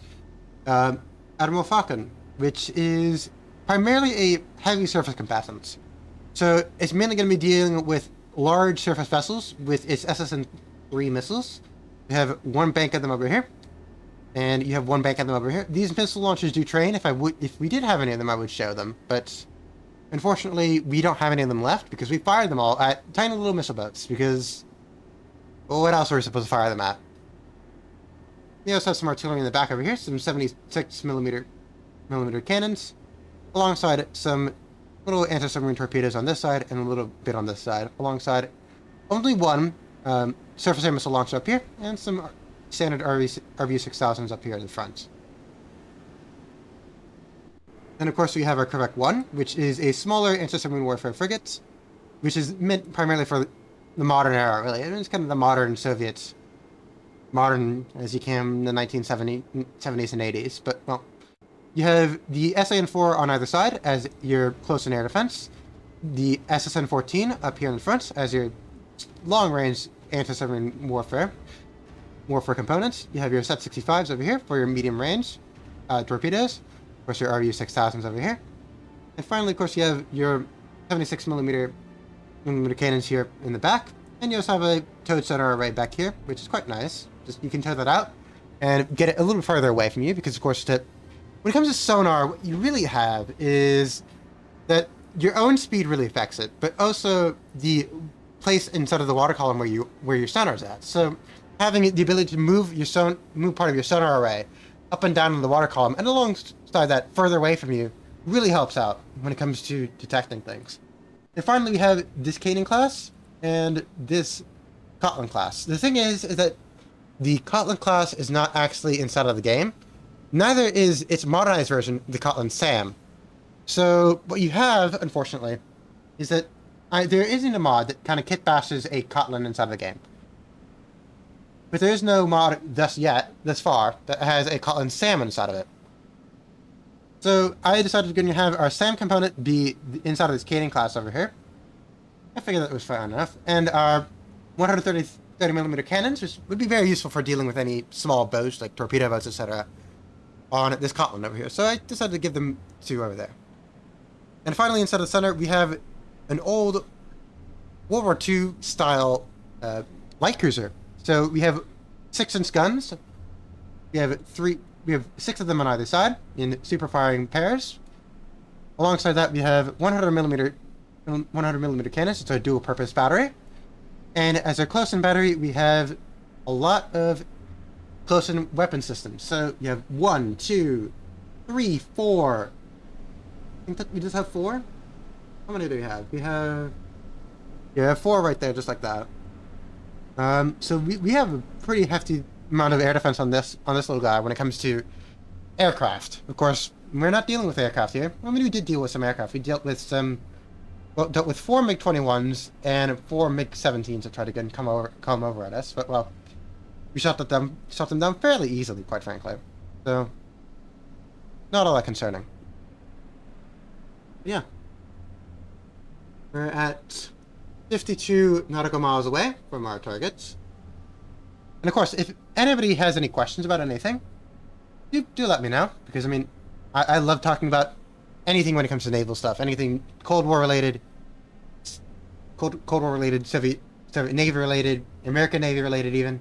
If you want to know anything about anything really when it comes to this kind of time frame, I can help you out really. Or if you have any questions about any of the ships that you've seen, anything like that. Yeah. So in the meantime, I'll just going to continue to talk about the overall geopolitical situation. So part of what some of these diesel electric boats were doing, which of course I gave myself 2 submarines here. There'd be more submarines, but I didn't model them in just yet. Is that the American Navy was actually sailing into the area to go and check up on the situation. However, the thing is that the Americans were kind of seen as, rightfully so, the allies, kind of de facto allies, really, of the PRC. So, Soviet Navy actually had a few of their... Is Khrushchev Pizza Hut ad?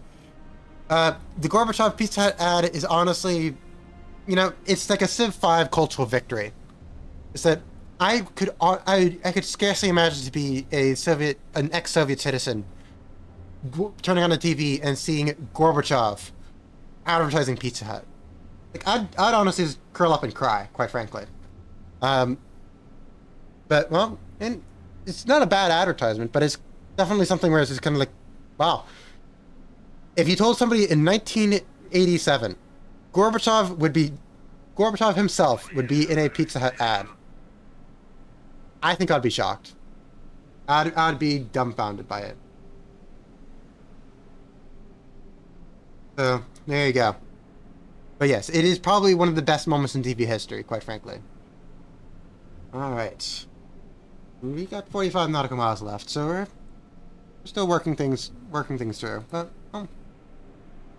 Good hard. Wait, what moment for...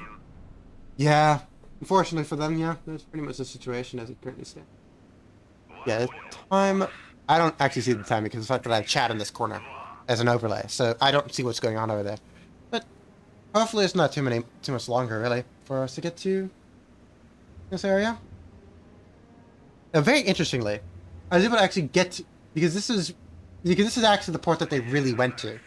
The only thing is difference, of course, is the fact that they didn't have like 30 or 40 ships trying to get and intercept them. They had nothing. Georgi Chicherin, Valery Meslauk, and Belakun, all 3 of these actually did successfully go to the Haiphong area during the Sino-Vietnamese War, which to get you help the Vietnamese by giving them supplies, etc., which I find really interesting. The other 3 I kind of just made up. Well, not really made up, but I mean, I don't know where they were, but it said that there were 6 of them. So I chose Ho Chi Minh because I found it to be somewhat humorous, up in Vietnam, having the merchant ship be called Ho Chi Minh. Oh well. Well, not oh well, but I mean, yeah. And then Klim Voroshilov this is basically kind of the situation as it goes. So, in fact, Sea Power actually has a good amount of general cargo ships involved with it. I'm going to see where general cargo ships are, or just general cargo ships. They have all these classes of cargo ships, which is kind of crazy. I don't know how they managed to go and decide, yeah, we're going to be having all of these ships, and we're going to model all of them. I mean, they modeled them very well, but very interesting. But that's how they decided to do it. All right, we're getting close into them, close into our position at this point. We're already kind of at night. Something I really like about the Crash the Class is that if I go out here. Hey, Joe Noel? Are you a bot?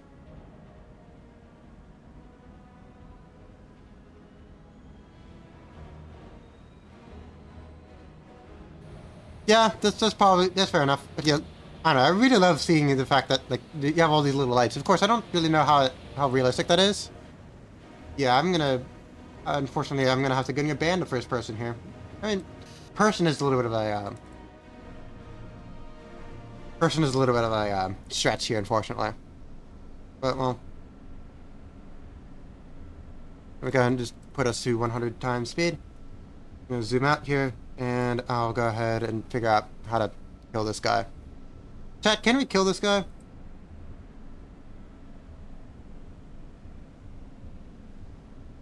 Alright. I don't know, like, at least you would have thought that the bots would probably go ahead and, like, I don't know. Like, I'd kind of think that the bots would, at the very least, be, like, capable of... How do I kill this guy? Ban. There you go. Mods, kill this guy. I mean, in this case, I mean, it's not really a mod. I am my own mod. It's crazy, you know? Very well. I unfortunately have to go and kill my chat overlay, so hopefully my chat overlay is gonna be fine. It's probably gonna be okay. Alright. And we're 61 nautical miles away. Moving at a leisurely 16 knot pace. So true, so true. And, you know, honestly, that's something that I have an issue with, is the fact that I never want to go ahead and, like, extrapolate too far away from the reality. So whenever I see, like, an exercise, I'm like, oh, that's kind of cool. Like, I really honestly struggle to be like, hey, like, I'm going to take the general idea of it and kind of, like, get inspired by it to make a mission named after it. I'm always like, okay, what exactly happened here? Okay, so this convoy practice was done by these ships. I need to figure out exactly what ships these are. This is kind of a bit of an issue, but well, I don't know. We live in a society. Oh, I realized I put it on only 50 times speed. I need to put it on 100 times speed. There we go. Like did our little helicopter. I'm going to send our little helicopter in advance. This is scout out what the area in Vietnam looks like. What does Vietnam look like right now?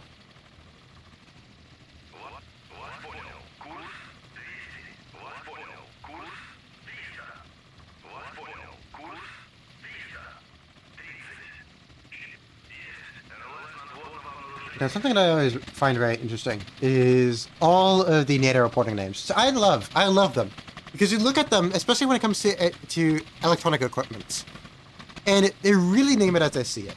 You know, like if you go look at the Ka-25, what does this thing here look like?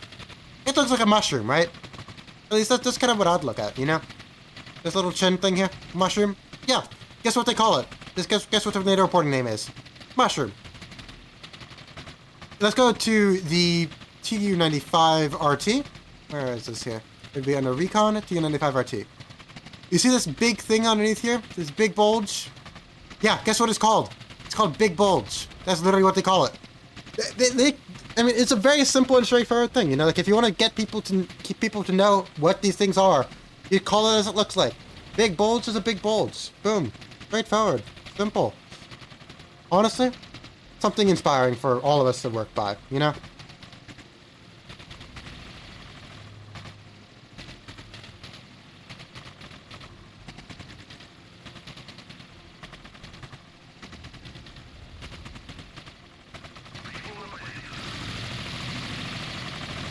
Alright. It looks like our first group here is getting increasingly close. We're at 28 nautical miles away. And if there's something that looked like it, they'll name it. And that's how they do it. Like let's go ahead and go look at the other ships that we have here.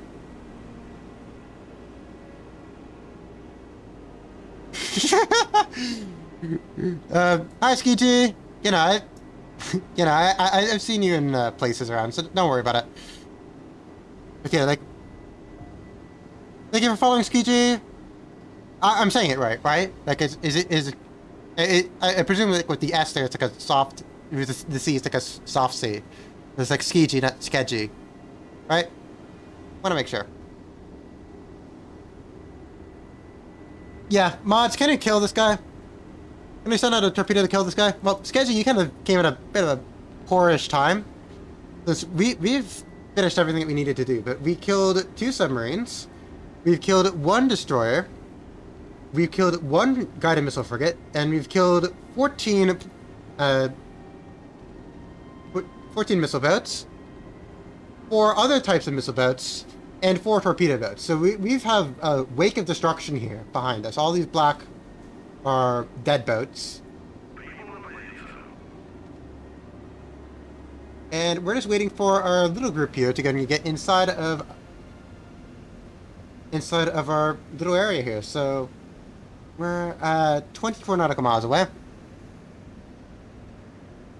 You know, we're not gonna say edge. That's sad, quite frankly. I don't know.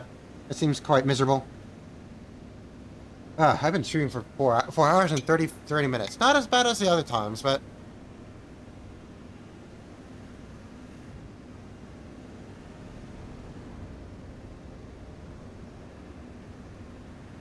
there we go. Just need to drink some water. Don't know how that looked like when it came to the tracking. Hopefully it wasn't that bad. And yeah, just have our little convoy coming out here. Very nice. Have our little November too. I don't know what I want this November to do, quite frankly. Go north, November. Go forth, my November. Be free.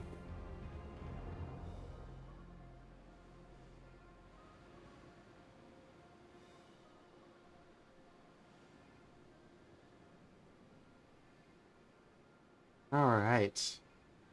And it seems that our big escorts is going to be going into the area first.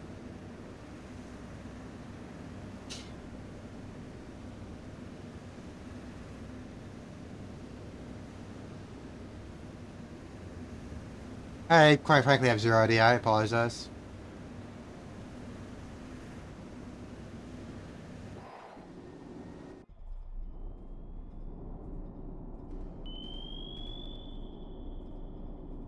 More faith. Go forth, November. Go ahead. Go. Let them reap the harvest of their foolishness. Go forth. Their folly shall be their downfall. Go forth. Kill them with your 1-wake homing torpedo and 10 anti-submarine warfare torpedoes. I believe in you. You will do great things in the future. Generic November class that is standing in for a Echo 2 class. Yeah, we'll work on it. We'll work on it. I'm gonna tell these guys to stop moving. No, I'll tell these guys to go and keep moving. I'm gonna just tell them to go like this way, like in the direction of China.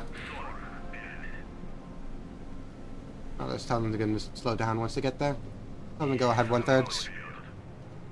And we're getting increasingly close to finishing. We're 16 nautical miles away from victory. Something I need to do for the future when I'm doing scenarios like this. I will do so that things get a little bit faster. Is I will have it so that when everybody on the enemy side is dead, it'll end. Because that's not how it has it right now. And if I try to get an end right now, it'll say operation's incomplete. Because it is incomplete. It is incomplete right now. We're not done yet.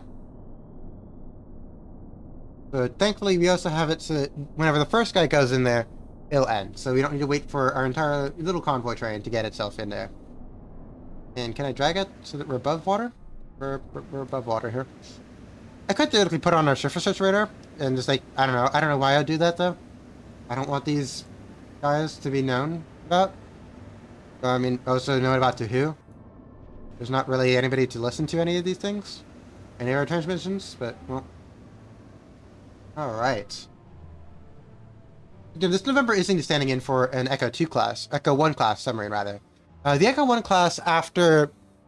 I'll go ahead and slow down since I want to talk about this for a little while. Yeah, we'll slow it down to 10 speed. And... yeah, cool. So the Echo 1 class was the Soviet response to the ongoing military-industrial debate on whether cruise missiles or ballistic missiles would be carrying the primary nuclear distributed deterrent. Of course, in the end, ballistic missiles would win out. However, of course, in the 1950s, 1960s, you don't really know that. So you have to try both of them, because you have to stay ahead of the curve, because otherwise you're falling behind. So you're going to have to accept the fact that one of these is probably going to be a dead end, but, well, it doesn't really matter which one is which, because you're putting your hands in both jars, so you'll win regardless. And, of course, the United States also did the same thing when it came to its Regalis-class boats, type boats. So they'd be going ahead and having the Regalis missile, while the Soviets would be using the SSM-3. The Echo 1, however, it was determined would be inferior in terms of range and in accuracy compared to the ballistic missiles that were coming out in the Hotel and events of the Yankee class. So the Echo 1s would be retrofitted to be attack boats, which they weren't very good at it, but I mean, it's pretty clear already by this point that the cruise missiles were very easy for them to be, to be intercepted, and also they weren't very accurate. Just that you really need a nuclear warhead for them to be accurate, for those SSM-3 variants to be accurate. So they decided to make them attack boats, which not the best attack boats by any means, but I mean, better than nothing. I mean, for the Soviets, they definitely were subscribed to the idea that having something is better than having nothing, and that they're going to be having their boats until basically they're collapsing from hull fatigue. When you have Novembers like this one, which was commissioned all the way in like 1957, serving all the way until 1991, and this is a thoroughly outdated design by that point. It is thoroughly outdated. It looks more like a World War II boat managed to go ahead and get itself with a nuclear reactor and got a little bit fatter. It's kind of, that's what it is, really. I mean, it's still a very primitive design. So, of course, by the time that you get to the Victor 1 class, which is the next subsequent class, it looks a lot more modern. But, well, you don't have any Victor 1s for you to show you, so, well, you have to take my word on that. I'll go ahead and speed us up now. Alright. And we're going to be moving our friends here. Just 10 nautical miles away. Actually, a little bit less than that. We'll move this guy. We have 8 nautical miles left until we get inside of the bubble. Of course, once we get into the bubble, we're going to be doing great things. This is unloading things. But, of course, unloading and all that, we don't really need to see that. I don't even think you can unload it if you did want to, regardless. Yeah, we have 187 feet beneath the keel. This is very coastal, delta-ish waters. So, yeah. I mean, when it comes to the Soviet Navy, it's not really outdated necessarily. It's more so, I mean, yeah, I mean, the thing is that they just love to keep hold of things because they don't want to get rid of anything if it's still useful. They see that anything is still useful until it's so completely unuseful that it is just not even worthwhile to have. Like, if you get your class disposed of or significantly modified before, like, 1985 in the Soviet Union, then you know it was a pretty bad or outdated design. Like, for example, you have the Cannon class. Let me go to the Cannon class friend over here. Where is our Cannon class? Our Cannon class is this one right over here. Like, the Cannon class is an example of this. It's like, these boats were significantly, deeply modernized to become anti-submarine ships. But previously, they were anti-surface ships. They had up front here, they had a anti-ship cruise missile launcher. One up here, one over here. I think they launched the SSM-1, which is a very crude design, and they decided that it was not worthwhile to have them anymore. And aligning with Soviet doctrinal interests at that point, they wanted more anti-submarine warfare ships. So, more anti-submarine warfare ships was what they got with the Cannon class. It was very expensive, though, because they had to retrofit all the electronics. They had to give them a surface air missile launcher. They didn't have that before. And they gave them a new sonar. And functionally, it wasn't really all that much better than a Cashin class, really. And a Cashin class was better, other than the sonar. But I mean, just modernizing the sonars and all that isn't significant enough for me to say that it would be a better exchange. And that, and you have a little bit more weaponry than a Cashin class. I mean, you have double the torpedo load, but I mean, I don't know. It's not really all that worthwhile, I'd say. And they stopped doing that too. They stopped modernizing the Krupnis. That's their previous NATO designations. That's how different they are. That NATO decided, hey, we're going to change the NATO designation for these ships because they're fundamentally different ships now. They didn't do that with the previous ship of SSN-1 type ships. Is that they didn't do that with the Kildans. The Kildans were Kildan all the way through their modernization. Of course, the Soviets changed their designation, but I mean that makes sense because they have to keep their designations more consistent inside of themselves. All right, let's go and wait for our. Gonna get ourselves 100 times speed as we wait for our friend to get into the bubble. All right. Going very quickly, going very well, as well at this point. Let's see this here.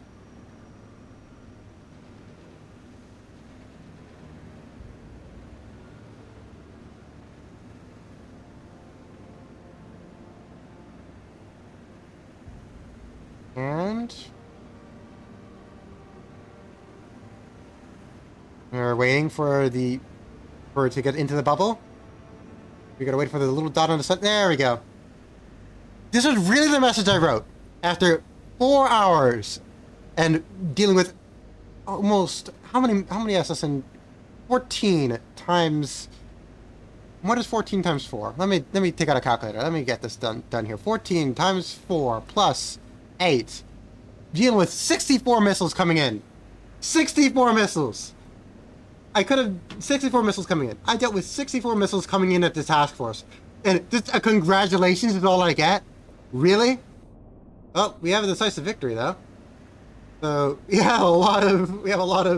Look at how big this thingy is here though. We have a decisive victory. We have 680% score. So congratulations to me. We successfully managed to get a deal with 2 Romeos, 4 MiG-17s, 4 MiG-21s, 4 torpedo boats, 1 Luda class, 1 Jiangdong class frigate, and we dealt with a total of 14 Huangfeng class and 4 Kalmar class, dealing with a total of 64 missiles, losing only, unfortunately, the Kashin class Strogini. Strogi. There we go. And yeah, we successfully managed to do it. With a score of 680%. Alright. Without further ado, I think that we're pretty much done here. I'm going to go ahead and see who is live, because I don't know who is live. So we're going to be raiding into somebody. I can get myself a little bit better oriented. Seems like Fluffy is the only one who's live right now. So we'll go ahead and raid into her as soon as I get myself reoriented here. Raid. Oh no, thank you. It was great. Fluffy. Nope, that is. Wait. That's not the wrong. I mistyped. Raid. Fluffy. There we go. That is a correct thing. There we go. Awesome. You know, it went well, I'd say. I mean, we did fairly well. Oh, I realized I moved too far away. There we go. Yep, second time's the charm. You know, that's how things go. I moved my head too far up. There we go. Yeah, I could have done the what you call it? You know, you see how many times I tried to get you to do Operation Pretty Boy. Aye. But you know, something that I could have done here was I could have also done one of his other missions here. I might do a standard mission for the next time. No, actually, never mind. No, I'm not going to do it for next time because next time is my birthday, and I want to have a special scenario for my birthday. So, I'm going to try to make something very nice. It should be a very interesting scenario at the very least. I don't know what I have planned. I might actually do something where I talk to talk to another creator. Like, probably Airshow. I'm going to talk to Airshow and see if we could do like a scenario exchange where he makes a scenario for me and I make a scenario for him. It might be interesting.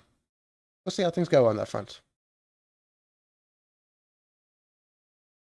But no, it's great because the fact that Friday's my birthday and then Valentine's also a Friday. So we're going to be having sea power on both days. So not even going to have to change my schedule for it. Right.